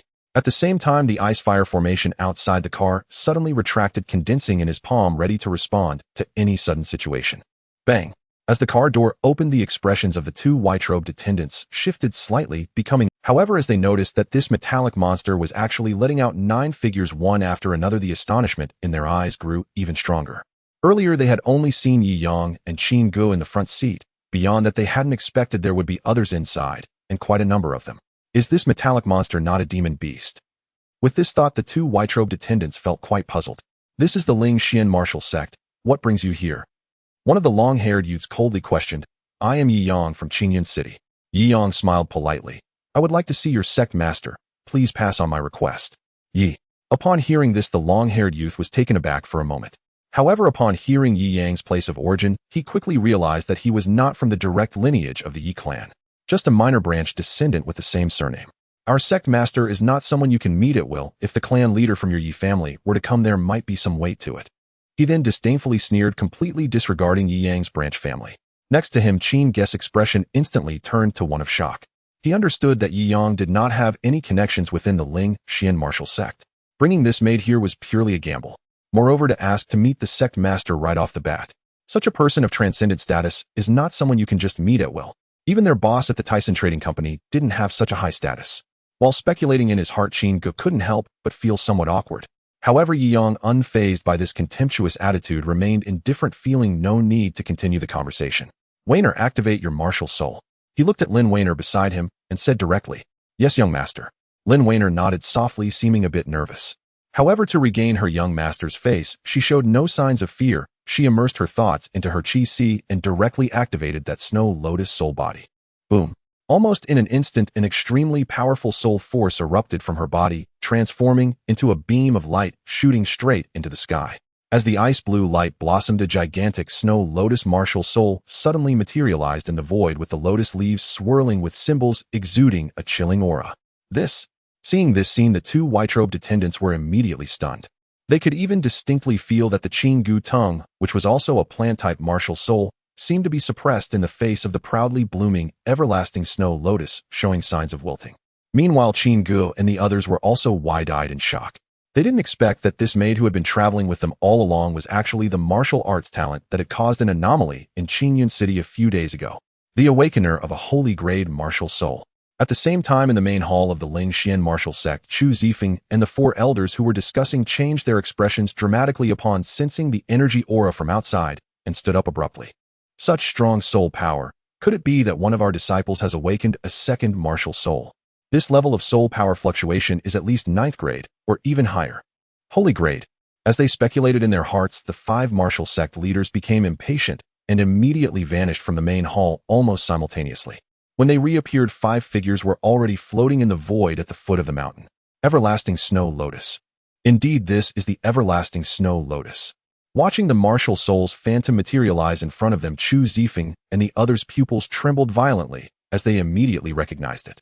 They quickly scanned their surroundings and soon set their sights on Lin Weiner. It's her. No wonder there has been no news from Qingyun City. It turns out she personally came to our Ling Xian martial sect. Looking at the martial soul activated by Lin Weiner, Chu Zifeng and the 4 martial sect elders all had an unmistakable excitement on their faces. Greetings, sect master. The 2 white-robed attendants' expressions changed slightly as they hurriedly retracted their martial souls and bowed to Chu Zifeng. Hearing the title used by the others, Yi Yang's eyes narrowed slightly as he looked up at the 5 hovering elders. These old men are very strong. He felt a slight chill in his heart. The Chu Zifeng and others before him were the strongest top-tier martial artists he had ever seen since coming to this world.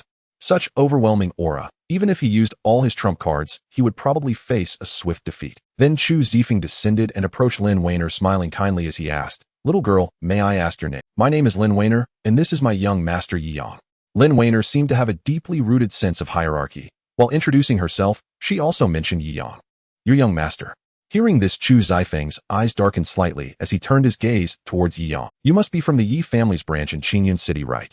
After a brief appraisal, Chu Zifeng gently stroked his white beard and said with a faint smile, Indeed. Facing such a transcendent figure as Chu Zifeng, Yi Yang remained calm, neither servile nor overbearing. The reason for my visit is to trouble you to convey a message to the Qishuan's sacred ground asking if Weiner may go there for cultivation. Yi Yang spoke directly about his purpose without much small talk. To be honest, we have been waiting for you for quite some time.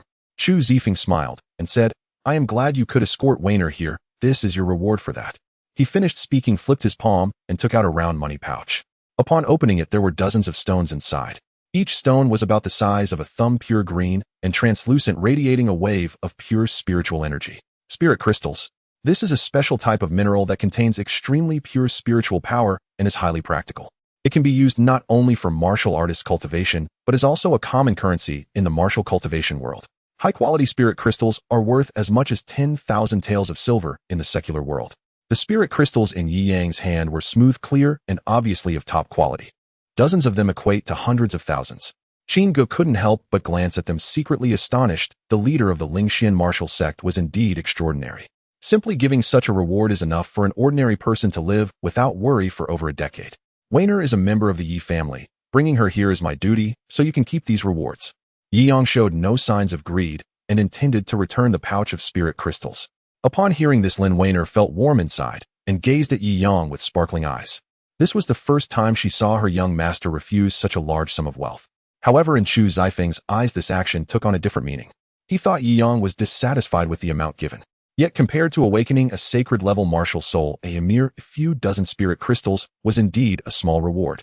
With a thought, Chu Zifeng reached into his Qinquan bag and took out an exquisite jade vial. This vial contains 5 pills called Peiyuan pills. He said with a cheerful smile, these pills can enhance the cultivation of martial artists at the Yuanling realm. Hearing this, Yi Yang's eyes lit up. Although his martial soul was unique and possessed infinite evolution capabilities, he was still at the very beginning stage of cultivation. Pills that can enhance cultivation are undoubtedly a necessity for him.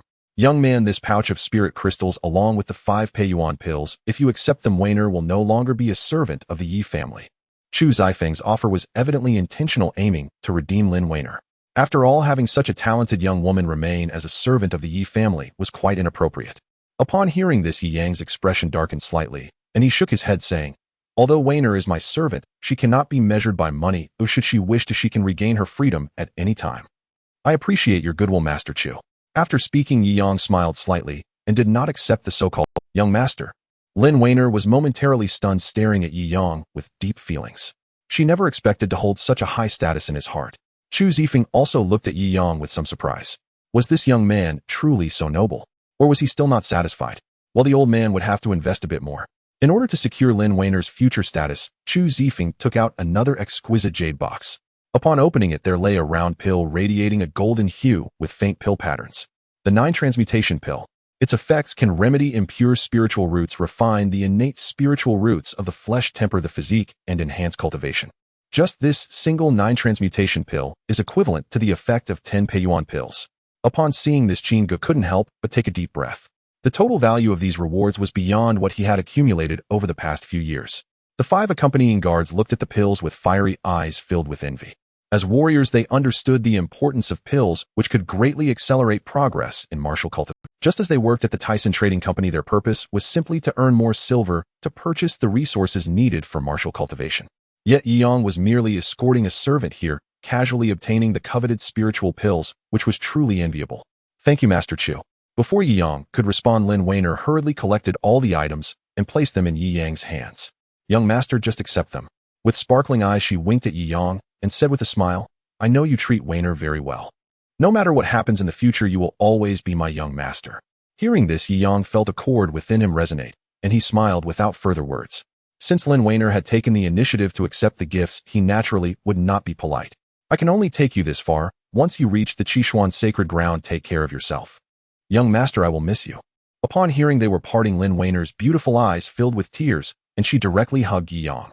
Don't be sad. Young master will be waiting for you to protect me in the future.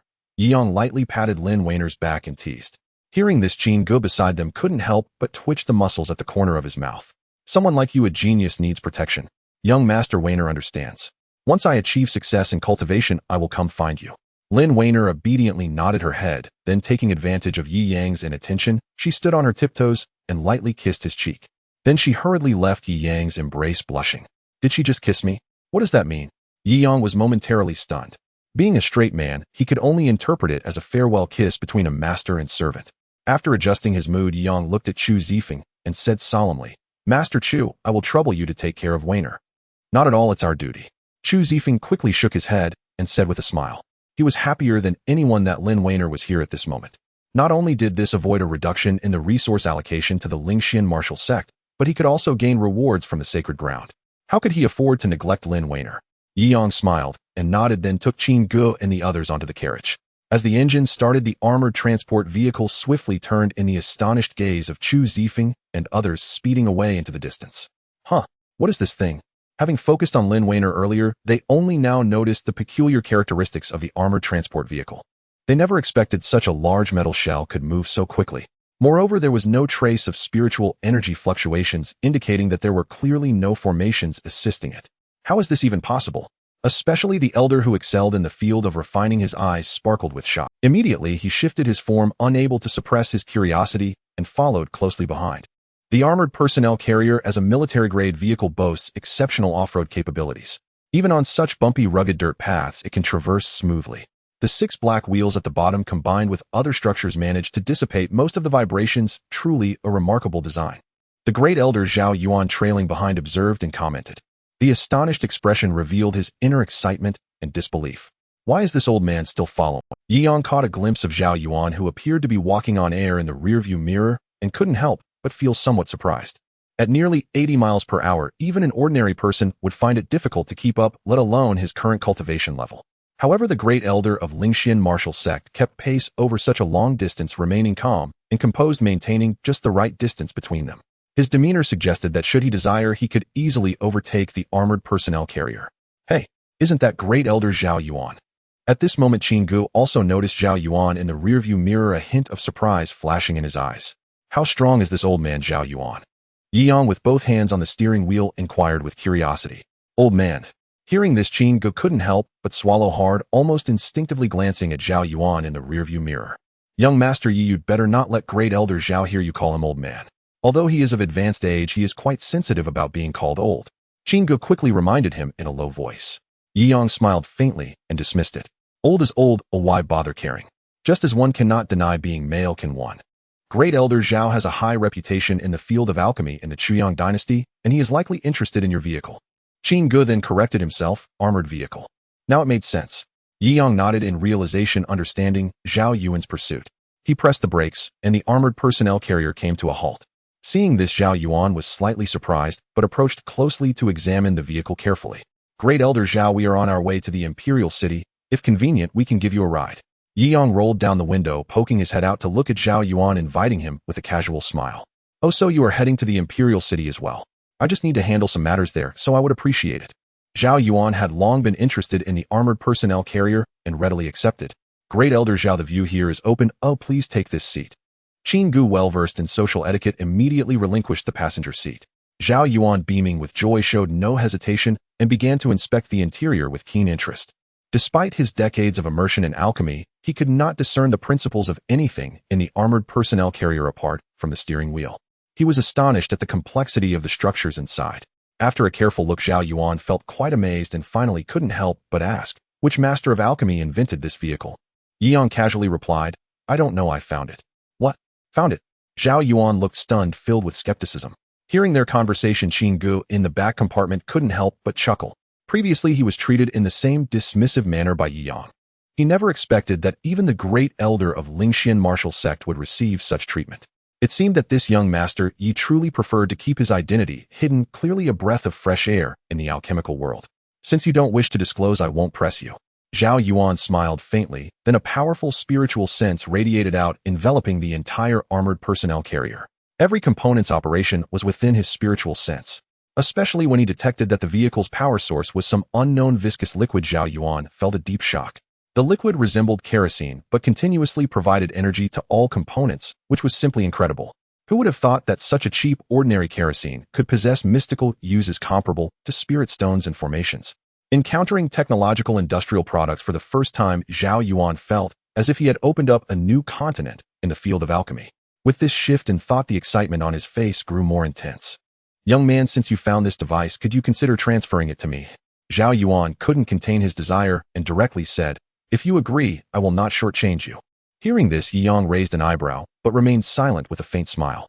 Even if the other's background was significant, they needed to offer something worthwhile, not just verbal promises. Seemingly sensing Yi Yang's thoughts, Zhao Yuan did not waste further words. He reached into his cosmos pouch with his left hand and took out a piece of jade. The jade was entirely milky white, and within the stone one could vaguely see a mass of marrow-like energy, emitting a strange energy fluctuation. High-grade spirit stone jade heart marrow. Upon seeing the jade in Zhao Yuan's hand, Qin Guest's pupils constricted, unable to refrain from exclaiming. As the manager of the Tyson Trading Company, he had a keen eye and had seen countless rare treasures. From the color of this jade and the volume of the marrow within it was at least 500 years old. Young Master Yi, Jade Heart Marrow is extremely beneficial for nurturing martial souls, worth as much as a 9-turn revitalizing pill. Qin Gu, already intending to befriend Yi Yang, immediately introduced the value of this precious material and its effects that many martial artists coveted. Nurturing martial souls. Hearing this, Yi Yang was slightly taken aback and glanced at the piece of jade again, but did not respond immediately. Young man, how about adding one more piece? Seeing Yi Yang still unmoved, Zhao Yuan became a bit anxious and took out another piece of jade heart marrow from his cosmos pouch, adding, "This is the only 2 pieces I have left." Qin Gu and the guards couldn't help but gasp. 2 pieces of 500-year-old jade heart marrow could fetch an astronomical price at an auction. This shows that the great elder of Lingxian martial sect had indeed invested a great deal to acquire this armored vehicle for research. Deal. This time Yi Yang unexpectedly nodded decisively. Good. Zhao Yuan appeared slightly taken aback by this quick response, then smiled with satisfaction. Had it not been for the consideration of Yi Yang's relationship with Lin Weiner, he would have long since attempted to forcefully seize it without further ado. Yi Yang had similar concerns. Zhao Yuan, the great elder of Lingxian martial sect, was unfathomably powerful. Continuing to decline openly might lead to an attempt at coercion behind the scenes. It was better to do him a favor while also acquiring 2 pieces of jade heart marrow to nourish his martial soul, which was a win-win situation. After all, the fuel in the armored personnel carrier would only last until they reached the Imperial City, and there would be little left by then. A car that cannot be driven is like a gun without bullets. It holds little value for him. Moreover, there would be future opportunities to draw such armored personnel carriers in the lottery or even more advanced military vehicles. Along the way, Zhao Yuan exhibited remarkable excitement and an eagerness for learning. He asked about the function of nearly every component in the driver's cockpit. This is the gear shift. When paired with the right foot's accelerator, it can control the speed of the vehicle. Yi Yang, in his previous life, during his time in the military, he had deliberately studied with a mechanic for several months to avoid being caught off guard by vehicle malfunctions during field missions. Therefore, he was thoroughly familiar with all the components of the armored transport vehicle, responding fluidly to every inquiry. Such profound technical knowledge genuinely astonished Zhao Yuan, completely overturning his previous understanding of crafting. Young man, you certainly have a lot hidden beneath the surface. Zhao Yuan glanced at Yi Yang and smiled meaningfully. Even he himself found it challenging to grasp all the principles and performance details of such equipment. However, he found it hard to believe Yi Yang's claim of having picked it up. Yi Yang merely smiled and said nothing further, as the armored transport vehicle he acquired from the lottery was indeed not much different from picking it up. Seeing Yi Yang's nonchalant attitude, Zhao Yuan took a deep breath, nearly compelled to resort to severe interrogation on the spot. It was evening. The armored transport vehicle traveled along the official road, finally arriving at the capital city. Under the night sky, the silhouette of a massive city loomed, resembling an ancient behemoth dominating the plain and intimidating all around. In Yi Yang's view from the driver's seat, his gaze passed through the windshield, looking at the enormous city that could easily dwarf dozens of Qingyun cities. A surge of shock welled up in his eyes. Compared to the scale of this giant city, Qingyun City appeared quite humble, akin to a remote backwater. This was the imperial capital of the Chuyang dynasty, Yanyang City. Although it was already nighttime, the 4 city gates beneath the city walls remained bustling with activity. All right, this will be our stop. Yi Yang turned off the engine and formally handed the key to Zhao Yuan. Simultaneously, he also stored 2 pieces of jade heart marrow into his Chinquan bag. It's time for me to show my skills next. Zhao Yuan's eyes sparkled as he eagerly took his seat in the driver's position. He then inserted the key and, following Yi Yang's earlier instructions, started the engine. Instantly, a roar erupted. It worked. Zhao Yuan's face flushed with excitement. He immediately pressed the accelerator and sped off, honking the horn along the way to showcase his delight. However, the S-shaped driving direction was not commendable, making it feel like a car accident could happen at any moment. Yi Yang, however, paid no mind to it. With Zhao Yuan's formidable strength, even in the event of an accident, he should sustain no injuries. Subsequently, Yi Yang and Qin Guest Group successfully entered the city. As the imperial capital of the Chuyang dynasty, its level of prosperity naturally ranked at the forefront. Every street was paved with bluestone wide enough for several horse-drawn carriages to travel side by side. Along the streets, various businesses such as pharmacies, weapon shops, and taverns were abundant. In the imperial capital, the wealthiest people were the most numerous. Even at night, the flow of people remained high, each dressed in trendy attire, searching for entertainment. Young Master Yi, this is your first visit to the capital. It must feel quite extraordinary. Qin Gu smiled and said, apart from its economic prosperity, this place is also a region many martial artists yearn for, hoping to carve out their own path and achieve great wealth one day. However, in the end, many are merely cannon fodder in the development process of this flourishing area. Qin Gu sighed inwardly as he said this. Although he was now the manager of the Tyson Trading Company, his status far surpassed that of most merchants. He still remained employed by the Tang family. To put it bluntly, he was nothing more than a high-ranking servant. Once he left the Tyson Trading Company, he would be nothing at all. Yi Yang, however, appeared indifferent to this. Having seen the advanced cities of modern society in his previous life, this ancient-like giant city failed to leave him deeply shocked. Young Master Yi, if you are not in a hurry to head to the Yi family, why not join me for a drink at the Tyson Trading Company's tavern? Tonight we will drink until we drop. Qin Gu's warm invitation was not mere politeness, but genuinely heartfelt. Maybe next time, or I don't have an appetite right now. Yi Yang shook his head and smiled to decline.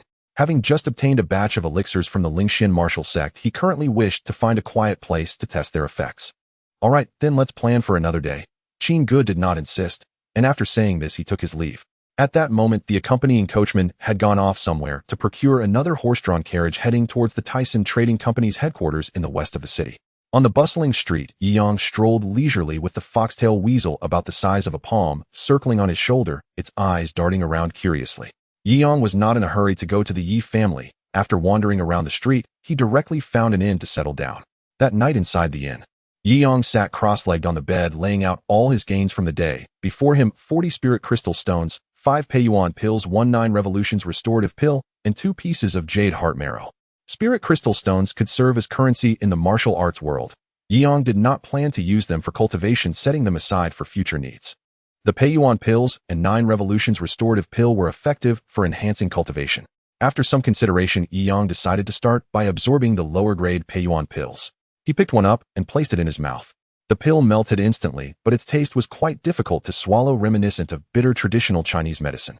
However, soon he clearly felt the medicinal effect, which suddenly transformed into a rich vitality flowing within his body, rushing straight towards his dantian. After being refined by his martial soul, it all converted into his own energy. Under the nourishment of this vitality, the layers of energy surrounding his martial soul surged violently, suddenly expanding several times. Previously, Yi Yang's cultivation was at the early stage of the Yuan spirit realm, but at this moment, he broke through directly to the mid-stage of the Yuan spirit realm. Feeling the changes within his body, Yi Yang's eyes sparkled. He did not expect such a small pill to yield such a significant enhancement effect.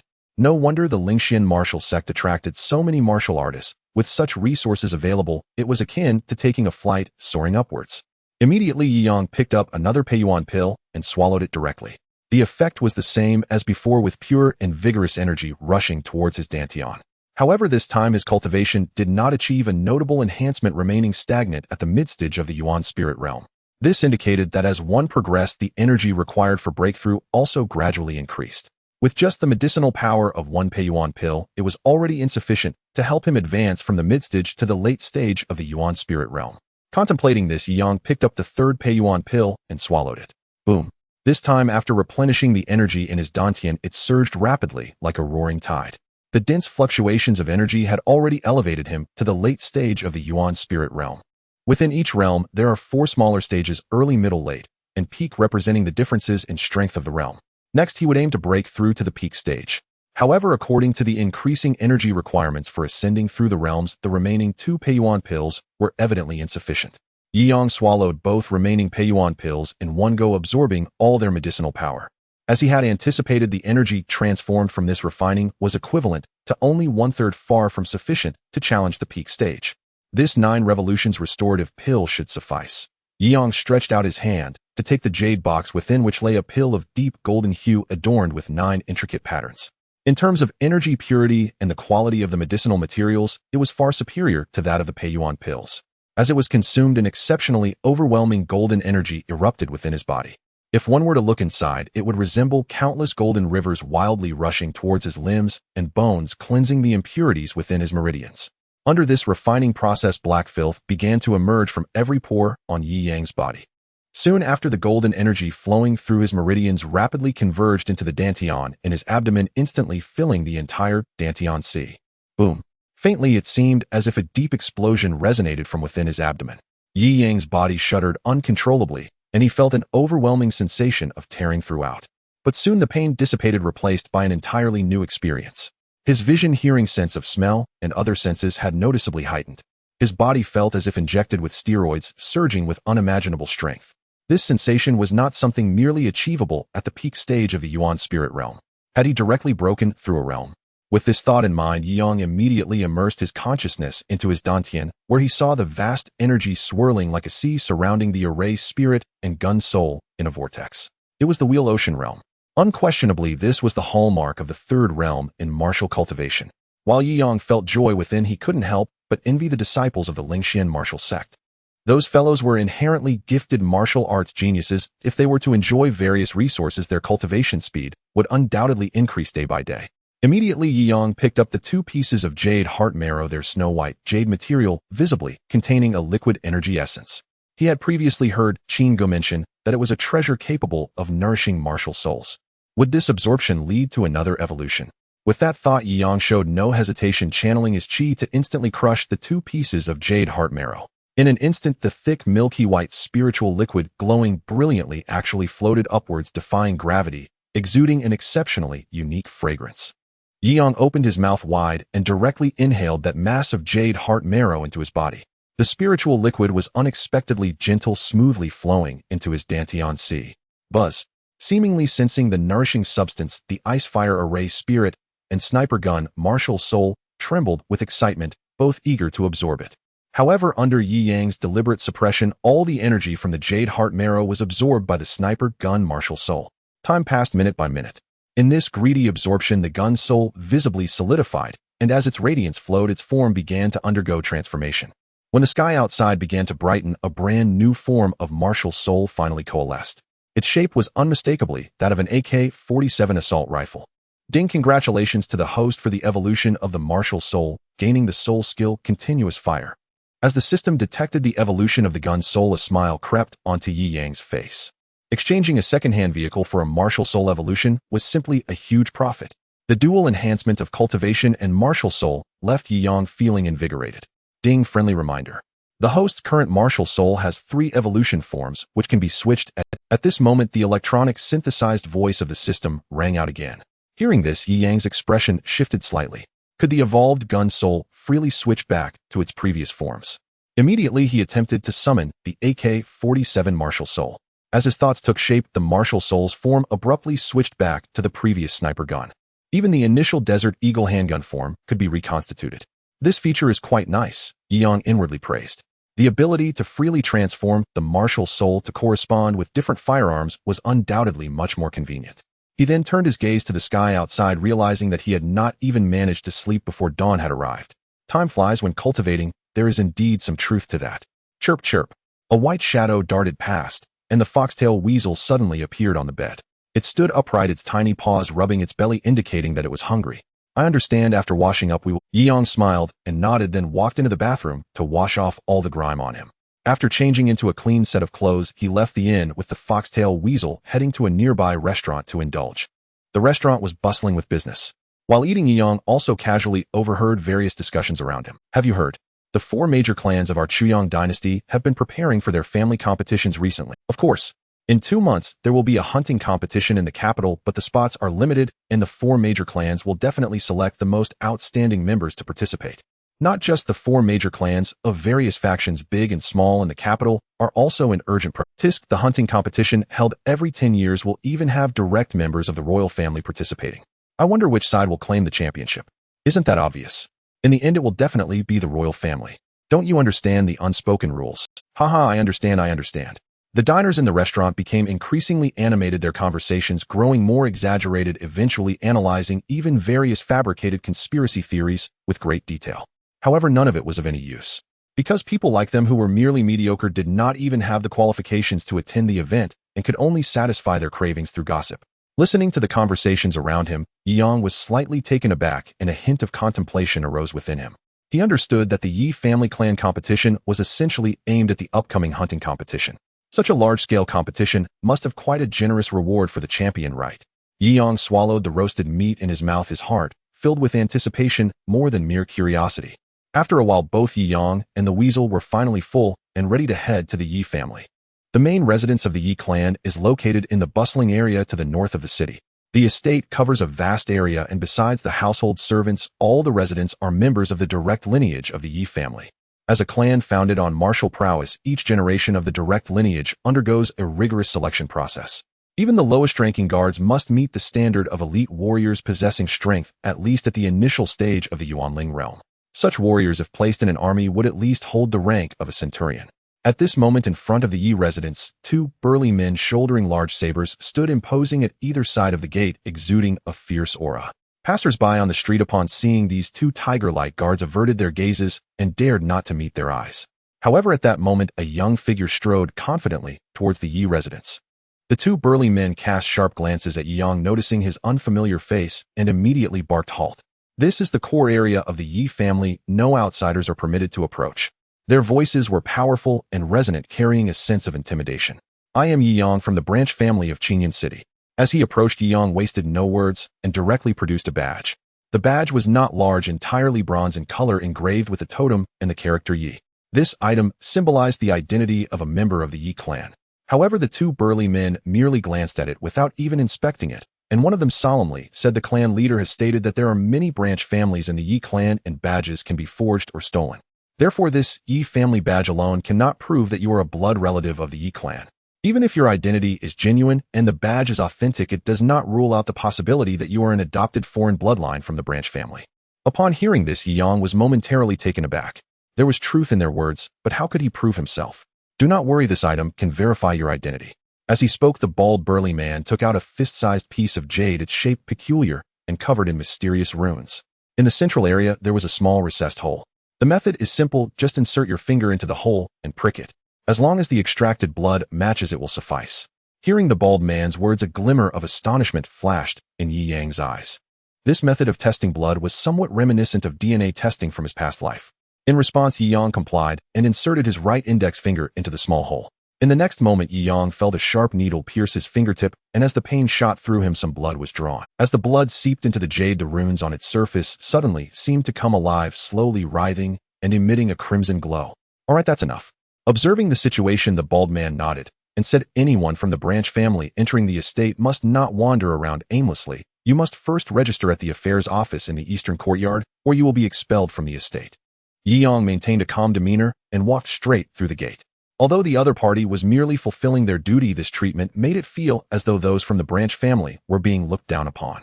The Yi residence was built on a grand scale, divided into 5 major areas: east, west, central, south, and north. The central courtyard was the heart of the estate, where high-ranking family members resided. With numerous corridors within the estate, Yi Yang glanced around momentarily, unsure which corridor would lead him to the eastern courtyard. Fortunately, at that moment, a servant dressed as a housekeeper walked over. "You are from the branch family, right? Go straight down the corridor on the far right towards the eastern courtyard, then turn left. I happen to have matters to attend to, so you can go on your own." After speaking, the servant ignored Yi Yang and turned. His haughty demeanor showed that he did not regard those from the branch family at all. In his view, the branch family, although sharing the Yi surname, were not the masters of this residence, so offending them was inconsequential, and there was no need to flatter them. "If you are willing to lead the way, this silver note might be yours." Yi Yang took out a silver note and said casually. Upon hearing this, the servant's steps immediately halted, and he couldn't help but glance back at the silver note in Yi Yang's hand. 100 taels. When the servant saw the amount on the silver note, his eyes instantly lit up, and he quickly jogged over. "Excuse me, young master from the branch family, may I ask how you are called? Which region do you hail from?" His attitude underwent a complete transformation, his face beaming with a smile. "Qingyan City, Yi Yang." "Ah, it is the young master Yi Yang from Qingyan City. Allow me to guide you this way." The servant bowed deeply, showing extreme deference under the influence of money. After all, that 100 taels of silver was equivalent to his salary for 3 months. Just by leading someone, he could earn such a fortune, making him feel overjoyed. Watching the servant leading the way ahead, Yi Yang couldn't help but smirk. Money can make the world go round. Without it, one is merely a tool. Along the way, Yi Yang's gaze wandered as he observed the environment of the estate. He had to admit that the foundation of the main family was indeed solid. Every building material was of high quality. As seen in the columns of the corridors, all were made of Shintai wood. This Shintai wood takes 100 years to grow, being as hard as iron and extremely precious. Each column would cost around several hundred taels. Just looking at the length of this corridor, it would require at least over 100 columns. If one were to add the corridors of other areas, the expenditure would be colossal. At this moment, as they reached the corner at the end of the corridor, a vigorous sound of training reached their ears. Yiyang looked up and directed his gaze towards a nearby wall. The sounds of training were emanating from the other side of the stone wall. Every morning at dawn, the young masters engage in morning training at the martial arts field in the eastern courtyard. Noticing Yiyang's footsteps pause, the servant smiled and, mindful of the reward, quietly advised, "When we pass the training field, I suggest you don't stare at the young master's training. You just keep your head down and you'll be fine." Upon hearing this, Yiyang curiously asked why not. The servant shrugged and replied nonchalantly, "Since you asked, don't blame me for being blunt. It's simply because they look down on people like you from the branch family. Last night, there were two from the branch family in Tianling City who happened to see the young master's training in the evening. Not only did they stand by to watch, but they arrogantly commented as well. In the end, they were thoroughly humiliated by the young masters and were expelled from the estate that very night." Branch family from Tianling City. Yiyang raised an eyebrow, recalling that the two young men who had intruded into his residence not long ago were indeed from Tianling City. Their haughty and arrogant demeanor remained vivid in his memory. It seems that upon arriving at the main family, they must have suffered a severe beating. At the end of the corridor, there stood a grand door. Clearly, this was the entrance to the east courtyard. At this moment, under the guidance of a family servant, they had arrived here. Upon entering, the view immediately opened up significantly. At a glance, the architectural layout of the east courtyard was vast, comparable to that of a small community. In the east courtyard, the residents are all young masters and young ladies of the Yi family. Perhaps the reward had not yet been received. The servant was constantly finding ways to please Yiyang, explaining, "Due to the abundance of empty rooms during clan competitions, the branch family members who come to the Yi residence also temporarily stay here. However, in terms of treatment, it is somewhat lacking, as you should understand." Hearing this, a faint smile appeared on Yiyang's lips, but he said nothing more. It was obvious that the treatment for branch families was extremely humble here. Just like the two branch family disciples from Tianling City, who were previously taught a lesson, they were merely showing off their tongues, but were expelled from the residence, even losing their qualification to participate in the clan competition. If it were the direct descendants of the clan, it would probably just be a small dispute. After walking for a while, a spacious martial arts training ground appeared in Yiyang's view. At this moment, a group of young figures gathered in the training ground. There were both males and females, each exuding an air of grandeur and youthful vigor. Undoubtedly, these individuals were the direct lineage of the Yi clan. They were currently practicing a certain inherited martial skill, their movements sharp and the wind from their fists howling. Martial spirits only represent your personal talent level, but real combat experience and martial skills are the foundation for survival. At that moment, a steady voice rang out, resonant and powerful. It was a middle-aged man around 40 years old, dressed in loose black warrior clothing, still showcasing his strong physique. "If you don't sweat now, then later it will be blood." He gazed intently, supervising the many direct descendants who were training. This man was named Yi Yunping, the martial arts master of the Yi family, primarily responsible for the martial arts guidance of the younger generation within the family. "That's reasonable." Not far away outside the training ground, Yiyang raised his gaze towards Yi Yunping, clearly in agreement with what the latter said. "Next, I will demonstrate the movement technique 9 Shadows transformation step for you. If there is anything you don't understand, feel free to ask me later." Upon hearing that a demonstration of martial arts was about to take place, the direct descendants present all stopped training, their eyes eagerly fixed on Yi Yunping. Yiyang, who had been walking around the periphery, could not help but stop and observe. "Why did you stop, eh?" Noticing Yiyang's actions, the servant frowned slightly and hurriedly urged, "Quickly lower your head and follow me. Don't let the young masters think you are trying to steal the martial skills." In response, Yiyang remained indifferent and replied lightly, "I also share the Yi surname. How could it be considered stealing?" Upon hearing this, the servant was immediately taken aback. Indeed, although this kid was from a branch family, he was still a member of the Yi clan, sharing the same bloodline. Strictly speaking, it was not stealing. If it were himself, a servant lingering here to sneak a peek, the nature of the situation would be entirely different. Realizing this, the servant's expression changed drastically, and he immediately turned around and left, no longer caring about asking Yiyang for any rewards. Meanwhile, inside the training ground, Yi Yunping had already begun to demonstrate the 9 Shadows transformation step. His steps were agile and varied, forming a perfect circle as he moved, incredibly exquisite. As his speed increased, Yi Yunping's figure began to morph into a ghostly afterimage. The 9 Shadows transformation step, our Yi family's inherited martial skill, can reach up to 9 afterimages at its highest level. I wonder how many Uncle Peng can create. This set of movement techniques is extremely difficult to practice. Up to now, I can only produce 2 afterimages. Yes, even among us the strongest Yi Han can only manage 6 afterimages. In my opinion, Uncle Peng can at most create 8 afterimages. The direct descendants present had fiery eyes unable to help but discuss. As they conversed, Yi Yunpeng had already manifested the second afterimage. Following that came the third, fourth, fifth. Finally, he transformed into 9 afterimages so fast that it was difficult to grasp. In an instant, those direct descendants were left dumbfounded, their eyes filled with reverence. To be able to become their martial arts master was indeed extraordinary. Outside the training ground, Yi Yang's expression tensed slightly, also watching in astonishment. Even with his current eyesight, he could not discern Yi Yunpeng's true position at that moment. Whoosh! Suddenly a gust of wind swept through, scattering all 9 afterimages. Yi Yunpeng's robust figure abruptly appeared outside the training ground, standing close to Yi Yang. Seeing this, Yi Yang's pupils constricted slightly, yet he showed no signs of panic or retreat, remaining standing in place. Because he sensed no hostility from the other's aura or movements. Who are you? Yi Yunpeng fixed his piercing gaze on Yi Yang, calmly stating, "This is the Yi family's training ground. Outsiders are not allowed to linger and observe here." From the Qingyun City, branch Yi Yang. Yi Yang responded composedly. It turned out he was a branch family disciple. Upon hearing this, Yi Yunpeng couldn't help but scrutinize Yi Yang again, harboring a trace of appreciation for the latter's calmness. If it had been someone else, just now, they would have been scared back several steps by his sudden actions, or would have summoned their martial spirit for defense. The movement technique I just demonstrated is called 9 Shadows Transformation Step. You have watched it for a moment. What do you think? Yi Yunpeng seemed intent on asking, his voice low. It's impressive and very fast, Yi Yang replied honestly. However, this movement technique appears to be agile and quick, yet it has a flaw. Upon hearing this, Yi Yunpeng's expression froze slightly. After being the martial arts master for so many years, he had always been the one to criticize others, and had never experienced being evaluated by a junior. Tisk, I just taught a lesson to 2 ignorant branch family members last night, and today another one appears.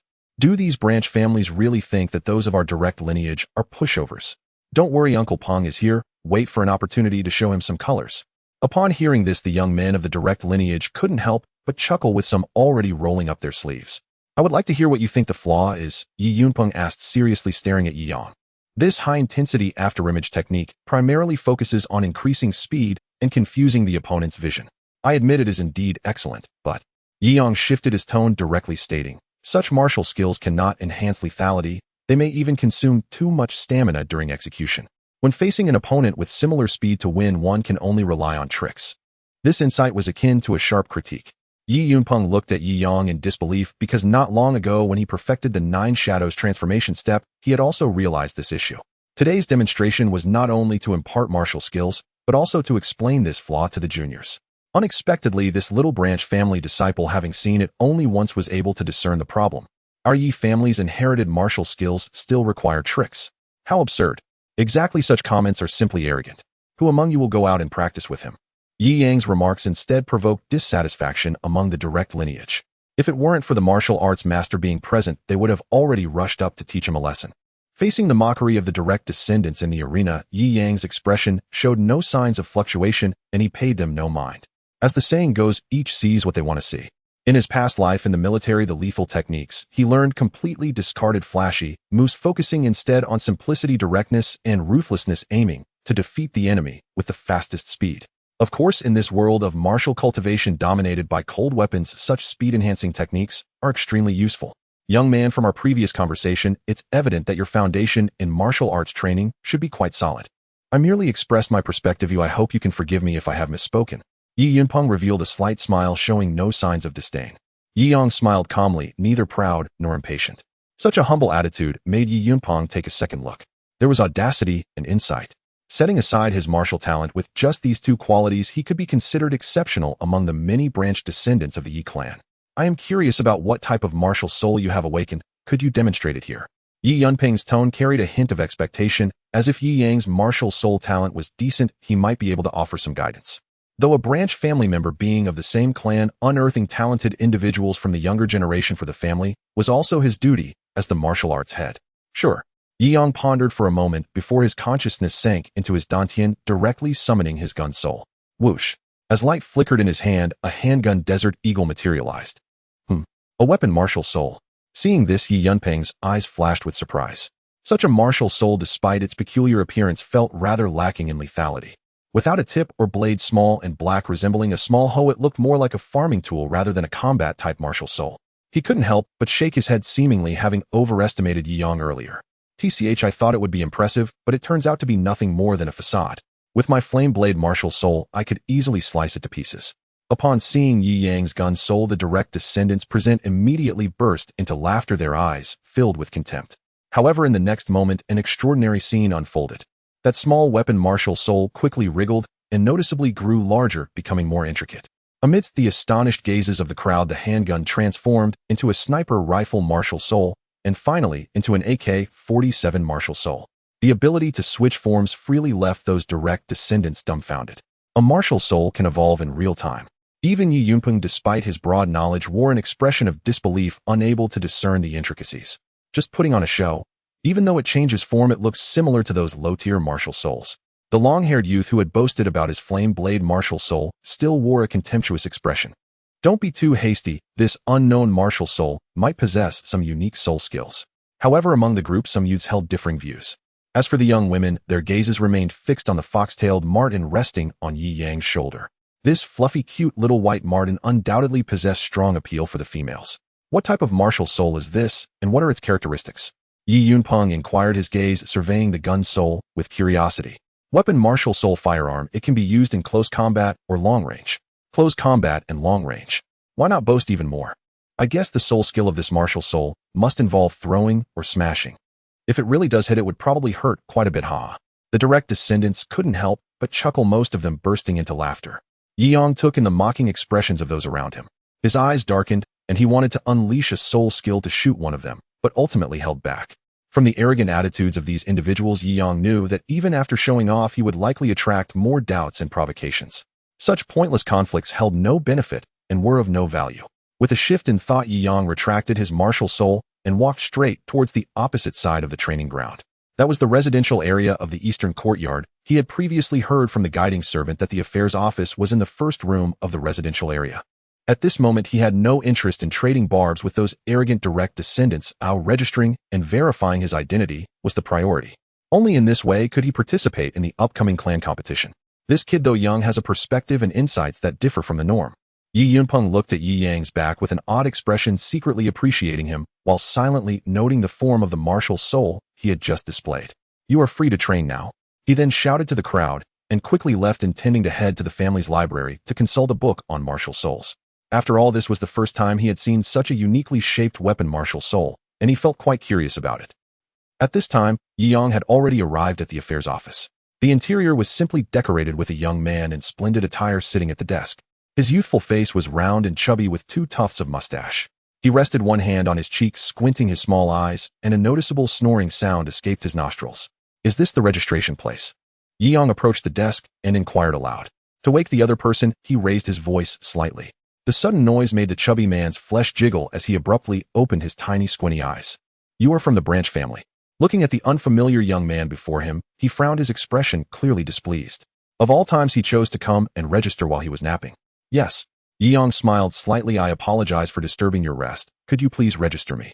Upon hearing this, the chubby man raised his eyebrows, appearing quite polite. Moreover, he looked quite handsome and sunny. Not bad, I like it. Which branch are you from? State your name, age, and gender. He looked up at Yi Yang and quickly corrected himself. No, let's skip the gender. Qingyan City, Yi Yang, 19 years old. Yi Yang smiled calmly and stated his information. All right, I'll note that down. After saying this, the chubby man raised his hand and a golden brush appeared in his palm. The tip was sharp with golden patterns swirling around it, faintly emitting a unique energy fluctuation. Clearly, this brush was not a physical object, but belonged to the category of martial souls. A weapon martial soul, a 4th rank golden pattern brush. Then he held the golden brush and casually waved it over a piece of cowhide paper, and as the golden light flickered, a line of characters appeared on the paper. Upon witnessing this scene, Yi Yang's expression shifted slightly. He found this pen spirit quite intriguing. If used for an exam, it would surely yield a respectable score. Your pen spirit is quite unique and practical, Yi Yang praised. Hearing this, the man with a mustache brightened as though he had found a kindred spirit, his gaze fixed intently on Yi Yang. It was the first time in many years that someone had praised the practicality of his pen spirit.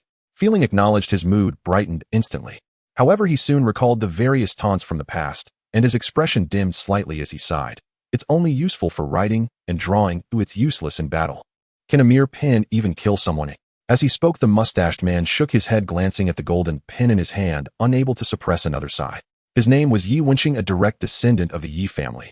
Although he came from a good background, the awakened martial spirit he possessed was the least useful among his clan's brothers. Throughout his life, he was always the first to be eliminated in family trials. Coupled with his overweight stature, he had become the subject of ridicule for everyone. At 19, the prime age for martial arts training, he was instead assigned the task of recording data here. Gradually, this led him to develop a self-deprecating attitude, preferring comfort over effort.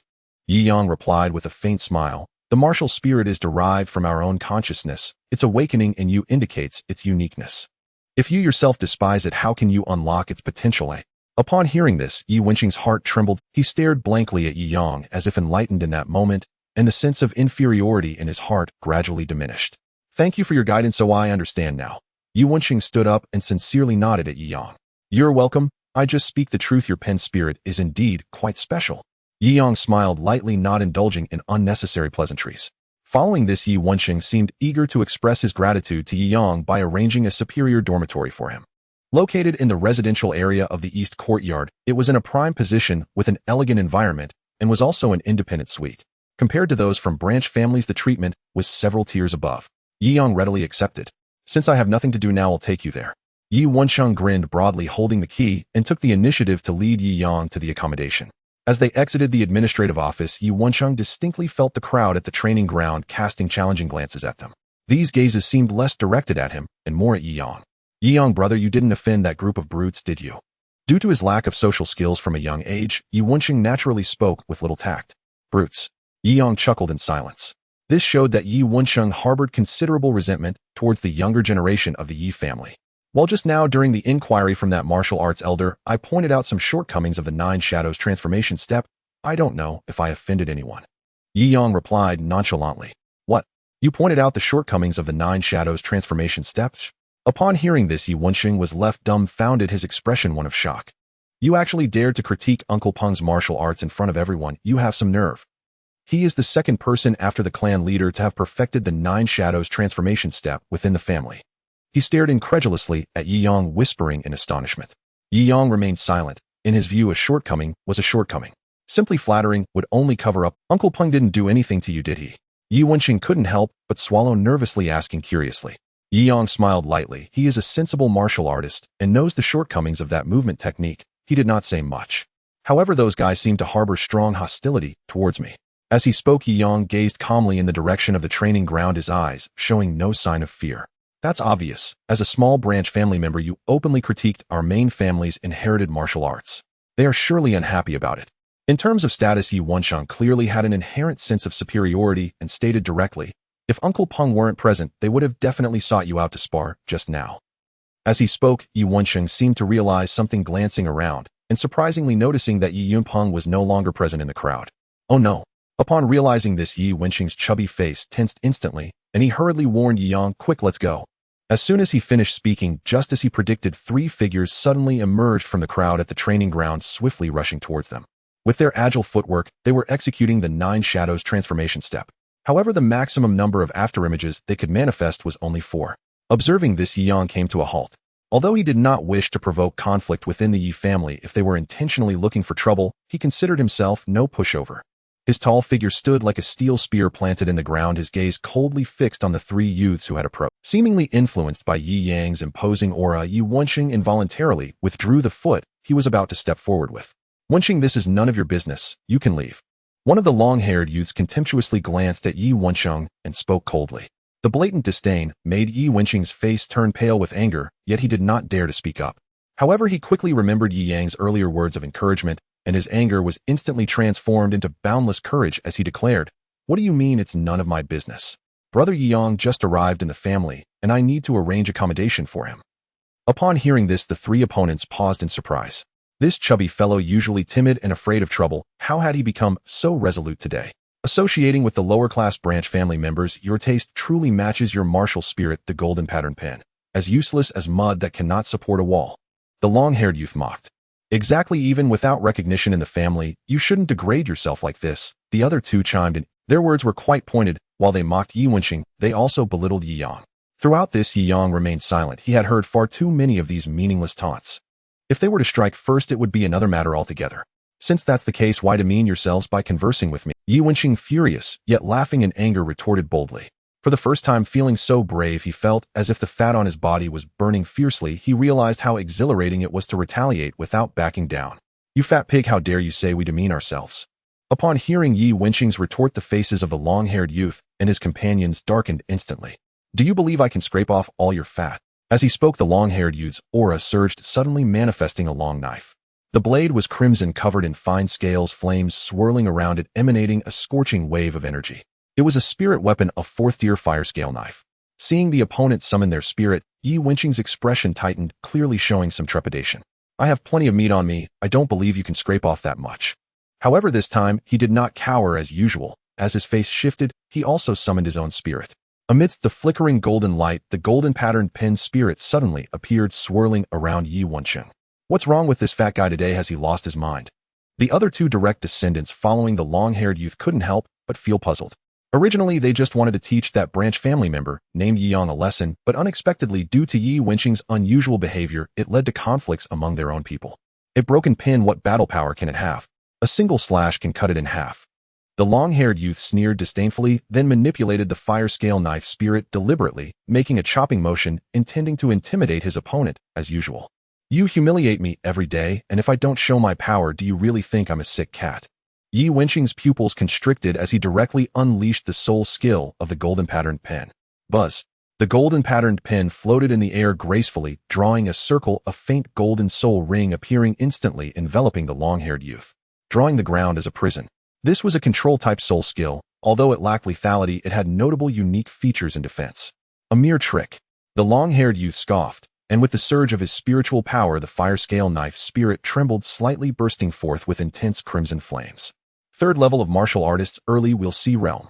Yi Yang's gaze sharpened, deducing the opponent's cultivation from the fluctuations of his spiritual power. In contrast, Yi Wenqing's cultivation clearly lagged behind, only reaching the pinnacle of the second level of the Yuan spirit realm. Among his peers in the Yi family's direct lineage, he was considered the bottom of the barrel. Swish. The long-haired youth gripped the knife, spirit flames sweeping past as he struck fiercely against the light curtain. With a loud bang, the soul ring light curtain trembled violently, dimming significantly. One more strike, and it would surely shatter. However, at that moment, the golden-patterned pin drew another circle once again, using the soul skill, drawing the ground as a prison. As the golden light flickered, one after another light curtains continuously descended. Yi Wenqing's lips curled into a smirk full of arrogance. I may not be able to defeat you, but I can outlast you. Yiyang, you go first, I'll hold them off for you. Yi Wenqing clearly intended to let Yiyang escape, volunteering to help. Yiyang remained calm, having no intention of taking advantage of this opportunity. If he left now, not only would it implicate Yi Wenqing, but if he encountered these guys again, the outcome would be the same. Fat pig, just wait, I will make you kneel and squeal like a pig. Looking at the layers of light curtains descending around him, the long-haired youth's expression turned furious, his face darkening to the extreme. He cursed out loud, the flames of his knife spirit surging violently as he frantically slashed at the restraints of drawing the ground as a prison. Seeing this scene, everyone present was dumbfounded. They never expected Yi Wenqing would resort to such a lowly and underhanded tactic, because this combat style had almost no chance of victory. The gap in cultivation levels meant that once Yi Wenqing's spiritual power was exhausted and he could no longer use his soul skill, he would face a brutal beating from the long-haired youth. Moreover, the long-haired youth's level of spiritual power was evidently more robust and powerful. After crazily slashing several times, Yi Wenqing's soul skill could hardly keep up with the pace of destruction. You damn thing, you'll wreck this broken pen of yours. As he shattered the last layer of confinement, the long-haired youth seized the opening and lunged forward, striking fiercely at the golden-patterned pen with his knife. Soul skill flame blade slash. The flames roaring on the blade were filled with intensely scorching fire energy fluctuations, causing the surrounding air temperature to rise rapidly. With this strike, if the pen spirit lacked any special defenses, it would likely be destroyed on the spot. At that point, to refine the spirit again, substantial effort and resources would be required. Bang, bang, bang. At that moment, a sharp gunshot rang out. Several bullets tore through the air, violently striking the fiery knife. The powerful impact sent it staggering back. Such strong attack power. The sudden turn of events shocked everyone, and their gazes swept to Yiyang. They saw that he was holding the previously showcased, uniquely designed firearm spirit. Could that shooting just now? As they realized this, the expressions on their faces gradually stiffened. At this moment, the long-haired youth also looked astonished, his gaze fixed on Yi Yang's AK-47 spirit, filled with disbelief. Such an impressive spirit. Yi Wenqing's eyes lit up, hurriedly recalling his golden-patterned pen, and then looked at Yi Yang with a glimmer of excitement. He never expected that this seemingly impressive Yi Yang brother would be so deeply concealed. I had no intention of provoking trouble, but if you seek it, I will accompany you to the end. Yi Yang's gaze was cold as he stared at the long-haired youth and his companions speaking icily. A simple sentence, yet it exuded an invisible aura that intimidated everyone. It's not seeking trouble per se, I just want to spar with you a bit. The long-haired youth raised an eyebrow, gripping his knife, spirit flames swirling around him like a python. You just said that there are flaws in the 9 Shadows transformation step, so I will use this movement technique to spar with you. Do you dare to accept the challenge? He then raised his knife, spirit the sharp blade, pointing directly at Yi Yang, filled with provocation. What is there to fear? Yi Yang's lips curled into a slight cold smile, his AK-47 spirit shining brilliantly with the infusion of spiritual power. Since it was a spar, he need not worry about violating clan rules. In that case, to avoid outsiders claiming I bully the Branch family, I will not use my spirit in this spar and will face you using the 9 Shadows transformation step. After speaking, the long-haired youth directly retracted his fire scale knife spirit. Although it sounded righteous, he was actually quite anxious. Because he had just been attacked by Yi Yang's AK-47 spirit, he was evidently wary of this unknown soul skill. Yi Yang remained indifferent, also retracting his gun spirit. Before Yi Yang could prepare, the long-haired youth suddenly took a step forward as he moved. A surge of spiritual power erupted suddenly, creating 3 ghostly afterimages. The shifting positions not only confused the vision, but also significantly increased his speed. However, compared to Yi Yunping, this guy's movement technique was undoubtedly several levels weaker. Zhi. Looking at the shadow approaching with the 9 Shadows transformation step, the fox-tailed marten revealed its sharp claws ready to launch an attack. Upon hearing Yi Yang's command, the fox-tailed marten had no choice but to retract its ferocity and leap to the ground beside him. Whoosh! At that moment, the long-haired youth had already rushed close, launching an offensive in an instant. Bang! The fist, enveloped in vital energy, clashed against the air, creating a roaring wind that surged toward Yi Yang. In response to this assault, Yi Yang did not retreat, his gaze locked onto the trajectory of the opponent's attack. With hands like iron pincers, he seized the long-haired youth's arm and captured him. He then swiftly turned his body and, using the momentum, executed a shoulder throw, hurling the long-haired youth away violently. Just as the opponent's body had yet to hit the ground, Yi Yang did not give him a moment to react. He dashed forward with the agility of a cheetah. Realizing Yi Yang was closing in, the long-haired youth was taken aback, but his body was already airborne, leaving him no strength to defend. In that moment, he disregarded any rules and summoned the blade's soul within him. Buzz! The fire scale blade suddenly erupted in blazing flames, generating a crimson blade aura that swept horizontally toward Yi Yang. Yi Yang's expression soured as the AK-47 martial soul materialized, and a series of bang-bang sounds erupted, with bullets shooting out in a rapid succession, directly knocking the blade soul away. With no blade soul to obstruct him, just as the long-haired youth was about to crash to the ground, Yi Yang lunged forward, thrusting his right foot upward, the knee heavily colliding with the opponent's waist. Crack! A sound of bone breaking echoed as the long-haired youth let out a wretched scream, collapsing to the ground in an unnatural position, writhing in pain. Witnessing the scene, the crowd's pupils constricted, and they couldn't help but gasp in shock. They never expected that in such a short span of time the long-haired youth would be defeated. When did the Branch family become this formidable? Yi Yang's gaze was cold as he looked at the long-haired youth, who had completely lost his fighting capability, uttering no further words. The combat techniques learned in his past life were purely battlefield skills. The entire set of movements was devoid of any unnecessary flashy maneuvers, focusing on eliminating the enemy with the simplest and quickest actions. Had it not been for the blood ties to the same clan, Yi Yang's knee would have struck directly at the opponent's head. Such powerful impact could instantly shatter the skull and lead to death. How ruthless! The other 2 direct descendants present were instantly stunned, gazing at this scene with horror. At this moment, looking at Yi Yang, their eyes were filled with deep fear, no longer daring to provoke. They had originally thought that the Branch family members were merely a group of low-level warriors. This time, however, they had kicked against an iron plate. Well done. Beside them, Yi Wenqing's eyes sparkled as he watched Yi Yang with excitement. The purpose of coming to the clan's main house was merely to participate in the clan competition, and I had no intention of causing trouble. However, if someone deliberately provokes me, I will accompany them to the end. Yi Yang's cold gaze swept over the direct descendants in the training arena, resembling a wolf on the prairie. Silence. The entire venue fell into a hush. This kind of intimidation immediately caused the usually arrogant direct descendants from the main family to quiet down, their gazes evasive, not daring to meet Yi Yang's eyes. Faced with such a fierce character, everyone felt a sense of trepidation. After all, they had all witnessed the long-haired youth's fate just moments ago. Such a severe injury, with shattered vertebrae, would take months if not longer to heal. Observing the expressions of the crowd, Yi Yang's eyes remained cold. What he desired was precisely this effect. Not making a move was one thing, but when he did it was astonishing. Since he was going to fight, it must be to leave a shadow in their hearts, making them dare not come looking for trouble again. What are you all doing? At that moment, a stern voice rang out. Then they saw Yi Yunpeng appear in the training arena. Upon seeing the long-haired youth lying on the ground in agony, his expression instantly darkened. As he left earlier, he suddenly realized that Yi Yang had clashed with these direct descendants in the training arena, so he did not go to the scripture pavilion and specifically returned to check. Upon this inspection, just as he had guessed, an incident had indeed occurred. However, the outcome was unexpectedly that Yi Yang had injured someone. Uncle Peng, the situation is like this. Yi Wencheng hurriedly stepped forward and recounted the events truthfully. A spar. After listening to Yi Wencheng, Yi Yunpeng frowned slightly, feeling quite astonished. He was very aware of the long-haired youth's strength level.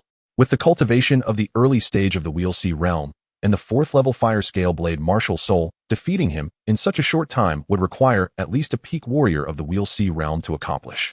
Unexpectedly, this branch family member could achieve this with strength of the same realm. Such extraordinary combat power could likely handle challenges even against higher levels. Since it was just a spar, did you go a bit too hard? Yi Yunpeng stared deeply at Yi Yang, his tone evidently I have already shown mercy, otherwise he would not have suffered just this injury. Yi Yang replied indifferently. Arrogant. Truly too arrogant. The crowd looked astonished and furious, clearly not expecting that Yi Yang would still dare to respond in such a manner, even in the face of the family's martial arts leader. For a moment, these direct descendants felt that the authority of their clan was severely provoked. From your tone, it seems you still have some hidden skills. However, at that moment, Yi Yunpeng showed no signs of anger. Instead, he looked at Yi Yang with great interest, inquiring curiously. There's no need to hide, it's just that his strength is not yet qualified for me to use all my strength. Yi Yang shook his head, his calm expression showing no intent to boast. Upon hearing this, Yi Yunpeng raised an eyebrow, seemingly even more curious about Yi Yang's confident attitude. He was very eager to see just how much potential this Yi family member from Qingyan City had. You let's spar a bit. Yi Yunpeng looked at Yi Yang with great interest and said with a smile, if it's truly as you say, then today's matter of injuring a clan brother will be forgiven. Yi Yang, however, was not so impulsive in the face of this powerful martial arts leader. He shook his head directly, saying the gap in our cultivation levels is too vast. Sparring with you would surely lead to defeat. Hearing this, Yi Yunpeng laughed, appreciating Yi Yang's straightforward nature. Rest assured, we will purely spar in martial arts without using martial souls or vital energy. If you can withstand 10 moves from me, I will gift you the 9 Shadows transformation step martial art. Upon hearing this condition, Yi Yang's expression shifted slightly. Such a sparring without using martial souls or vital energy was precisely to his liking. Even if he were to take hits, it would only be flesh wounds. All right. Yi Yang nodded, then removed his upper clothing, revealing a robust physique. The well-defined muscle lines caught the attention of the Yi family girls present, their gazes flickering. This was not Yi Yang's intention to show off. During close combat, the constraints of clothing would only hinder his performance. Moreover, he was not accustomed to wearing such ancient attire and needed to minimize his disadvantages against a powerhouse like Yi Yunpeng. Seems you possess some practical combat experience. Nas Yi Yang stripped off his upper garment. Yi Yunpeng's gaze sharpened slightly, clearly approving of the move. For instance, during close quarters combat, an opponent might seize one's clothing, impeding limb movement through sudden tugs and pulls. And though such occurrences are rare, they are not impossible. Yet fighting bare-chested offers a subtle advantage. Sweat renders the skin slick, significantly reducing the efficacy of an opponent's grappling techniques. As Yi Yunpeng appraised Yi Yang, he too removed his shirt, revealing a torso sculpted with dense bronze-hued muscle crisscrossed by over a dozen savage scars. Each scar stretched ominously long, inflicted by blades or swords. In the legitimate heirs gathered at the martial training ground stood transfixed, their breaths catching as they gazed upon those harrowing marks, hearts trembling with awe. They had never imagined that even a master martialist like Master Wuji could have endured so many grievous wounds. Niyang, however, felt no particular stir within his heart. In his past life, amidst unrelenting gunfire and shrapnel, he had borne countless wounds, no fewer than these. And those scars were not mere surface lacerations, most were bullet wounds, deep penetrating, lodged far within his flesh. Daring to spar with Uncle Peng, utterly overestimating himself, in 10 moves. I doubt he'll last. Absolutely. He's got the physique and the battle-scarred aura of a true man. Just look at that branch family youth. Tisk tisk tsk. And the legitimate heirs mocked relentlessly. Yet the young maidens watched Yi Yang with growing admiration, stealing glances at his broad, powerful pectorals. And are you ready? Yi Yunpeng fixed him with a blazing stare, his entire frame radiating raw, untamed ferocity. I am. Niyang clenched his fists and assumed the stance of military boxing once more. So far it remained the only martial art he knew, limited in scope, yet refined in practical application. Good. And at that very instant, Yi Yunpeng's massive figure surged forward like a ravenous tiger, closing the distance in a heartbeat before striking with a thunderous palm. His force was immense. Even without channeling primal energy, the air itself shrieked with displaced currents. Niyang's eyes narrowed sharply. Instantly, he lunged forward in a bow-step punch to meet the blow. Heaton. Boom. A deep muffled crash echoed as fist met palm. Niyang felt a torrent of surging power erupt from his opponent's palm, forcing him backward several staggering steps. Yi Yunpeng, by contrast, stood immovable, unshaken, unswayed. His strength is extraordinary. Niyang's expression darkened, his right arm trembled faintly, its tendons tingling with numb shock. Fortunately, the beef tins consumed recently, and yesterday's absorption of the ninefold heaven-replenishing pill had tempered his body greatly, enhancing his constitution across every facet.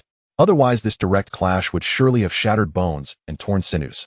Tsk, he nearly failed to withstand the very first strike. Uncle Peng truly remains an unblunted blade. 9 moves left, plenty for him to suffer. In witnessing the scene, the legitimate heir's eyes gleamed with malicious delight. Not necessarily. Uncle Peng has reached the 5th realm of martial cultivation, the form-refining realm. Even without deploying primal energy or his martial soul, his physical fortitude dwarfs that of any 3rd realm wields cultivator. Precisely.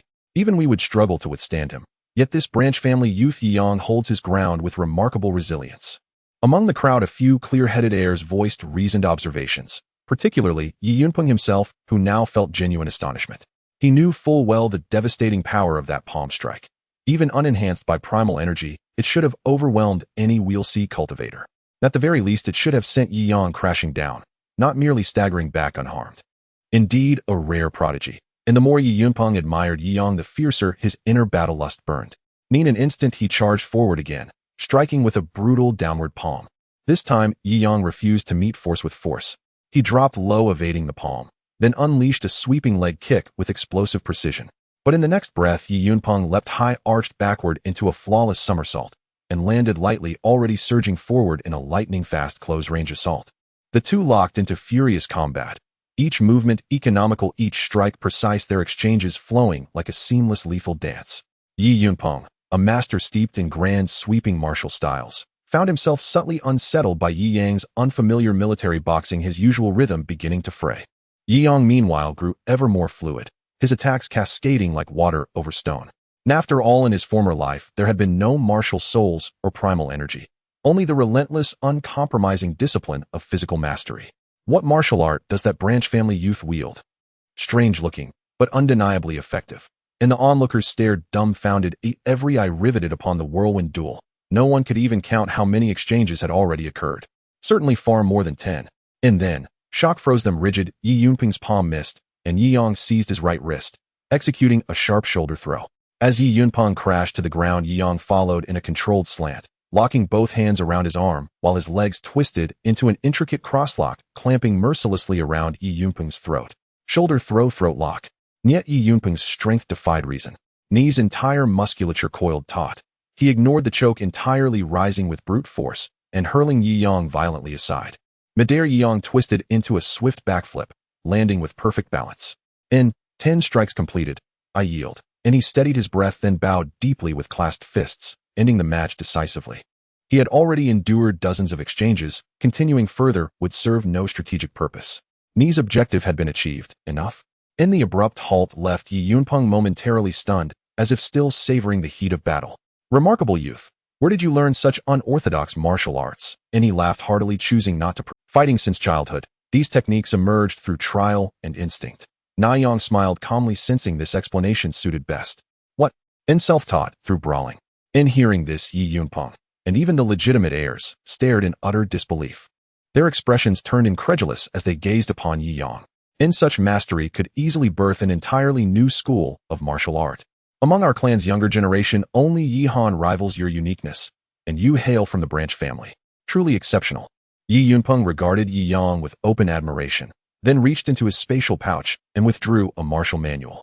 As promised, survive 10 strikes against me, and this 9 shadow creation steps shall be yours. A wry smile flickered across his lips. And, turns out, I underestimated you. Nai Yang's eyes gleamed faintly at the sight of the manual in his hand. He desperately needed cultivation resources, and accepted the prize without hesitation or pretense. And, the clan tournament approaches. Train here at the martial grounds with us from now on. Yi Yunping's low, resonant chuckle carried quiet intent, to nurture Yi Yang, guiding him toward distinction in the coming tournament. What? Uncle Peng actually wants to let this branch family train with us. Upon hearing Yi Yunping's intention, the faces of those direct descendants changed slightly, clearly showing their reluctance. After all, according to the family's rules, lower-ranked members of the branch family have no right to enjoy the same resources as the main lineage. However, due to Yi Yunping's status as a martial arts instructor, although they felt displeased, they dared not voice their thoughts. All right. Yi Yang happily accepted, not caring about the exclusionary gazes around him. In his view, the resources of the Yi family clan were vast, and with Yi Yunping's assistance, he would surely be able to acquire more. The set of martial arts techniques, the 9 shadow transformation steps, he had just obtained was merely the beginning. And you, after registering the branch family members' information, must hurry to practice and not be lazy. Yi Yunping's sharp gaze suddenly turned to Yi Wenqing, scolding, "Look at you, you've gotten so fat during this time." "Yes, Uncle Yunpeng." Facing Yi Yunping's authority, Yi Wenqing's plump face trembled slightly, then he grinned. "We'll take Yi Yang to his residence now." After saying that, he hurriedly pulled Yi Yang towards the residential area in the east courtyard. Yi Yunping's gaze sharpened as he watched Yi Yang's departing figure, secretly nodding in approval. This child is calm and composed, and his martial arts skills are not inferior to those of his peers in the main lineage. If he can stay here for a long time and receive more training, he will surely have boundless potential in the future. However, it also depends on how he performs in the clan competition and whether he can gain the approval of the clan leader and others. Although Yi Yunpeng highly regarded, Yi Yang ultimately strength must speak for itself.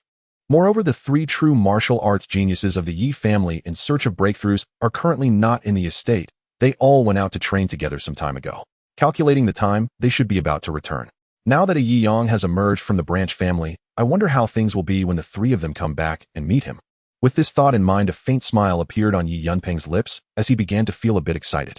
The Yi family clan has always established itself through martial arts and does not shy away from the martial competitions among family members. Just like a wolf pack, only through constant competition can a true wolf king emerge to lead the entire pack. The Yi family is the same. At that moment, under Yi Wenqing's guidance, Yi Yang arrived at the residential area. The dormitory was a large single room equipped with a bathroom and toilet, and there was even a small independent courtyard behind. It looked almost like a small suite. "Brother Yang, the environment isn't bad, right?" Yi Wenqing grinned, not finishing his sentence. Originally out of goodwill, he arranged a relatively good single dormitory for Yi Yang, but after witnessing Yi Yang's astonishing strength earlier, he changed it to a large single room that only the direct lineage was qualified to occupy. In terms of address, he even changed it to the respectful term brother. "It's fine, thank you." Yi Yang smiled and nodded. He had a good impression of Yi Wenqing.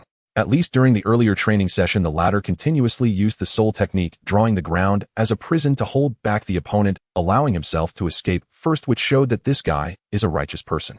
"Brother Yang, your branch family in Qingyun City must be quite large, right?" Yi Wenqing inquired curiously. "Not really, it's just me left along with a dilapidated house and a maid." Yi Yang shook his head with a faint smile, speaking the truth. "What? Just one left?" Upon hearing this, Yi Wenqing looked surprised, staring at Yi Yang in disbelief. He had initially thought that with Yi Yang's abilities, the branch family in Qingyun City must be a family force with considerable foundation to cultivate such a martial arts genius. Unexpectedly, it was so shabby. It's hard to imagine that in such a resource-scarce branch family, Yi Yang could still be so powerful. If he were in the Yi family's main house in the imperial capital with all sorts of resources for training, wouldn't he be invincible? Looking at Yi Wenqing's astonished expression, Yi Yang couldn't help but chuckle inwardly.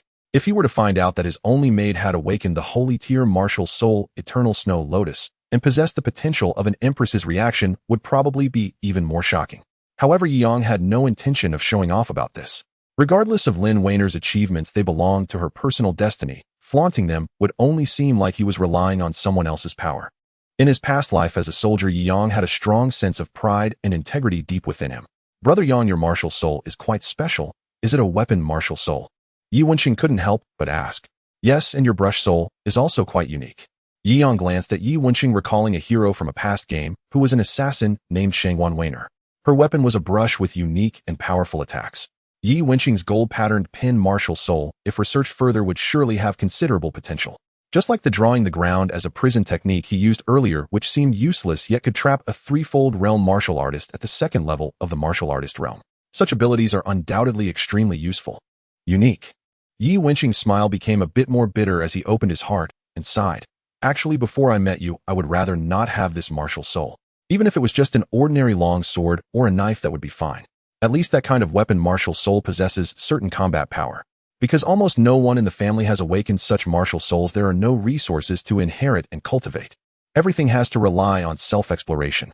The drawing the ground as a prison technique I demonstrated earlier was something I specifically researched for escape after being bullied for so many years.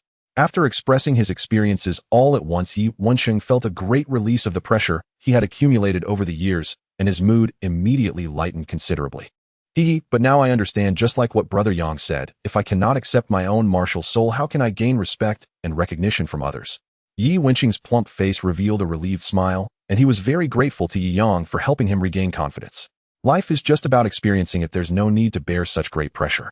Yi Yang smiled slightly, and then suggested, the Lingxian martial sect has abundant resources. Since there are no resources in the family to support the development of your martial soul, you might as well go there and try your luck.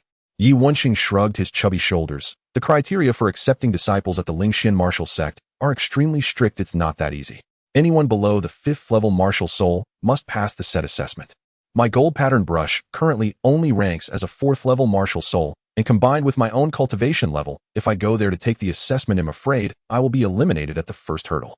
He was very concerned about his own performance. If he failed the assessment, he would become the laughingstock of others and dared not attempt it. For martial souls below the 5th rank, one must pass an assessment to qualify. Upon hearing this, Yi Yang was slightly taken aback. It seems that the Lingxian martial sect places considerable emphasis on talent when recruiting disciples, and the standards are exceedingly high. Looking across the entire Chuyang dynasty, how many possess the talent to reach a martial soul of 5th rank or higher? His current AK-47 martial soul, despite its formidable lethality, is classified as merely a 3rd rank weapon martial soul according to talent levels. As for the Ice and Fire Array Spirit, even the Divine-Level Armed System has deemed its grade unknown, making it even more difficult for the Lingxian martial sect to determine. In this regard, Yi Yang had no further thoughts. He currently had no intention of seeking training at the Lingxian martial sect. As the saying goes, step by step. He was very clear about his current position. If he couldn't even make a mark in an environment like the Yi family clan, how could he venture into a higher realm? With the assistance of the Divine-Level Armed System, he was not worried about the evolution of his martial soul or the development of soul skills. The only thing he lacked was the resources to elevate his cultivation level.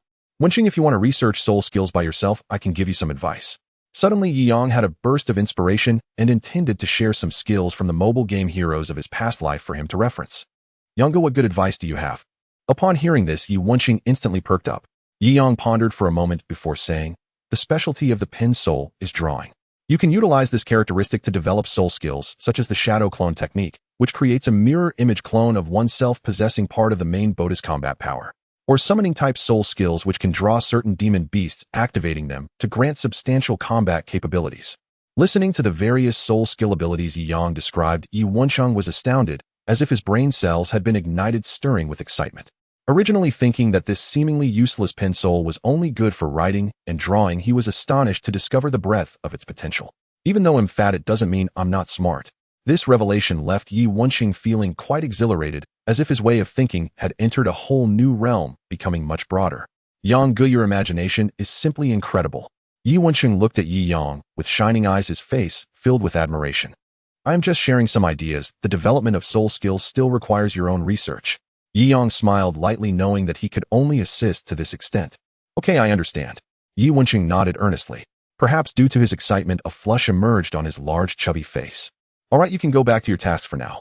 After sending Yi Wenqing off, Yi Yang walked to the small yard outside and eagerly began reading the martial arts manual, 9 Shadows Transformation Step. Martial arts in the world are not all the same. They have a hierarchy, with higher-ranking martial arts possessing greater attack power. There are mortal, earth, heaven, and spirit ranks. Each stage is further divided into upper, middle, and lower grades. According to the content, this is a high-quality body technique martial art of the earth rank, on par with the previously acquired purple chi gathering yuan technique. Such high-quality earth rank martial arts are not as easily found in the market as the lower-grade mortal rank techniques, which are readily available for those with money. Most techniques above the earth rank are collected and held by various factions, so loose cultivators wishing to train must pay a considerable price. Such prices usually involve forceful theft or joining those factions to become subservient followers. Of course, the most promising avenue is undoubtedly to pass the assessment of the Lingxian martial sect and enter to cultivate there. Detecting that the host is reading a high-quality Earth rank technique, 9 Shadows transformation step, would you like to absorb the martial knowledge? Earth rank technique requires the expenditure of 5 military coins. Hearing the system's prompt, Yang nodded secretly. Just like when he learned the purple chi gathering yuan technique, the military coin requirement for techniques of the same rank is evidently the same. However, he currently has only 1 military coin left in the system, making it impossible to pay. As for relying on gradual cultivation, with Yi Yang's intelligence, it's not beyond the realm of possibility. He just feels that way is too tedious and dull. Moreover, the time and energy required would be excessively long. The ways to obtain military coins besides killing martial souls also include slaying demon beasts. Yi Yang's lips curled up as his mind began to turn. If there's a cheat, naturally one should choose the easiest method. The Yi family is such a large clan, and there must be demon beasts raised within the estate. However, due to his lower status from branching off, he has restrictions preventing him from stepping outside the eastern courtyard. It seems he can only look outside the estate. With this thought, Yi Yang acted decisively and walked directly out. Whoosh! A white shadow darted up and the fox-tailed marten once again leaped onto Yi Yang's shoulder, inseparable from him. Look, that kid from the branch family is back again. Outside the residential area is the training ground. When Yi Yang reappeared, the direct descendants still training in the field immediately cast strange glances at him. In response, Yi Yang completely ignored them and calmly walked toward the exit of the eastern courtyard. When Yi Han and the others return, I want to see how this kid keeps acting so arrogantly. Indeed, our family's resources are not for these outsiders from the branch family to enjoy. Watching Yi Yang's retreating figure, some troublemaking direct descendants in the crowd almost united in hostility. Through the long corridor, Yi Yang had already exited the main gate of the estate. Outside the gate, 2 burly men stood with long knives on their backs, standing tall. Guards like them represent the family's external image and power. As long as they stand here, they must always maintain a spirited demeanor. Excuse me, where can I buy demon beasts in the city? Yi Yang politely asked the 2 guards. Upon hearing this, the 2 looked at Yi Yang with confusion, then shifted their gaze to the fox-tailed marten on his shoulder. This kid, does he have a beast fetish? To ensure public order in the capital city, the city defense department has issued a directive. No matter the royal family or merchants and commoners, it is strictly forbidden to keep more than 10 demon beasts. Therefore, if you wish to purchase demon beasts, you can only trade privately or go outside the city. Upon hearing this, Yi Yang was momentarily stunned. This regulation is indeed quite strict. But thinking about it, in such a high-end place as the capital city, there naturally should not be too many demon beasts. Not only would they disturb the public, but their waste is also extremely foul. Most importantly, if a group of demon beasts were to go berserk, it could potentially threaten the safety of the royal family. Do you know which restaurant in the city serves dishes made from demon beasts? In the midst of pondering, Yi Yang could only shift his thinking, planning to try the kitchen in a restaurant to see if he could slaughter a few demon beasts. So you want to eat demon beast meat? Your taste is quite picky.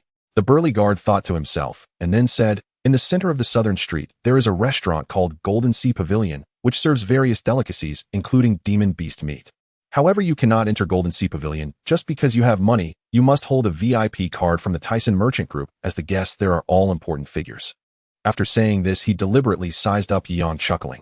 As for you, don't blame me for looking down on you. With your status, it would be difficult for you to enter. So it's the Tyson Merchant Group's establishment. Upon hearing this, Yi Yang was slightly taken aback, then recalled that 2 days ago, when he parted ways with Qin Gu, the latter had gifted him a VIP card from the Tyson Merchant Group. Is this the VIP card you mentioned? Yi Yang took out the golden card, which was embossed with the Tyson Merchant Group's lettering and a unique symbol that could distinguish its authenticity. This. Upon seeing the VIP card in Yi Yang's hand, the 2 burly men immediately widened their eyes in disbelief. They were very clear about what this VIP card represented. It was a symbol of status. Holding this card, one could move freely in any establishment of the Tyson Merchant Group, whether it be auction houses, refining pavilions, alchemy rooms, or other high-end locations, and enjoy extremely high service treatment. This card can't possibly be fake, right? The expressions on the 2 burly men showed obvious skepticism. Even within the Yi family, only a handful of members could obtain VIP cards from the Tyson Merchant Group. And this young man before them, coming from the mere branch family of Qingyun City, such a humble background, how could he possibly gain the recognition of the Tyson Merchant Group? In the midst of their doubts, one of the burly guards couldn't help but reach out, wanting to take a look at the VIP card in Yi Yang's hand. However, in the next instant, Yi Yang flipped his right hand and directly placed the VIP card into his Chinquan bag. He did not offer any explanation and simply turned to leave, then hired a carriage at the roadside to head directly to his destination. The coachman was a tall young man with a simple and honest face dressed in gray linen. His eyes were large and bright, resembling stars in the night sky. Perhaps due to a humble background, the carriage was somewhat old, creaking as it moved. What truly captured Yi Yang's attention was that the gray-clad youth also had a martial soul, a long whip covered in green scales. Under the control of the gray-clad young man, the green-scaled whip moved like a flexible serpent, keeping the black horse pulling the carriage obedient and the ride smooth.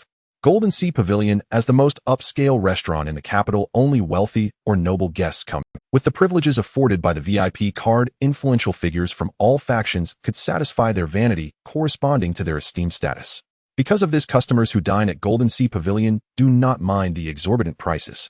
Instead, they feel that such prices are what befits their status. At this moment, on the second floor of Golden Sea Pavilion, in a luxurious private room, a round dining table made of gold was filled with various delectable dishes. Within the table, seemingly imbued with some kind of rune array, the round table slowly rotated under the gentle pull of energy, allowing every dish to be within easy reach. However, despite the abundance of dishes, only 3 people were seated around the table. One of them was Qin Gu, the manager of the Tyson Merchant Group. He sat there appearing somewhat restrained, his gaze filled with awe. This was because the 2 individuals dining with Qin Gu were not of simple status. The man on the left was a middle-aged man with an elegant demeanor, bright eyes, and dressed in simple white clothing which nonetheless exuded an air of nobility. This was a kind of aura that emanated from within, not something that mere external adornments could achieve. This man was Tang Jinyu, the big boss of the Tyson Merchant Group. On the right was an elderly man in his 60s with a somewhat wrinkled face that appeared particularly resolute and dignified, exuding a powerful aura that suggested he could conquer mountains. This person was Yi Juanxiong, the head of the Yi family. Yi family head, it has been quite a while since we last met. Let me drink to you first. Feel free to drink as you wish. What you say is quite formal, old master. I have no casualness when it comes to drinking, Tang Jinyu replied as he lifted his cup and drank it all in one go. Yi Juanxiong laughed heartily, directly pouring himself a drink from the wine jar. His actions made it evident that in his youth he was a bold and unrestrained man. Haha, indeed, the Yi family head is still as sharp as ever, Tang Jinyu immediately complimented. Though he was now the leader of the Tyson Merchant Group, he was not the head of the Tang family, and thus had to show due respect to Yi Juanxiong. This praise did not undermine the Tang family's reputation. Tang boss, your invitation today must be for something more than just catching up. After a round of drinking, Yi Juanxiong set down the wine jar and spoke frankly. In fact, the dinner today is not my idea, but Qin Gu has something to report to us. Tang Jinyu turned to Qin Gu beside him, smiling lightly.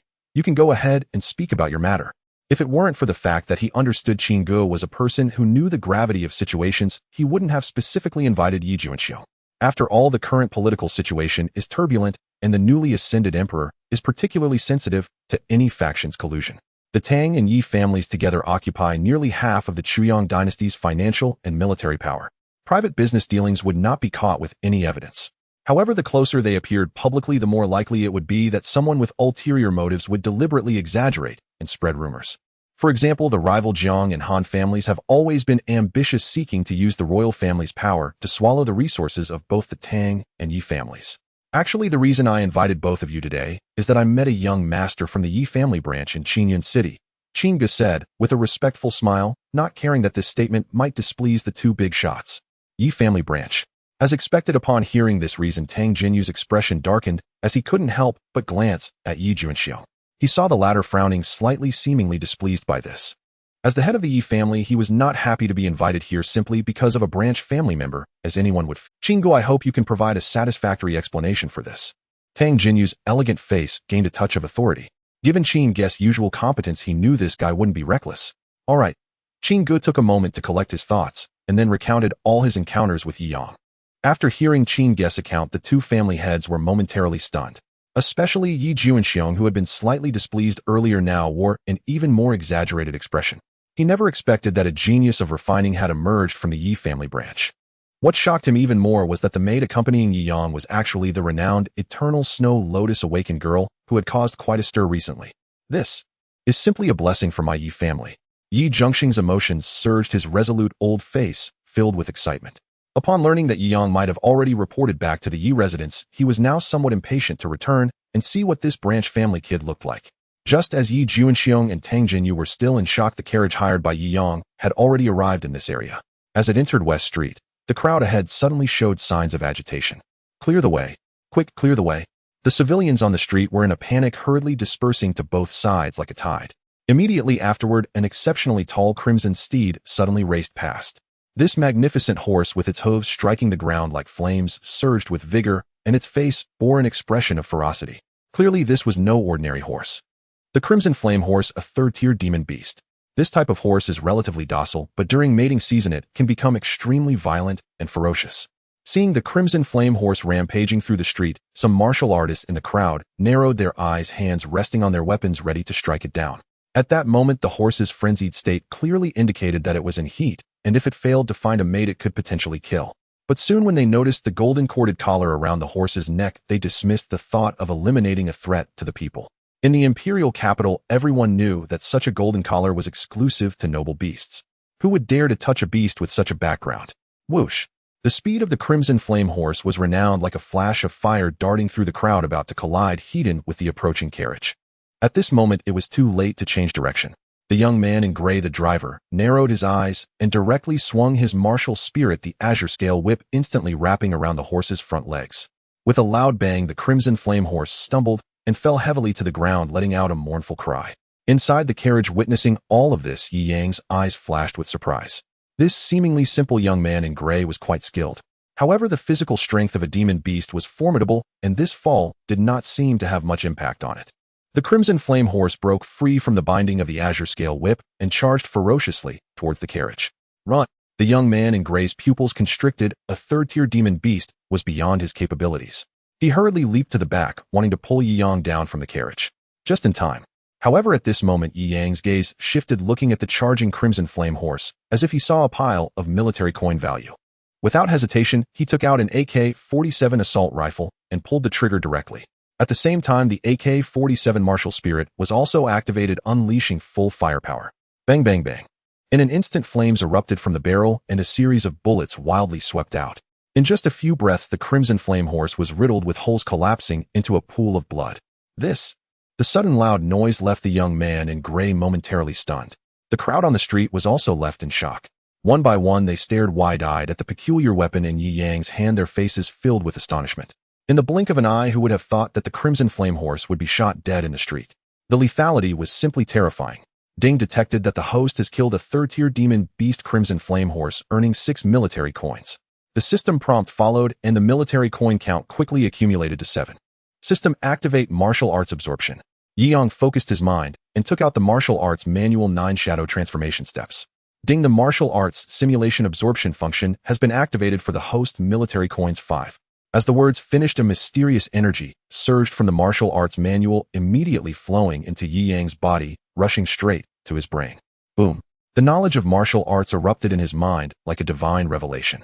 The secrets of the 9 shadow transformation steps were instantly absorbed, reaching a perfect realm. Done. Yi Yang felt a surge of joy, as if he had finished work ahead of schedule. At this time, the fox-tailed mink had already darted to the side of the Crimson Flame Horse's corpse, its sharp claws piercing and easily puncturing the horse's brain. Quickly, it pulled out a crystal core from within. Inside the core was the spirit of the Crimson Flame Horse. The fox-tailed mink showed no hesitation, opened its mouth wide, and swallowed the crystal core whole, then extended its tongue to lick the beast's blood clean from its claws.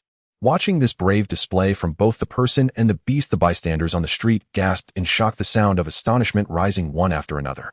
Oh, that person seems to be young Master Yi Yang. On the 3rd floor of the Golden Sea Pavilion, noticing the commotion outside, Qin Gu walked to the window and immediately recognized Yi Yang. Boss, the head of the Yi family, that person is indeed young Master Yi Yang whom I just mentioned. Qin Gu exclaimed in delight, hurriedly reporting the situation to Tang Jinyu and Yi Juanxiong in the private room. Upon hearing this, both of them were slightly taken aback, immediately rising to their feet and quickly making their way to the window. Their gazes casually swept over, quickly landing on Yi Yang and the bloody horse corpse. Did this Crimson Flame Horse just get killed by him? To do this alone, his speed is astonishing. Yi Juanxiong and Tang Jinyu couldn't help but feel a bit astonished. Although with their strength they could also achieve this, the fact that such a situation came from a young martial artist was somewhat extraordinary. This young man is indeed Yi Yang. Tang Jinyu exclaimed sincerely, head of the Yi family, your Yi clan truly has a wealth of talent. Even a branch family from a small town has such an outstanding figure.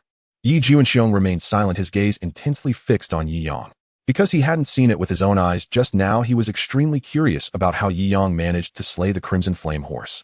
As the head of the Yi clan, he understood best the conditions of the branch families, which were often lacking in resources and had difficulty producing talent. Yi Yang's ability to grow in a small place like Qingyun City surely meant he possessed some extraordinary qualities. Who the hell killed my Crimson Flame horse? At that moment, a young man in fine clothing rode into West Street, and upon seeing the horse's corpse, he instantly flew into a rage. Following him were a dozen servants holding ropes, clearly having come to capture the Crimson Flame horse. People from the Han family. Looking at the attire of those servants, the people on the street recognized their identity. The young man in fine clothing was also no stranger to the crowd. Han Tianqing, a direct descendant of the Han clan known for his debauchery, could often be seen in brothels. However, his fifth-tier beast martial spirit's excellent talent and his early-stage sea-realm cultivation were enough to overshadow his shortcomings. Is it you too? Han Tianqing's icy gaze briefly scanned over before landing on the driver and Yi Yang. Young Master Han, the situation is like this. Your Crimson Flame horse was acting like a mad beast rampaging around, and that's why we acted. The young man in gray hurriedly recalled the Azure-scale whip martial spirit and explained. Han Tianqing disregarded such insignificant characters, his gaze instead focused on Yi Yang. Judging by his attire, he should also be a young master from a certain family. If he was connected to a family with business relations, a public apology would suffice. In terms of personal character, Han Tianqing evidently prioritized family interests first. You seem a bit unfamiliar. What's your name? After a brief observation, Han Tianqing asked. Yi Yang. I sincerely apologize for the unexpected situation that led to me killing your horse. I'm truly sorry. I will compensate for your loss. Such a sincere apology might have been enough for other family powers, but upon hearing Yi Yang's surname, his expression immediately darkened. Surname Yi. Han Tianqing squinted his eyes, staring at Yi Yang, a sinister smile creeping onto his lips. For a long time, the four major clans of the Chuyang dynasty have been divided into two factions, Tang and Yi, as well as Han and Jiang. The two factions were like oil and water, fiercely competing and wishing to devour each other without leaving a trace.